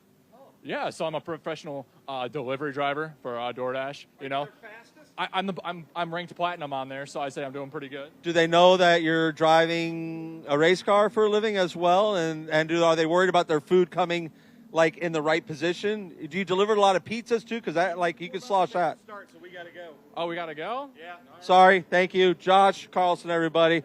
Great personality. Ralph Shaheen. My buddy Ralph. Take it over, Ralph.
Adam Andretti. I drive the top liner Chevrolet Camaro in the Trans Am Series presented by Pirelli. It feels amazing, but at the same time, it doesn't mean anything 2 races into the season. It's obviously a cool accomplishment. You get the great pit spot and you get some of the perks that come along with being a points leader, but none of it matters until we're in COTA and we're at the banquet and they're sitting there and then you're the points leader. That's when it matters. So there was a lot of racing left to go, and that's what we're working towards, is to get to that goal of COTA and celebrating the ultimate celebration. Leading the points at any point in your career feels amazing. I mean, no one doesn't want to be the points leader. That's what we're striving to be. We've been consistent. You know, it's again only 2 races in, but the change from our past to now would be consistency and having a good start. Honestly, in my entire Trans Am career, I've never left Sebring with a decent finish when going for a championship. I've had some great finishes at Sebring, but it was always like one-off races, and I was never going to go. I wasn't going for the championship that year. It seemed like every year I've gone for the championship, Sebring has put us behind the 8 ball right off the bat. And this year that wasn't the case. This year we were able to bring it home with a strong podium finish, and that has been really the game changer for us. When you start thinking about other teams and what they're going through, and you lose focus of what your own operation is doing. We're just heads down on what our own operation is. You have enough to deal with focusing on your own program than having to worry about anyone else's program, as nobody out there is worried about our program either. So it's the champions really put their heads down and focus on what they're doing and exit that outside noise. That outside noise doesn't mean anything. It's funny, when everyone says, I'd rather be chased than be the chaser, it's because they're not in that position, you know. So you always say, because what we do here in our world of driving race cars is 90% psychological. So if you're somewhere wrong in that game that's going on between your ears, so you have to talk yourself up for that. For me, I just like to focus again on what we're doing, business as usual. We know what we have to do. We have to finish races, first and foremost. And if we finish races with our pace and with the way that we perform, those finishes and those results should take care of themselves. After the California swing, we still have 2/3 of our races left. So you get into that last third of the races, then yes, maybe some of the mentality will change, but you got to be careful changing your mentality driving, because when you make those adjustments, it can create other errors because you're taking yourself out of your rhythm. You know, the rhythm of life and the rhythm of what you're doing, especially in our sport, is so important. So it's really a fine line, a fine balance that you have to be on at that point. Well, ladies and gentlemen, a lot of people ask us, what are the different classes in SVRA? Because we technically have 12 classes and then a few special classes. This is a great representation of a Group 1 car, a 1300cc small, nimble, light car. So it's got 1300 cc's. This one's in the rear, but MGs, midgets, Bridgets, all kinds of things like that. But also Group 1 cars had to be built in a factory. So that is a small bore production car is a Group 1 car. SVRA Group 3, one of my favorites because I always love the small bore British production cars.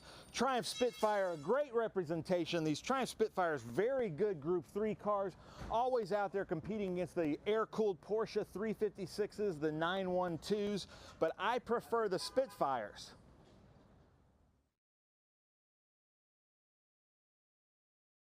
So Group 4, I can't think of a better representation than the beautiful Lotus 11. Back in the day in the 50s, Group 4 cars were like the top of the class, the elite cars, like a C-type Jaguar, D-type Jaguar, and then the beautiful Lotus 11s. That is Group 4, a little bit more rare than some of the production cars, technically production cars, but a lot more rare, limited run. Group 5A, the sports racers, one of the most competitive classes we have in SVRA, a driver's class. These cars are easy to maintain, relatively inexpensive. They have 2-liter Ford Pinto engines that you could easily source back in the day from junkyards, and then the bodies are just little pieces of fiberglass. Really fun as 5A sports racers. SVRA 5B, a really fun group to watch, especially the really quick ones at 5B tend to be these Lotus 23s, the 23Bs, 1600cc engine. But something that Travis, the driver, just pointed out, you got 4 lug nuts up front, 6 lug nuts in the back, and that became quite a fiasco in the FIA back in the day. So SVRA Group 6, always a favorite of the crowds, the production American factory-built muscle cars with some race provenance, especially when you bring something like a Shelby GT350, an actual Shelby, and you will see these quite a bit at an SVRA weekend. Group 7, some of our sports racers, but this is a 2-liter, a little bit more beefed up, a little bit more downforce, a little bit more aggressive. They call it kind of the mini Can-Am. These are some crazy cars with crazy ideas as Group 7 and a lot of fun to watch.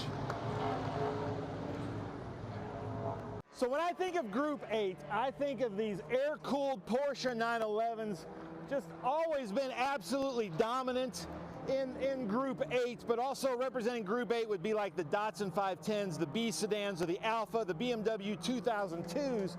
But I think anybody would say that the Porsche 911 air-cooled would be the best representation of Group 8. You need some help, Bill? So Group 10, kind of a catch-all to tube frame cars. So ex-Trans Am cars, some ex-IMSA cars, but then A really big growing group in SVRA is this Group 10 stock car. So you've got stock cars that would have run late model, NASCAR, Xfinity. Then we've got the Craftsman Truck Series over here. But Group 10 tube frame, custom built race cars from Trans Am, NASCAR, and IMSA. SVRA Group 11, and when you talk about Group 11, that's kind of like the prototypes, the LMP cars, but we might as well highlight the most famous Group 11 car, this Audi that just kind of changed everything in motorsports, but also this very car, Audi itself claims as the most winning Audi ever made, great thanks to Travis Engen, the pilot of this beautiful Audi R8. Group 12A, modern production muscle cars. So these are big, like 5-liter, basically our modern version of Group 6 cars, but a Ford factory production car that is a vintage car because it's kind of been obsoleted from recent racing, and we have a place for it here in Group 12 in SVRA. So a standalone group, maybe the most strict, historic Trans Am, easily a crowd favorite in vintage racing and SVRA. These cars here, it's just crazy being around them. These are actually the cars, just as they were, that actually raced in the Trans Am series back in the day. They have to be set up the way they were, and they are so strict, come with me here, that if they don't have pictures proving that this car had this Bell sticker on it, or Castrol, or any of these stickers, they can't run it. It has to look exactly like it did back when Pirelli Jones ran this car in Trans Am.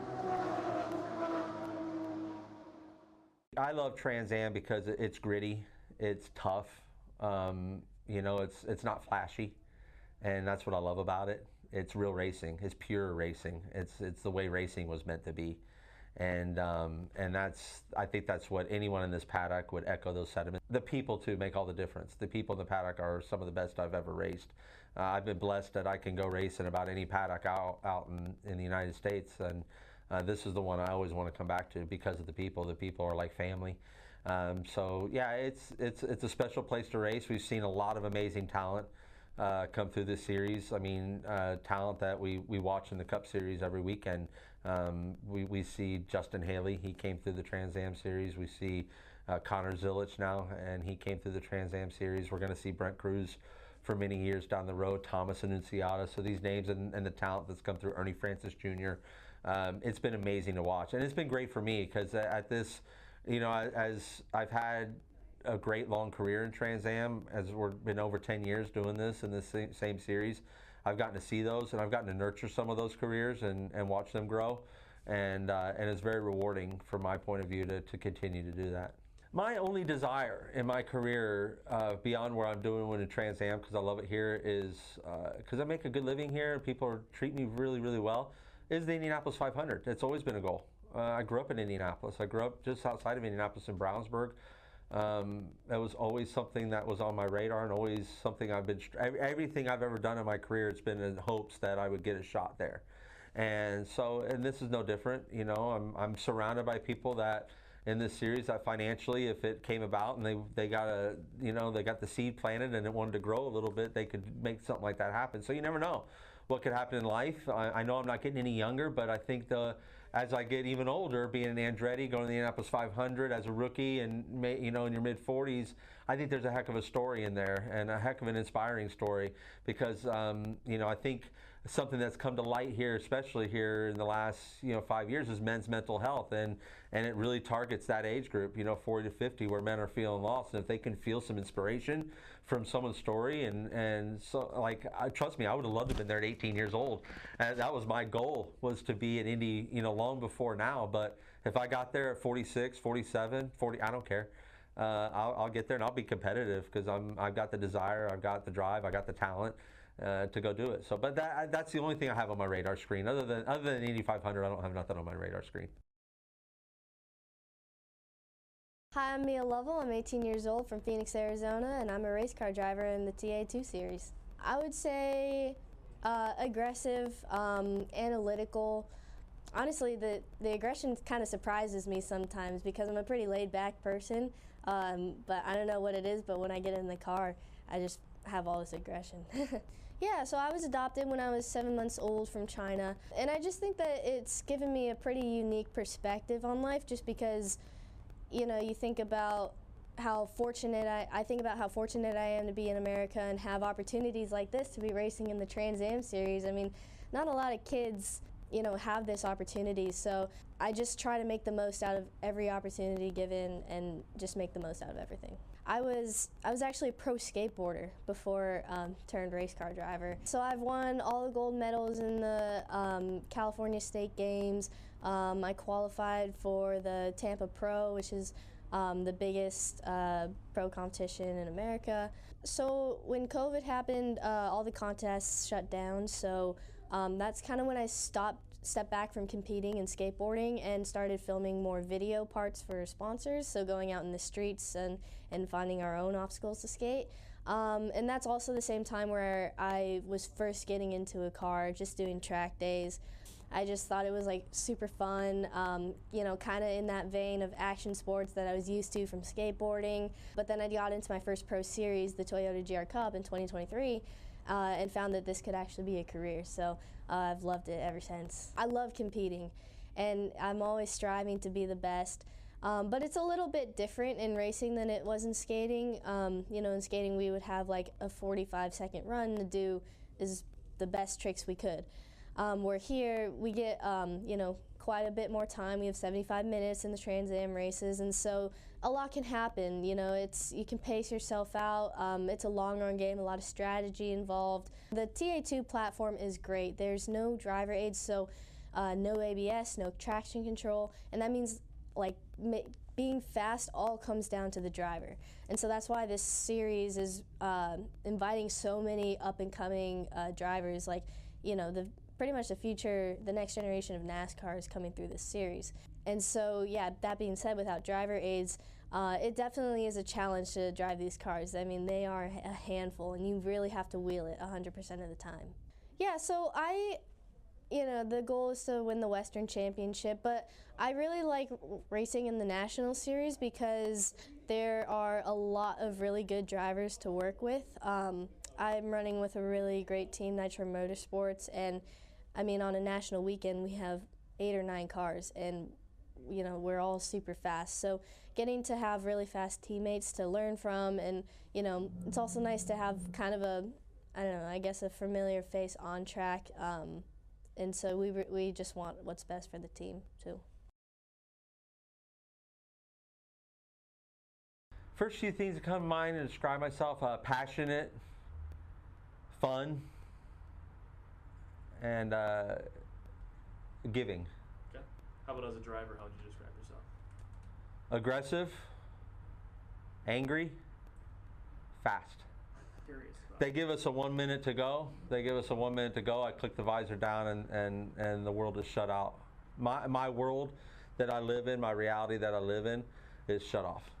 I go into full attack mode, soldier mode. The cars are the most. That's what I don't understand. Like why we don't have 50 of them every week, because it's the most exciting race car to drive. If you love driving a race car, you are missing out by not driving a Trans Am car. It's as plain as that. And every driver that's ever sat behind the wheel of one will tell you the same thing. And I don't get how these people will spend 10 times the money to go run a GT3 car. I guess they don't want to drive a real race car, because you could throw a license plate on those things and they could drive them to the grocery store. Because in all reality, that to me is not pure. When you're sitting in a car that's raw and just feeds you energy all the time, and you don't turn a dial for an air conditioner switch, and you don't pound the brake pedal and feel ABS, and you don't pound the gas pedal and feel traction control, there's something amazing about that. I mean, that's why everyone in the world should have ever gotten to become a driver. That's why when you're growing up you want to be a driver, is because you grew up watching people do that, and then all of a sudden that seems to be disappearing, and I don't want that to disappear. I want it to gain that exposure. So I don't mean to pick on any GT3 people out there, but come on, come Trans Am racing. It's more fun. I'm Thomas Annunziata. I race for Nitro Motorsports in the Trans Am Series, and I'm here to try and win my 3rd race in a row. Coming into Sonoma Raceway this weekend, we are sitting on top of the point standings. As of right now, we're not the fastest here, like we weren't at Road Atlanta either in the practice days. but we're going to continue to work on the race car. I'm going to try to continue to be the only winner this year. But no, I wouldn't say invincible. It's not been easy to win these 2 races, but it happened, so we got to continue that momentum. As of right now, I'm right here right now. I want to win this race. I feel like I don't necessarily have quite the speed at the moment to do that, so we got to find that speed. But until it's the last lap of the race and it's near impossible to win the race unless there's an issue up front, that's when I'll start conserving and saving and trying to get some points on the board, right? But as of right now, until qualifying ends, I'm going to continue to work on the race car and see if we could get to the top spot. If I had to describe myself, I'd say controlled, aggressive, and kamikaze. Yeah, I feel like I've worked really hard on my racecraft over the last couple of years, and I feel like my limit's higher than some drivers, or most drivers, so I'm able, if I back down my aggression just a little bit, it's still higher than what most can do. So that's when I'm able to think a little bit more, have more capacity to think about things smarter, and that's when I'm able to be a killer on the racetrack and attack when I need to. Well, if you really think about it, you sign up to do this for a living to be the one chased. So I have to get used to being chased, right? It's never, the best feeling, but it also feels good too because you're the only guy they're chasing. So I plan on doing that for the rest of my career. But yeah, there's some pressures. There's pressures with chasing too, right? When you're chasing someone else, you can't afford to make those mistakes. You have to be perfect to catch the guy in front of you. But for us, we're going to focus on minimizing those mistakes and taking home the points that we need to, and in the meantime, try to keep the streak alive of winning races. Nick Tucker gave me a ride to race for Nitro Motorsports this year again. The goal is to win the championship, and so far we have won the first 2 races, so good start.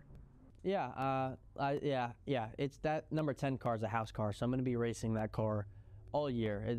That car is for all the Toyota development drivers to be jumping in. So Gonzalez, very talented race car driver, he was in that car for the first 2 races, and I feel like I deserve a chance from a manufacturer too, so I felt like I needed to beat him, and we did. We beat him the first 2 races, and I plan on beating Brent Cruz too. Really good friends with him, but obviously he wants to beat me as bad as I want to beat him, and I feel like I work harder, so we'll see what happens. I started racing cars and go-karts later than Tyler or Brent, and I had to work harder to get my name. I've built my social media platforms to 150,000 followers across all, which is 50 times the amount that they have. Appearance-wise, networking-wise, I've had to do it all the hard way and find my own sponsors. And I've now built my own name for myself, and I'm now beating those drivers, so I feel like I deserve a chance. Overall, I've worked harder, and I feel like I want it more.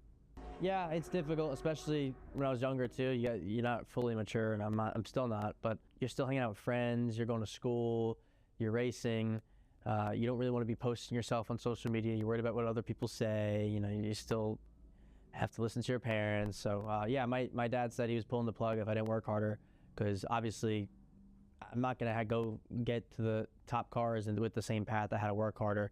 So he said if I don't work harder, I'm done. So I had to either sink or swim in that moment. And did I really want this, or did I not? And I did. So I put hours and hours of effort in, and grew my channel. Had a video that blew up at almost 20 million views, and really built myself a platform to promote brands and companies as well. And I can now tackle companies from all different aspects, and on top of that, I'm fast. So my name's Paul Menard. Been around racing my whole life. I started when I was 8 years old in go-karts, Legends cars, late models. Got into the NASCAR National Series for quite a while, running trucks, mainly Xfinity and Cup cars. And a good friend of mine, Pancho Weaver, let me drive his Trans Am car a few years ago at Virginia International, and kind of got bit with the bug again. And Paul Gianlozzi called, and we started talking, and we put together a full year last year, and here we are again this year.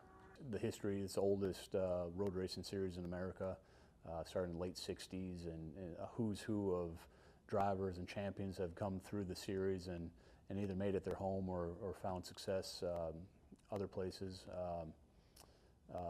The cars, keep coming back to the cars. I have not driven a car that's more fun on asphalt.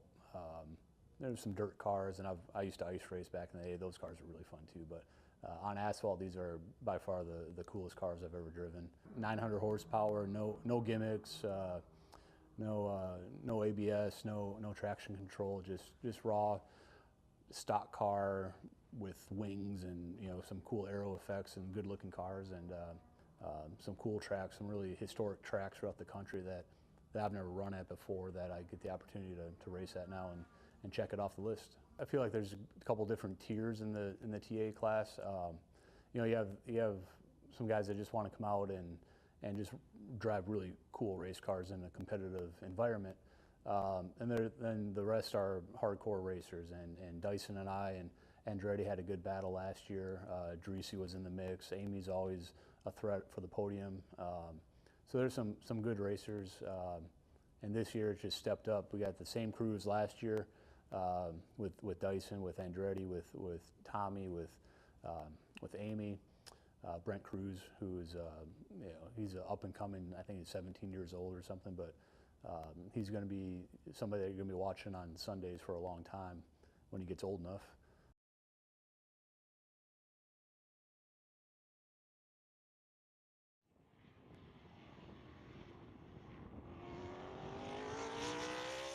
I'm Chris Dyson. I'm a 3-time Trans Am champion, and we're here to start the season.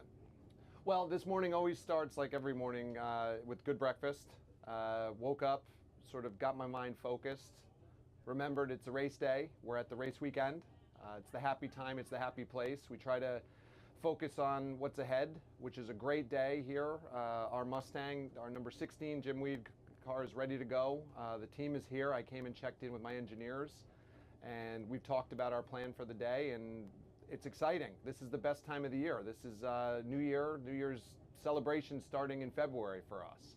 Yeah, so I mean, we spent the winter training. Racing never shuts off. You're always on it mentally, and you want your body to follow. And I think always having the ability to be ready to go at a moment's notice is something that we all racing drivers want to do. We don't want to be left behind. We want to be first. We want to be the fastest. And a lot of our focus away from the track is on making sure that we're at our absolute best, and when we're not at our best, that we can still get back to our best. And I think that's a key thing for any athlete. One of the big things in the off season is focusing on stamina and focus, and having a couple months off is a great time for the mind to decompress, getting in the gym, putting in that little extra, pushing to try to build up and create those reserves you're going to need when it matters. Whether it's in the race or whether it's over a course of a long season, that athletic preparation is a big part of the sport. This is a high-risk, fast, and dangerous game. And what you want to make sure of is that you're not letting down the team and that you're keeping yourself in one piece. So focus is everything.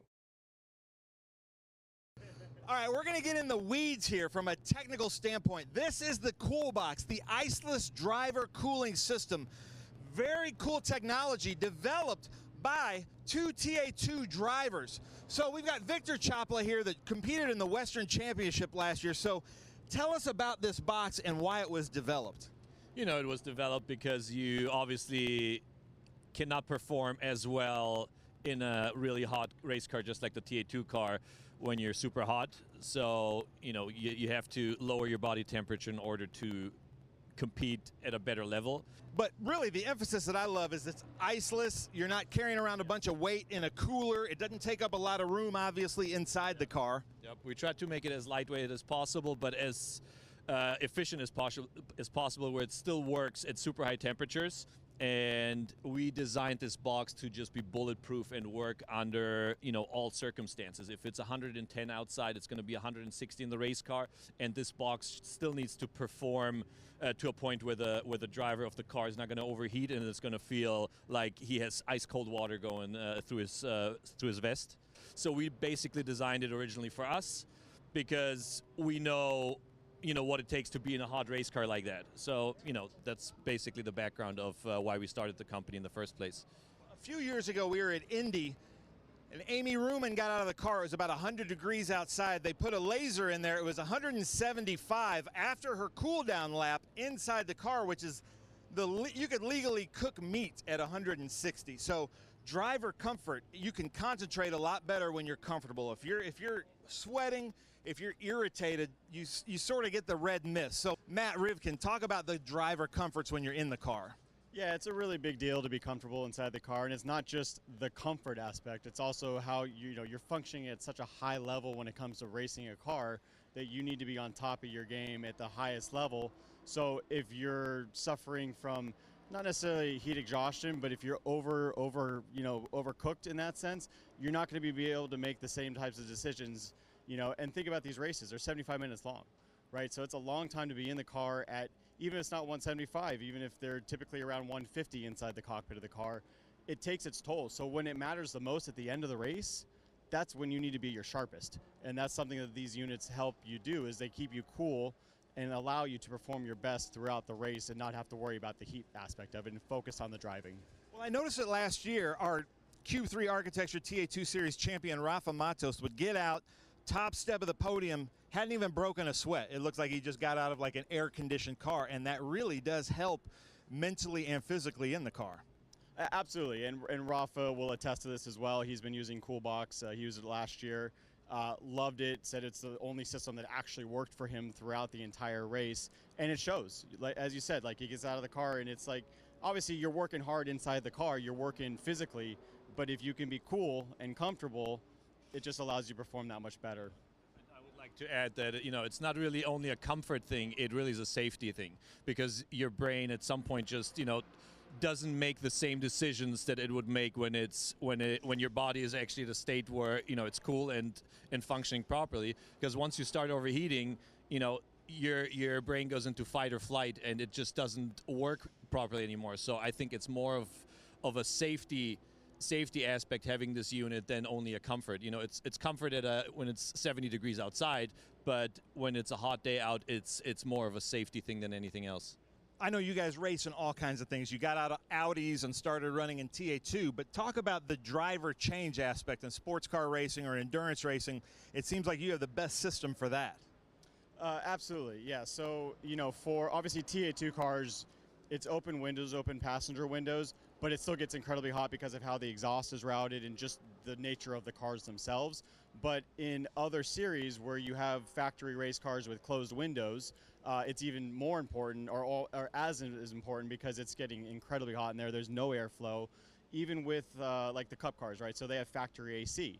AC does not do much to cool off the driver. So a lot of times what we do with our systems is we'll actually hook up, instead of using an aqueduct for the outside air, we'll hook it up directly to the factory AC to get airflow into our system so that they can now use the vest and cool their body down to 40 degrees while they're in those cars. Now, one more thing I want to bring up here is this CoolBox system is on Jared Odrick's car. There probably isn't anybody in this paddock that knows more about body conditioning and how important it is to keep your mental and your physical in check. Actually, come on in here, Jared. We were talking after Mid-Ohio, and we were talking about how important that is. So Jared Odrick, former NFL player, first-round draft pick for the Miami Dolphins. I feel like you know more than anybody else in this paddock about body conditioning. So how important is this CoolBox for you? No, I was just talking about it before coming over here. It's vital. I came into the TA2 series for high-level racing, and in order to do it, you need high-level equipment, and I think that's what the CoolBox is, and it's performed that way ever since they basically saved my ass over at Mid-Ohio. I think it was like a heat wave, and it was like a health warning that we got like on the local news on the bottom of the health warning, and I look over at my fiance and I'm like, I don't have a cool suit, right? And so then a few calls were made. And the CoolBox guys, came in and saved the day. And there was a unit sent, and I had never used that before, and I was amazed how actually cooling it was. Because I had tried a few other ones before in some of the amateur racing that I was doing, but since coming here, this has been in my car, and it's been awesome. And they've been with me every step of the way that I go further and further up the field. Nice. Now, let's get a little bit technical too, because the the intake on this thing is in a really cool area. But we have several different cars here in the paddock. A lot of times it can be on like the passenger window mounted right there. A lot of people prefer that. But the CoolBox system really is such a cool piece of equipment. You can see Jared is putting on the vest that then just hooks up into the box. These little veins run through with basically with cooling liquid inside. What kind of liquid is that? It's just distilled water. So obviously there's a refrigerant for the AC compressor inside the unit, but we don't want any of that near the body. So it's just distilled water that runs on the body. So if it gets on you, it's no big deal.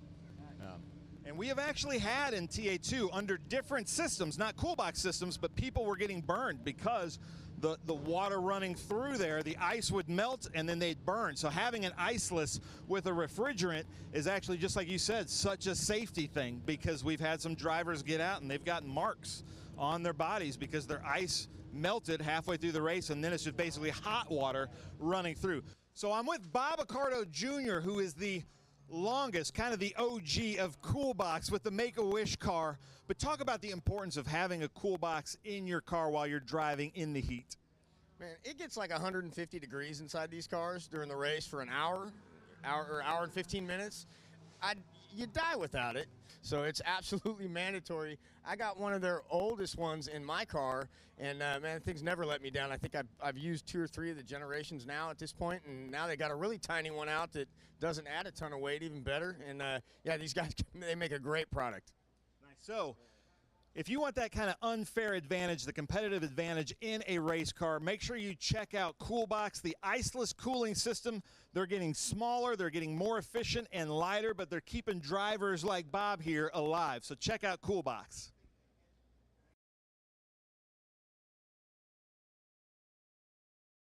Adam Andretti, I drive the top liner Chevrolet Camaro in the Trans Am Series presented by Pirelli.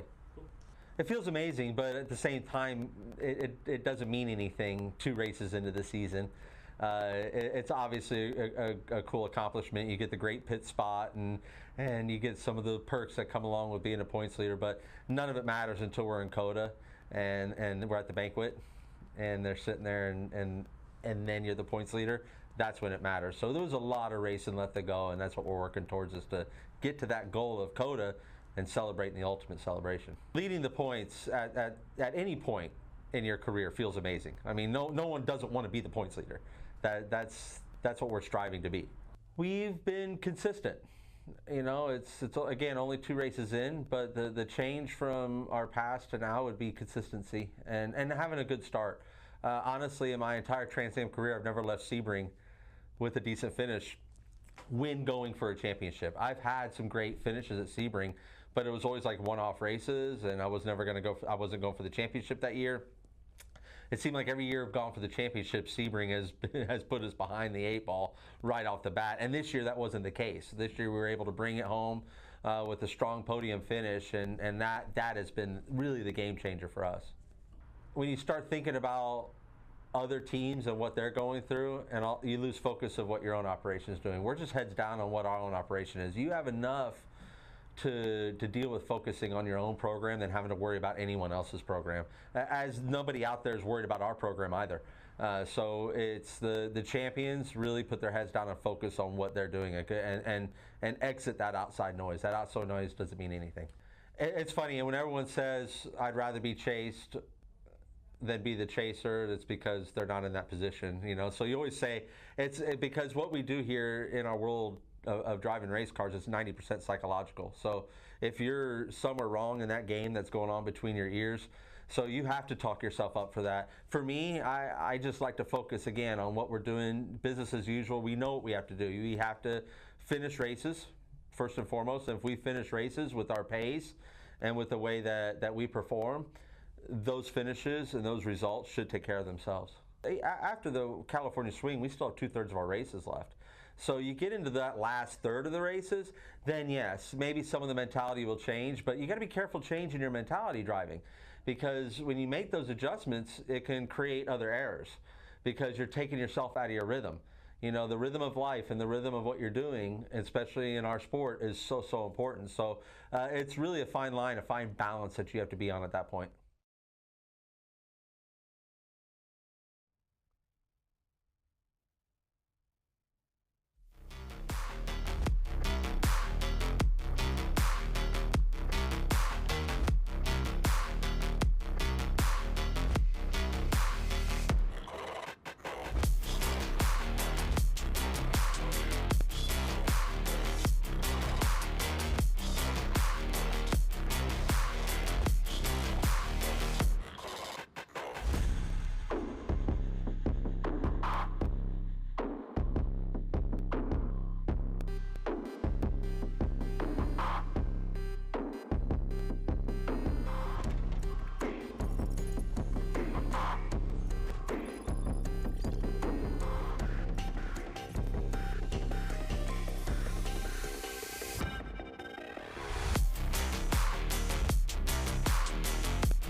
Well, welcome back to Sonoma Raceway. Ralph Shaheen and Ben Sissel with you. And Ben, we got another one on the grid ready to go.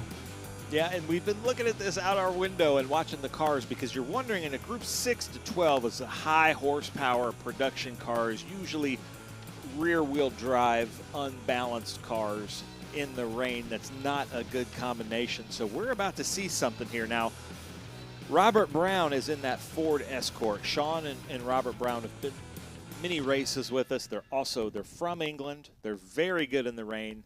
They're right-hand drive. Sonoma is a great track for right-hand drive, so I'm looking for them to move up front right there, that little Ford Escort next to that Nissan. But I'll go through the grid right now. This is Group 6 and 12. Group 6 is basically 1972 or older, production American or muscle cars.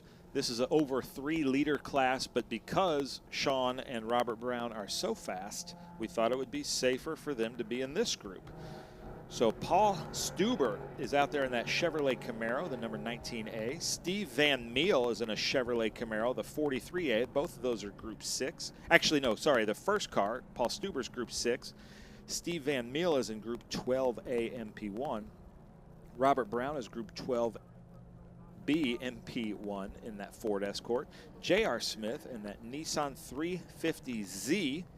Then Steve Yarborough, who we saw out there earlier in the Devon, in a Chevrolet Camaro, Group 6 BP. Scott Shadle is in a Group 6 Trans Am spec Chevrolet Camaro, blue. Masato Yamamoto is out there in a beautiful, it looks like one of our historic Trans Am cars. That It really does. TAS Chevrolet Camaro.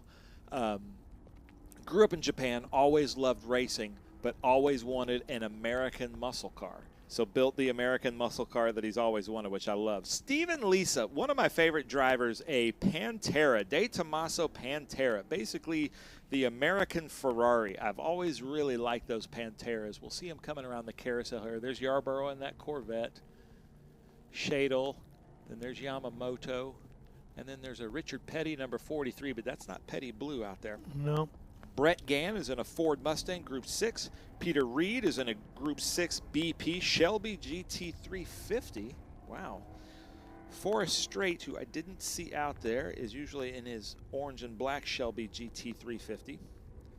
And that is our grid. So about half of the cars did not want to go out there and take this track in the wet, and I can't disagree with them in this class. That's just too much power. And I was telling your friends here in the booth, Ralph, that there's been times when we're in the rain at tracks that some of the TA drivers will just pull a few plugs. That's not against the rules, and go out there in a 6-cylinder just so, you know, they have a little bit better traction, that they don't, if their foot loses control. And I wonder if any of these drivers have done that.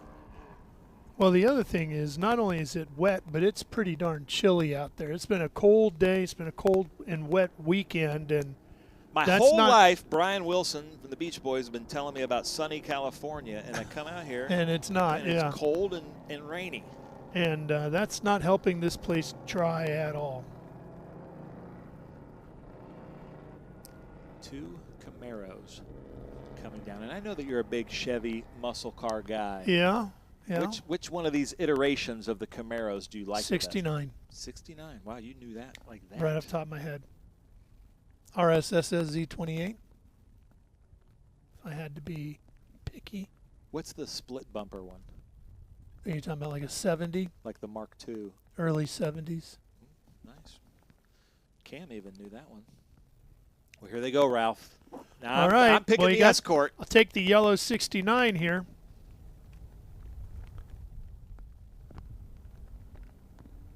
Getting ready.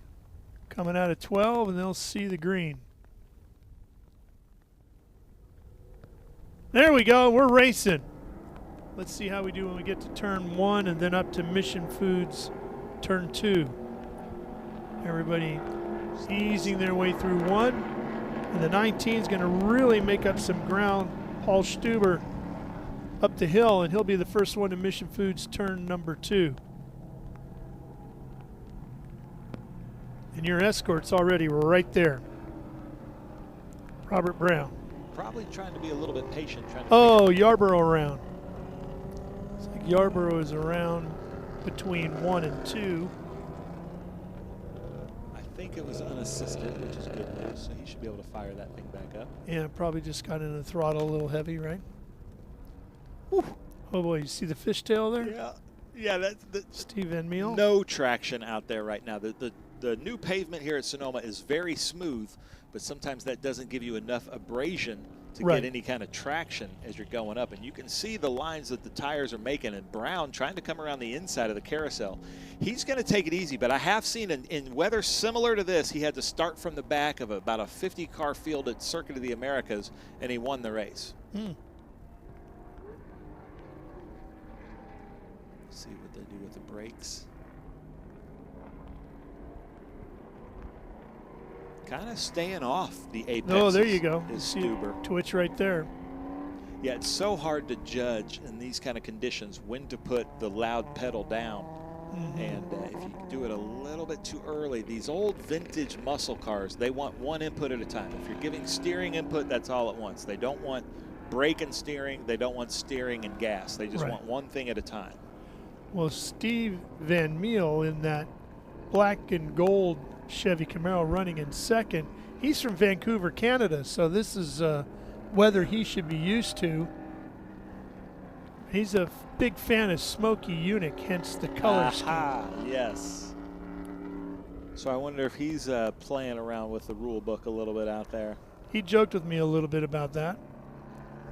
I asked him if the car was 3/4 size. He said, nope, it's real. I love those stories, though, from back in those days. Uh-oh. Brown coming up right behind him. Yes. Now, those Camaros are really wide, though, compared to that Escort. I didn't even see Brown hit the brakes. No. Well, he is right in that spray, isn't he? Yeah, but like I said, this is a sunny afternoon for them. Yeah. They're from jolly old England, so they're having the time of their lives. And I was talking about this earlier at Grid. That is a right-hand drive Escort, real English Escort. And almost everywhere but the next big turn, the carousel, is you want to have the weight on the inside right tire. So that's a huge advantage here, except for this corner, which may be one of the most difficult corners. We call it the carousel. It's a downhill, hard left, basically 180-degree back the other way. But then the next corner, he's going to be on the inside.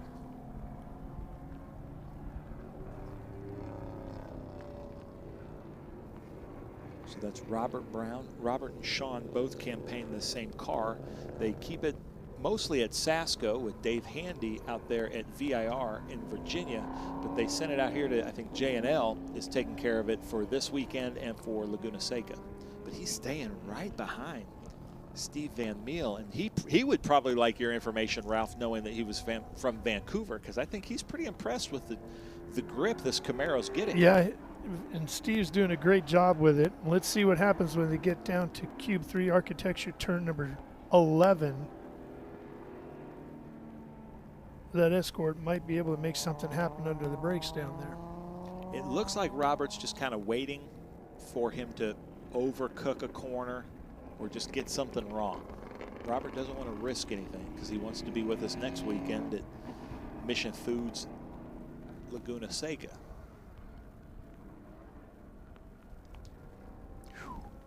That is scary, though. Oh, he's trying. Taking a look to the outside here. So Robert's not using a wiper, but Steve Van Meel definitely is. He really closed up going into one, didn't he? Let's see if he's on the brakes. No, I think he's just using the RPMs. Yeah. Up, up. Now they've come to a left-hander. It looks like right now he's just trying to make Steve Van Meel just drive in his mirrors and just miss an apex, miss there you go. He's inside of him here at the top of 3A, and he'll have the pass completed by 4. So now he's on the hunt for Paul Stuber. Now he should, just based on what we were watching, he should be able to gap Van Meel here pretty soon.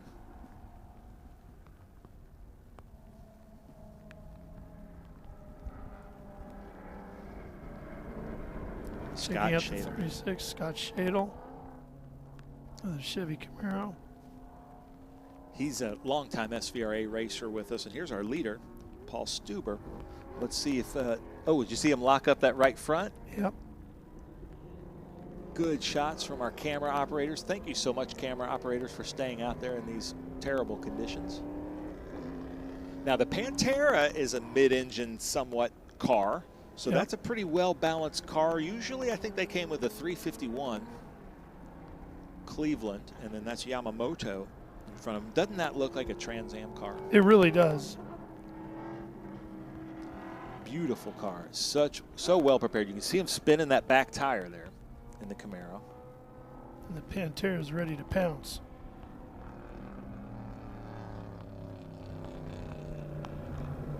I'm usually not a fan of the wedge-shaped cars. We've talked about this, but I do, for some reason, like the Pantera. Oh, Panteras are great. Of course, you know me, I like the GT5 with the big wing on the back.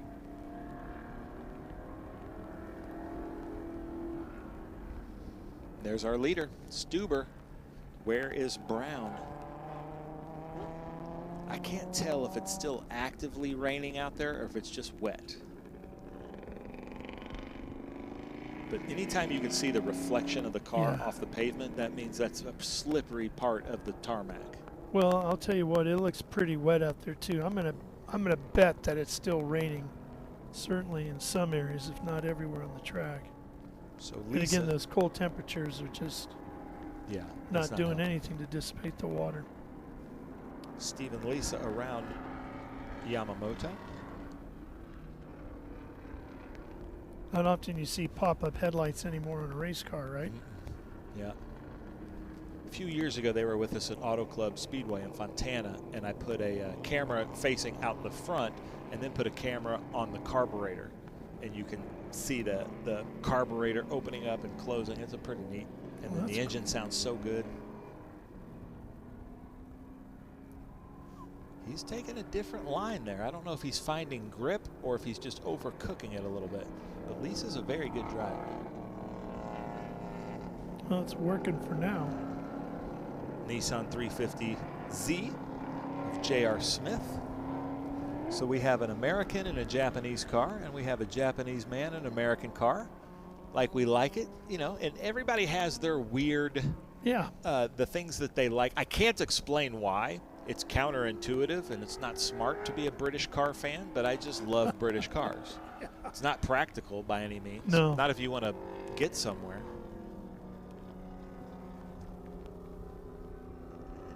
But I've always loved the, starting with the 240, I don't think there's been an iteration of the Zs that I haven't liked.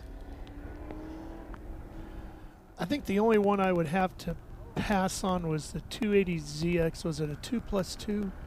The big rubber bumpers. Yeah, really stretched out one. Oh, it is actively raining. It is raining. Right. But yeah, the what is 75 when we mandated all the big rubber bumpers and all that stuff. All cars kind of suffered for a while. Look at those wipers working.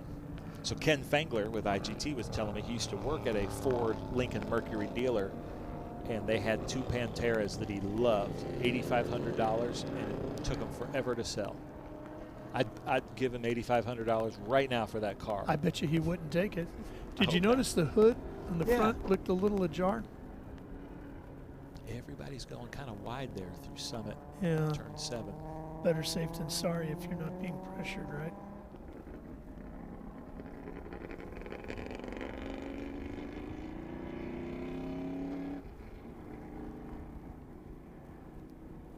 I never had one of the 240s or 60s or 80s, but I had a 300Z. What year? Was that 89, 90? Yeah, maybe. Those are good. I like those. That era. That was a good-looking car. They're heavy, but they're fun to drive. Yeah, it was fun. So here's our leader, lapping the field here. Brown is about 8.5 seconds behind him. I wasn't expecting that. Stubert's doing really well in that big engine, big rear tire, rear wheel drive. And license plate. Yeah. Yeah, I think we know who he voted for. And you know what? That's a pretty good shade of yellow. I wonder what that paint was called.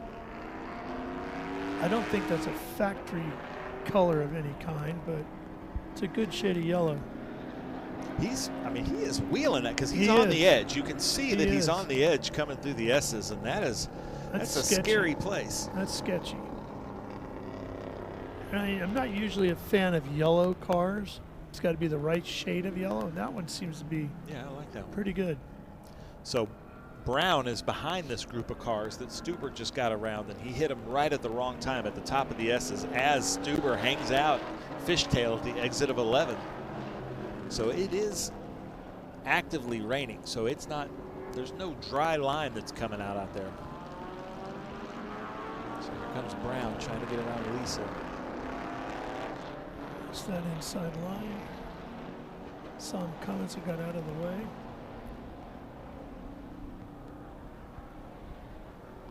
Yarborough's out there. Steve Van Meel still in third, looking good. All right, Brown, don't make a liar out of me. I was bragging about how good you are in the rain. No wiper. I wonder if they're just running Rain-X.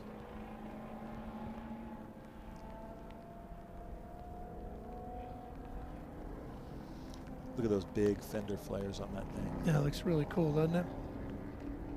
I like that. And He's I sliding consider that a British car. That's the British Ford Escort. And Yeah. I don't know what it is. I just love British cars. And I like the fastback over the notchback, by the way, on the Mustang. And that's a Shelby GT350. That's a real one. So Yeah, it's a good Peter one. Reed, you're a braver man than I. You can see that they're all kind of doing just off the line, just trying to find some grip, playing it safe, kind of staying in the middle. Here comes Brown. Let's see if he can close this gap at all. Looks like he has. Looks like he's about 3 seconds behind. Went from 8 seconds to 3 seconds. I like that livery on that car too, with the I do yellow too. and the black on the white. And it Looks good. Looks period. Look at that big spoiler. Yeah. If you get a chance tomorrow, go check out the engine on that thing. It's pretty impressive. They do really great preparation on that car.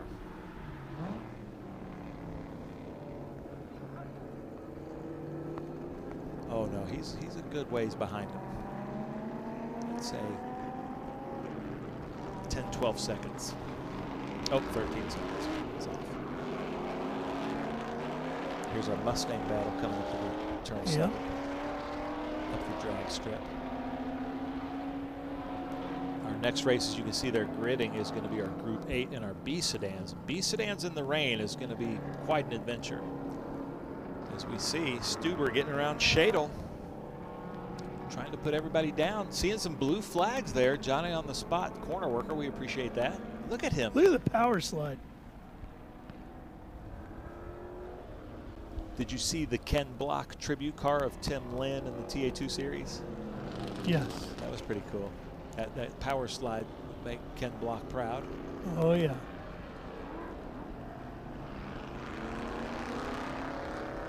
Nice. J.R. Smith seeing him in his mirrors, letting him go through.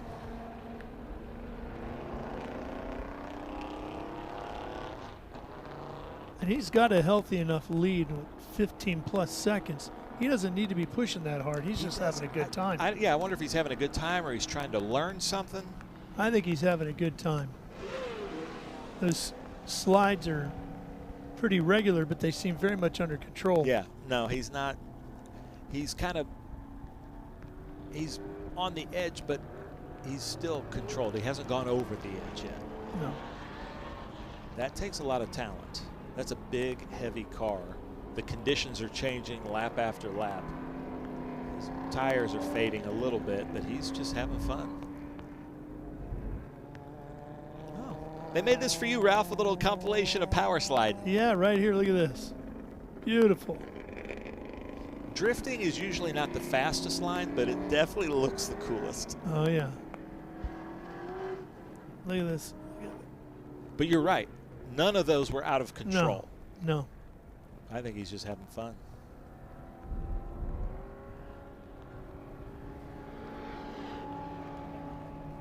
That is Brett Gann, Ford Mustang, Group 6 Trans Am. Here he comes. That's our leader around 11. Be a slide here, I would think. A little bit. I think you don't he want to slide here. No. I think he likes sliding. sliding. But he did. You see that thing a little bit, twitch? Yeah. At the top of 2, coming out of 2, it seems like that's where he likes to hang it out. Yeah, you can get away with it a little bit more up here. So 1-9 yellow is going to get the white flag next time by. And Brown has turned on his headlights, but he's way behind. That is a pretty car right there. Yes. So it's gotten treacherous enough for him to turn on his headlights, but not his wipers. I need you to see me, but I don't need to see where I'm going. Well, the lights are on all around the racetrack anyway.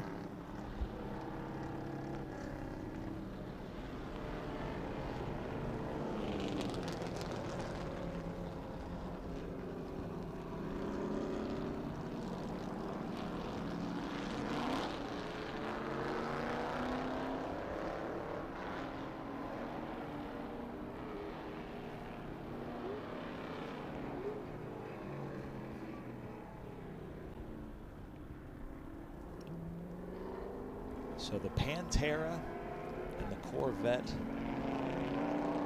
I don't see a lot of Panteras. They must not have sold well. Do you know the history there? They never did sell as well as they should have or would now, right? Yeah. They were hot, from what I understand, in the cockpit. Because the engine is right behind you. Right behind you. They weren't cheap, obviously. I think that's my favorite in this group. Oh, the Camaro? Yamamoto Yeah, car, for sure, the Yamamoto car. Look at that. Just a great looking car. And I like the white lettering on the tires. Oh, yeah. It's a simple but great color scheme. Our race leader is down at the start-finish line, taking the white flag now. And look at this, you can see the air coming off of the tires and that. You know, you can kind of see a little bit how the air is moving around the back, how it gets kind of stuck back there. Now he's coming up on the 2 Mustangs. Look out here. That's a gutsy move in this kind of weather. Don't toss it away now. Somebody tell Stuber he's got this thing in the bag. bag. I mean, he could literally coast it home from here. There's Gas man, Yarborough. Look at all the event stickers all the way around the windshield on that car. Well, he's done everyone so far with us this year. That's a pretty car. That'll be at a lot of events this season.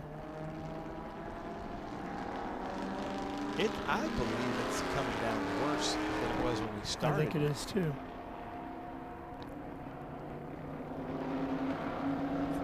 I've been afraid to look at the weather for tomorrow, have you? I haven't, no. Well, let's take a peek. Hopefully we'll be nice and dry for our Trans Am Series presented. Ooh, that was my favorite right there. That was a good slide coming out of the carousel. The thing that happens here, now he's on the drag strip, and there's a sealer that they put on the drag strip that does make you lose some grip there as you come out of the carousel onto the drag strip. And he liked it, slid it. I like that it. But by the time you get to that portion of the drag strip, you're really into the runoff here. Yeah.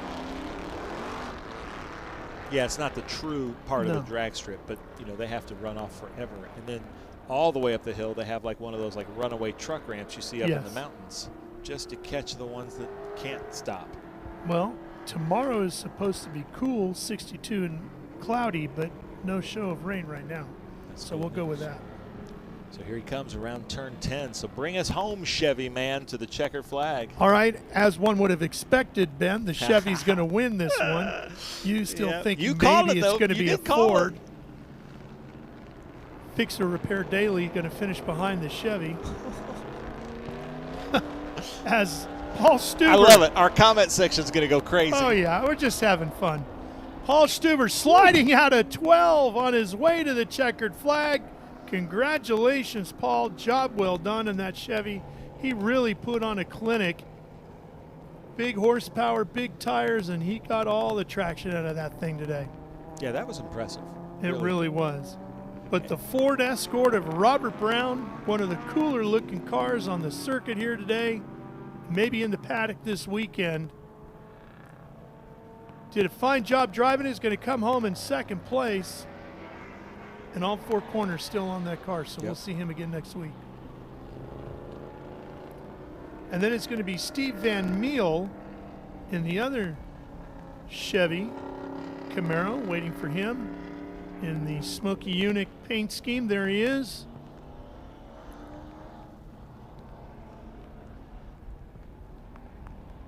Through 12, and in front of us, checkered flag. Congratulations to the man from Vancouver, Canada, taking third. See the sticker on the front of that car, Steve's Best Damn Garage? Really? Remember how Smokey had that? Oh, yeah. That's awesome. Good stuff. Look at how foggy the windshield is. There's and the rest of the field finishing up. Scott Shadle across the line. J.R. Smith and his Nissan 350Z.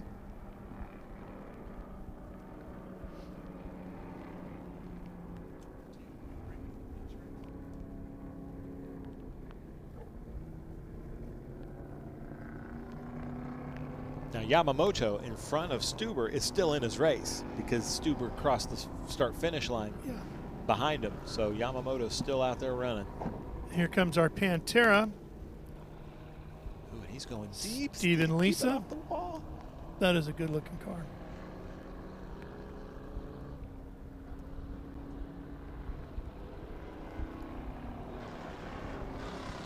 Checkered flag for him.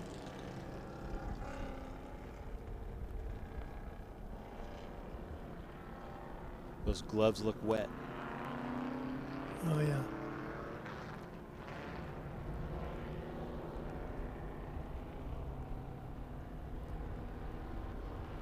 Steve Yarborough. Look at that group of cars coming up in Group 8. Excited. Cool looking stuff in there. Yarborough and his Chevy Corvette. I bet There's a look at your results from this race. Group 6 and 12. Their day is done. And we're going to step away and take a quick break here before we come back with Ben's other favorite category, Group 8. Getting ready to go. Should be a lot of fun. You don't want to miss this one. Stay with us. We're coming right back. Sonoma Raceway.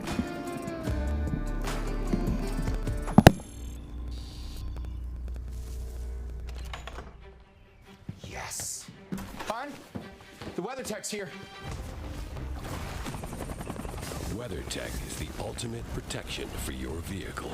Laser measured floor liners, no drill mud flaps, cargo liner, bump step, seat protector, and cup phone. What about my car? WeatherTech.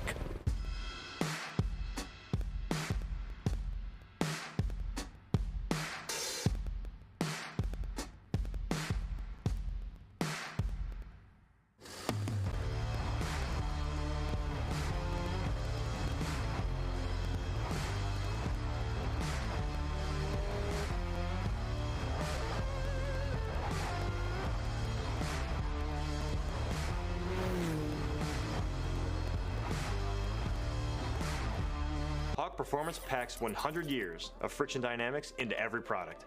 Backed by Carlisle Brake and Friction, the world's premier innovator of industrial brake and friction components, Hawk leverages R&D tools and motorsports experience to deliver uncompromising performance on the street. There's no reason to settle for less. Choose pads that are race-proven and street-legal. Find the Hawk Performance brake dealer near you at hawkperformance.com.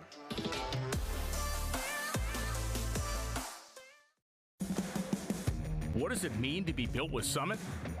It means you're hitting the autocross, drag strip, road course, trail, dirt, or open road with confidence. Because built with Summit means you're using parts from the top names in performance. Priced to make your project affordable. And it's all backed by trusted tech expertise and blazing fast shipping. Summit Racing Equipment. Let's build it together. SummitRacing.com. Architecture is about everything. We change the environment. We are changing how people live in the environment today. So we basically put our fingerprint on the future of what the United States looks like. My overall business philosophy is that I'm engaged with my company from top to bottom, and I think the racing world and helping out the next generation and younger drivers is a passion of mine, and is getting stronger and stronger every year. With that, that's why I want to be involved.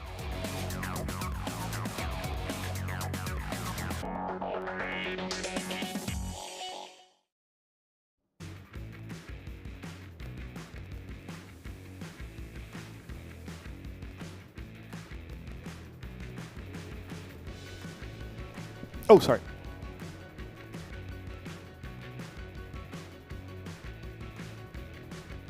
Ladies and gentlemen, this is going to be so much fun. This is Group 8 in kind of Group 8 conditions out here. This is, we also have the Hoosier 2.5 Challenge. A lot of these cars that you're seeing are competing in that this weekend. That's the Trans Am B sedan cars of like the Alfa Romeos, the Datsuns, the BMWs.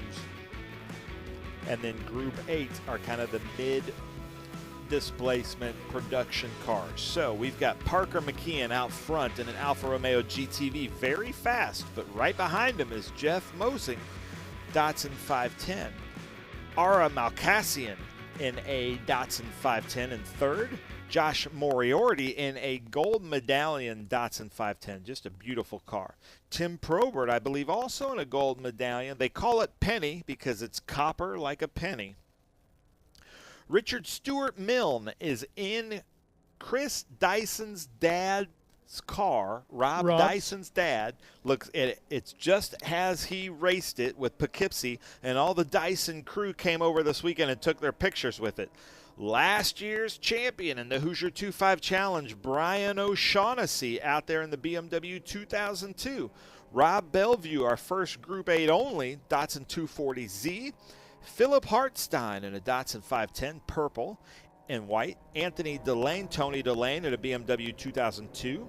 Bruce McKean, Parker's dad, in an Alfa Romeo GTV. Then Patrick Imge, who's going to be singing our national anthem tomorrow in a Datsun 510. Kevin Shaha in the Datsun 510. But Kevin drives a lot of really cool cars.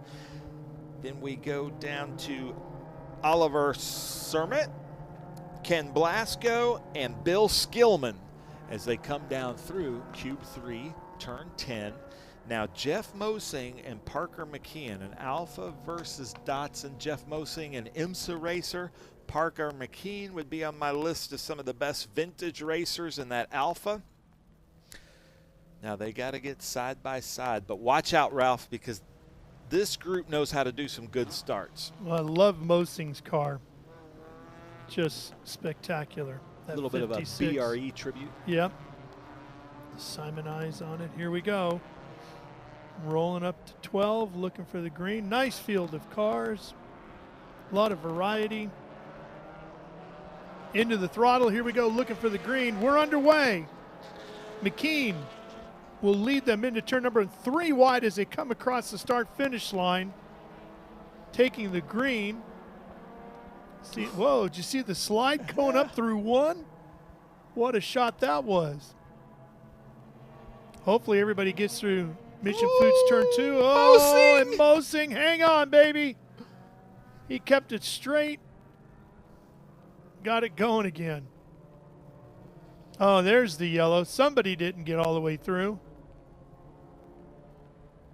That was treacherous. Yes, it was. Oh, there it is, the 18. Oh, Rob Dyson's car. Yeah.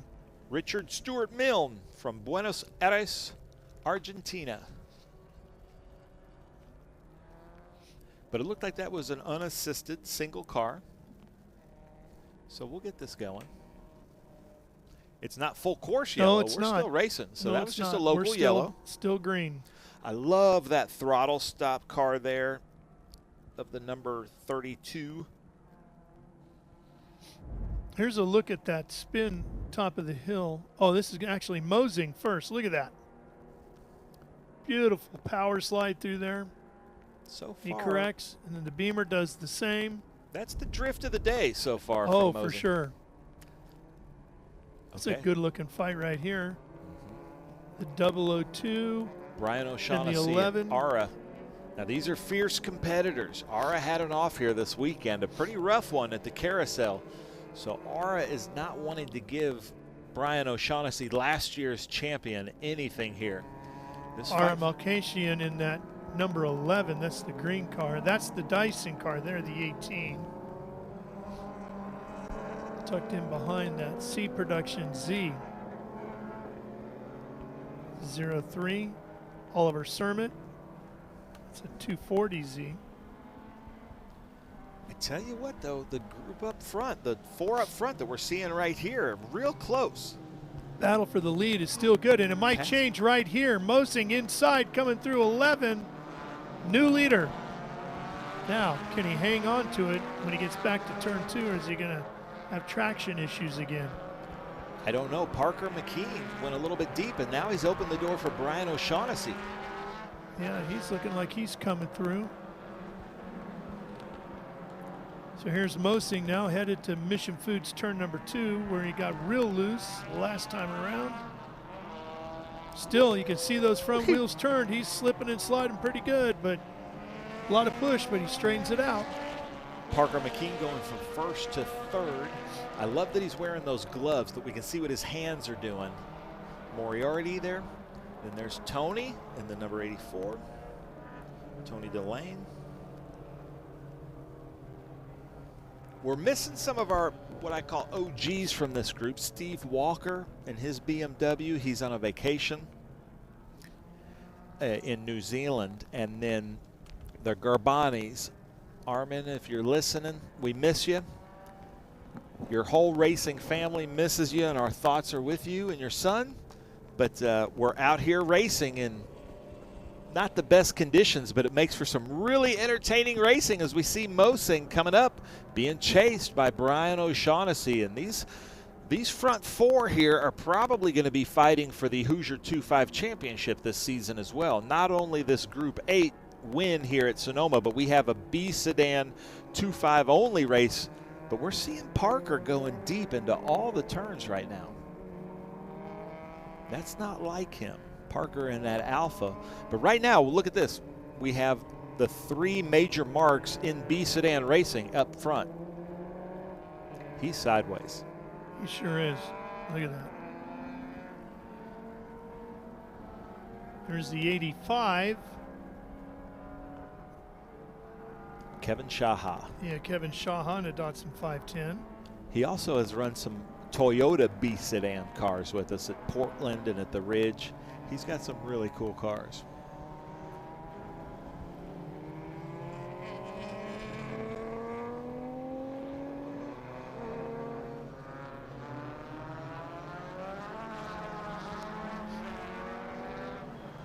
David Graziano in that Datsun 510, the throttle stop. Love that car.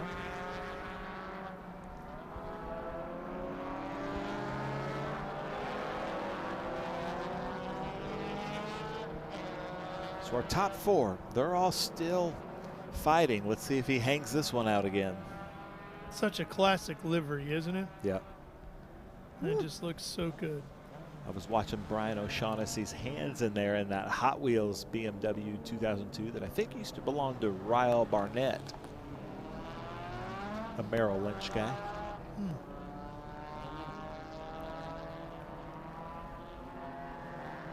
So we used to do a BMW versus Alpha versus Datsun race, called it the Bad Race, and that's what we have right here up front. There's Bellevue in the Datsun 240Z, beautiful car. Followed by Shaha going up to Mission Foods turn 2 under that famous bridge. There's Penny, Tim Probert, Troy Ermish and his group. He's from Tracy, California. He's like the most famous 510 race car and 510 restorer, and that's one of the cars that I think Troy is the most proud of, is Penny. Tracy not too far from here. So look at the 54. Edmund Germain. Another BMW 2002. We were talking about the Mini Coopers, so that's a roundy. Those are the most sought after of the 2002, the round taillights. Then they went to a square taillight, but seems like everybody prefers the look of the round taillights. And the Datsun 510s are just bricks. They really are. I mean, You say that it's so another lovingly. one. Yeah, but I do. I love those. But it's kind of like the Mini Cooper. Datsun was in no way trying to make a race car. Most of the 510s were four-door. They have the pickup truck version. They were just trying to make an economical grocery getter that your family of four could sit in. But they're just so well, they accidentally made a really well-balanced car. Alfa, obviously, the Italians were trying to put style and performance in the car in the design in the first place. They're usually thinking about style before they think of anything else, right? Yeah, it's got to look good. It's got to look good, and they do. Look at his white gloves Well, showing he's really you what his working hands that are wheel, doing. wasn't he? These are not easy cars to drive, especially in these conditions. I like the reflection on the water there. Yeah. Most thing getting sideways going uphill there. Oh, yeah, a little loose. Both of them a little loose right there. There must be some standing water there. It looked like they Yeah. were kind of hydroplaning. And Ara coming up in fourth there. Coming up behind McKean.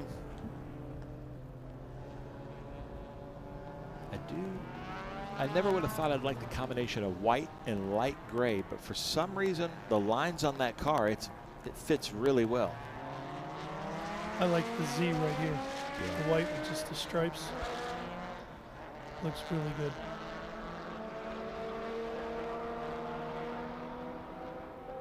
Jesse, our registrar, was telling me yesterday that Patrick Emge just pulled up to registration, and he's like, I guess I'll race. Like it was just like a last-minute decision. And now he's out there, and tomorrow he's singing the national anthem. But now look at the windshield. Ara's visibility's going away. See that? See the fog? Yeah, Very he's going to have a foggy. hard time seeing through there. That's going to slow him down a little bit. His car's visible, but he can't see out the windshield. You can see the license plate says Tracy 1 for Tracy, California, I'm guessing.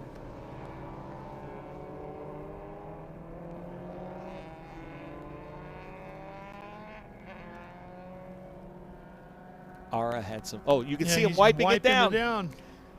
He Got turned a on rag with him. the manual defroster. And then only works for about 100 yards, and then you got to start all over again, right?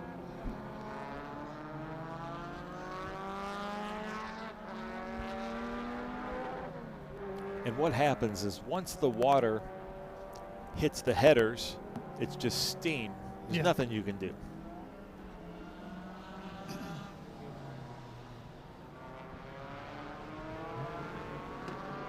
There's Patrick Emge there, the 41. He's like, yeah, I guess, Jesse, I'll come race. And then yesterday I saw him and I said, hey, you want to sing the national anthem? He's like, yeah, I'm down. That's just kind of who he is, just super laid back. I love how many of our cars this weekend I've seen have license plates on them. Yeah, and it's funny, I don't know if I warned you about this, but you've been doing vintage racing with us out east. It's a totally different animal out here. Oh, yeah. And I actually probably identify more with the West Coast spirit of vintage racing than the East Coast. Yeah. I think I would agree with that. We'll probably see a handful of other new cars when we get to WeatherTech Raceway Laguna Seca next weekend. Yep.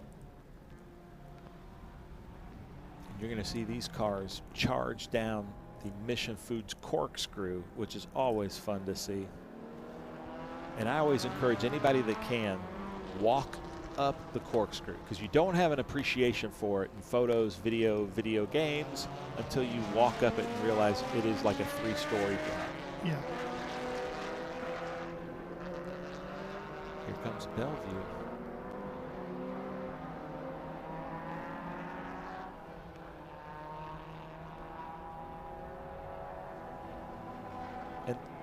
ladies and gentlemen, I know that this might kind of look a little bit slow to you, but I promise you this is so much more difficult than driving in good conditions at 100%. They are so much more nervous. Every little noise, every little movement is very startling. Like if you've ever driven on the interstate in the rain and you hit a patch or you start to hydroplane, that's what's happening to them all the time here. But there's our leader, Mosing, going around looking pretty smooth now. He's got to be getting close to the white flag, I would think. Keeping an eye on the flagman to see if he has it in hand. Mosing out for a Not pretty yet. big lead. About 3 seconds. We were talking about the Miata taking over being modeled after the Lotus Elan. Well, that car was modeled after the MGB GT and a few others. And your favorite, the GTO, they kind of took the lines of that. And, you know, basically back in those days, a lot of the Japanese manufacturers just made their version of a car way more reliable. Yeah. I had the RX-7 from that era, 1980. I always love those. Well, love the sound of the rotaries. You couldn't kill that rotary. Ara Malkassian moving up. Ara, if you're watching this later, I wish I could pronounce. When he pronounces his name, it sounds like music, and when I do it, it sounds just very southern. Looks like Arzia is calling it a day. Ooh, McKean. So Ara got around McKean, and now he's got Penny behind him. And closing rapidly is Penny.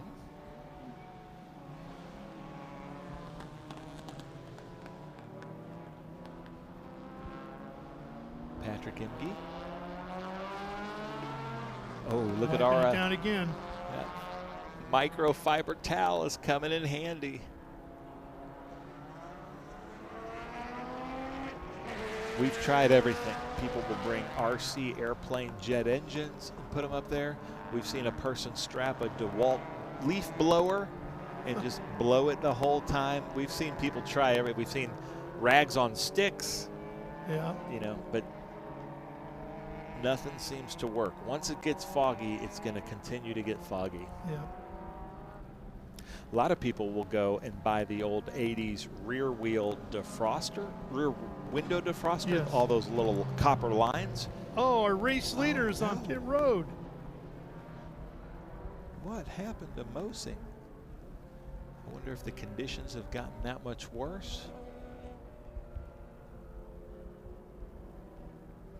Ooh, Holly Ermish is not going to like that, Mosing. Well, he is headed right back to the paddock. But you're in these conditions, if you're driving the car back to the paddock under its own power, you're kind of winning. Yes. But Brian O'Shaughnessy, last year's champion in this hard-fought, maybe the most difficult vintage racing championship in North America, is out there in the lead again.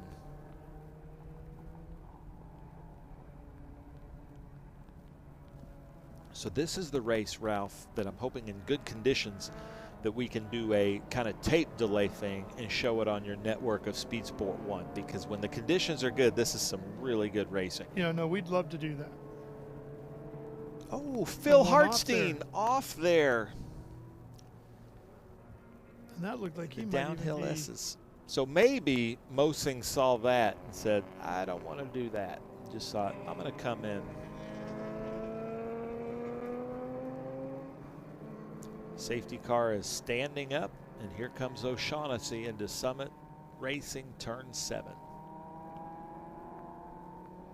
So the reason the Hot Wheels is across there is because the former owner, Ryle Barnett, was able to talk Hot Wheels into making that car into a Hot Wheel. So you can buy, I have a few, you can buy that car from Mattel as a Hot Wheel. That's cool. The Jetsons car, the bubble top. BMW 2002. I love the look of that car. And some of the best Full visibility. Course caution. Full course caution. Oh, Yep. Those, if you've ever sat in a BMW 2002, it has the visibility of a Roadster. Yeah. It's just all around. It's just really good visibility. Big bubble window. Well, this is going to be our last race of the day for the live stream. We don't expect many Group 10 cars to come out in the rain.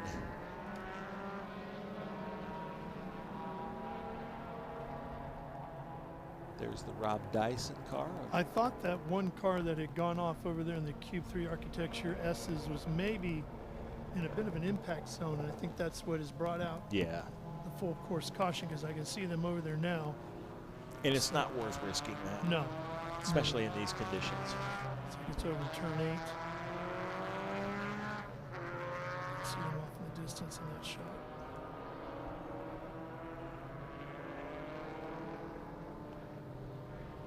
There's the Janetta safety car picking up the field. Well, when you getting into Laguna, or Monterey, I should say? I think I'll be there Wednesday. I'll get there Monday, drop off my truck and trailer, and then actually just drop off the trailer. Then I'm going to either go to Sequoia or Yosemite, take advantage of some of these great national parks. We went to Pinnacles a couple years ago. That's a great one. That's kind of a new national park, but if you've never been, it's about 30-40 minutes from Monterey, and it's definitely worth seeing. The California condors are flying around. We went as a staff, not expecting anything, dressed like I am now, got caught at the top of the mountain in a hailstorm. We all had to huddle around and just take the pain. It was very good team building. Yes. And then they didn't tell us there were caves. They just kind of said, you guys seem unprepared, and we're like, we know what we're doing. But so we had to use our phones as lights to go through these caves, but it was a blast. That's great. Those kind of like trials and tribulations just make for good memories. Like a Bear Grylls TV show. Yeah, but we were exhausted when we came back, but we all thought we'd do it again. Well, that's cool. Yeah, I'll be headed down there on Wednesday myself. I'm going to go over to Sacramento tomorrow after the races. But you're from kind of this area. From Sacramento, yeah. Like my buddy Charlie Ramadisi, who's been hanging out in the booth with us all day with his family. We grew up right down the street from each other. So and you're going to see your godson? Going to go see my godson, yep. Nice. See him. And your daughter Olivia's here with us this weekend? In tow, yeah. Livy's with me. And she's into this production stuff, right? She's into the production stuff. Can we get her on the headphones this weekend? Ooh, we should do that tomorrow. Yes. And she's into the racing stuff too. Of course, my kids have grown up, you know, in the midst of it all. Oh, yeah. In a wide variety of stuff. Now we're going to get Olivia to sit in here. I'm a big believer, big music fan, as we've been talking about. And a lot of my favorite musicians grew up in the Pentecostal church, where at 4 or 5 years old, they give them drumsticks or a tambourine or a guitar, and they're like, get on stage, you know. And so Elvis, Janis Joplin grew up performing in their church from 4 on, you know, and it made some of the best musicians. Livy's more interested in being behind the camera and being a producer down the road, but good to understand all aspects of the business, right? Yeah, and this is fun. I love putting headphones and a microphone on somebody and, you know, just letting them call the race. So the blue Datsun was instructed by the pace car to go around the pace car, but he can't. Hasn't done so yet. So we're going to take the checker on pit lane, and this is going to be the last race of the day for live streaming because of the weather conditions, Ralph. So take us home. Yeah, well, it looks like our soon-to-be winner is actually going to stay out and take the checkers the traditional way. So earlier today, we had guys that were not supposed to go down pit road who went down pit road, and now we got a guy that's supposed to go down pit road, not go down pit road. It has been that kind of day. Brian O'Shaughnessy is going to come take the checker and the black flag. Yeah, there he is. Congratulations, Brian. Well done, and a beautiful car. That Hot Wheels BMW 2002. Take this one nice and easy. Yeah, because, Brian, there are safety cars out yeah, there. safety cars out there, and it is treacherous at best. You're going to have to look for that Hot Wheels of that. That's cool. I didn't realize that. Oh, man, what's his name? The guy that is the president of WeatherTech. He also runs in this series, and Yes. a car similar to that, but has Pat. He has his car is made into a slot car. Oh. Here's our results, Ralph. There you go. O'Shaughnessy at the top, Malkasian behind him, Parker McKean, Tim Robert, and Josh Moriarty rounding out the top 5 in what was Group 8. I encourage you to go look at Moriarty's car up close. It's an unbelievable paint job. All right, well, we're going to come back with the podium celebration, as soggy as it will be. But we're going to take a quick break, so stay with us. We'll be right back for the podium for Group 8.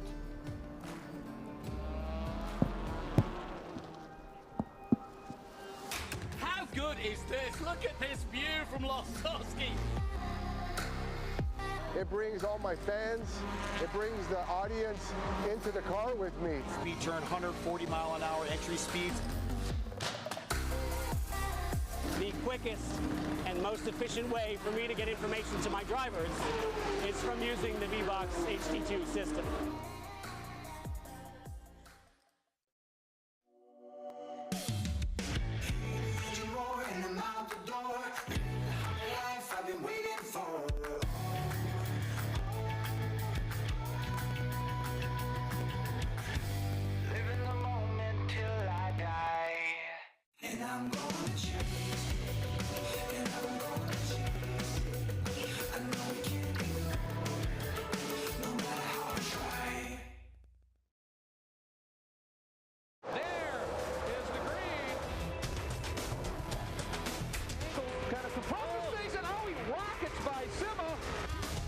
There's Boris said. One of the ways you overtake here at Sebring is really good in the braking zone, like this one right here. Both go around. There's the green. We are back and at it. Watch this. Oh, look out, Miller, look out.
Okay.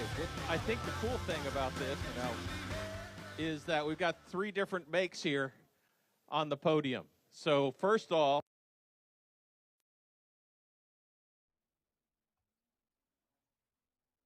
Parker in the Alfa Romeo. I'm sorry, this is my favorite mark in the paddock. I have a favorite mark, and that's it. So how was your race today? Did you have a good time out there in the crazy rain? I don't know if I had a good time, but made it happen and brought it home. Anybody you'd like to thank for bringing it home? It looks like all the fenders are on it. Yeah, we got all the fenders. Thank Anthony and Santos and my dad and just everyone for being out here. It's a lot of fun. All right, very well. Let's put you up. Michelle has some hardware for you over there. We'll put you up P3. All right, come here. Now we had a chat, and I understand, and you're right. There'll be some things that probably get discussed later on, but we have you P2 in the 210, right? The Datsun 210, another fantastic mark. In fact, we're going to be racing all of them later, right? We've upgraded to a 510. Oh, that's right. I'm sorry, 510s.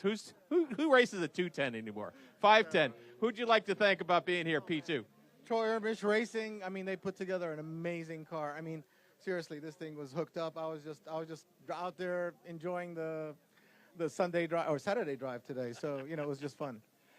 I think those cars, if you got them set up well, this weather is probably not as much of an issue maybe as you might think. But yeah, biggest problem is we couldn't see out the windshield too much. So I slowed down to kind of clean off my windshield, and that kind of almost had me get past. And I'm like, oh, I better get going again. So it was a bit of just a fun wet race, and kind of driving by feel out there, and it was awesome. Awesome. We'll put you up P2. Michelle has your hardware up there as well. And then he made it. He made it a couple different ways. Where's Brian O'Shaughnessy? Brian, get over here. Now, we got to hear. So we had the opportunity, right? You saw the pace car, follow the pace car, but you didn't follow him into the pit lane. Give me your side. Checkered flags, no black flags. Yeah, a little bit of a miscommunication flag-wise. Yes, Ara has already whooped my ass on this. I have to buy him dinner or something. Well, we'll discuss that, I'm sure. Anybody you'd like to thank? You had that BMW whipping around there pretty fast out there. Blasco Racing. He just makes an incredible car and a reliable car, and without him, I couldn't be doing this. Super, super. Let's put you up there on the podium. It's Parker McLean, Era Makassian, and Brian O'Shaughnessy. This is our Group 3 race today.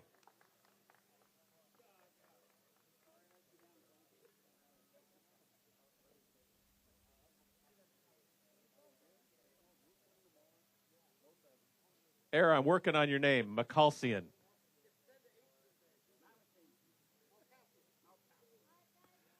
Get up here tomorrow, and I'll be better at it, all right? How about that?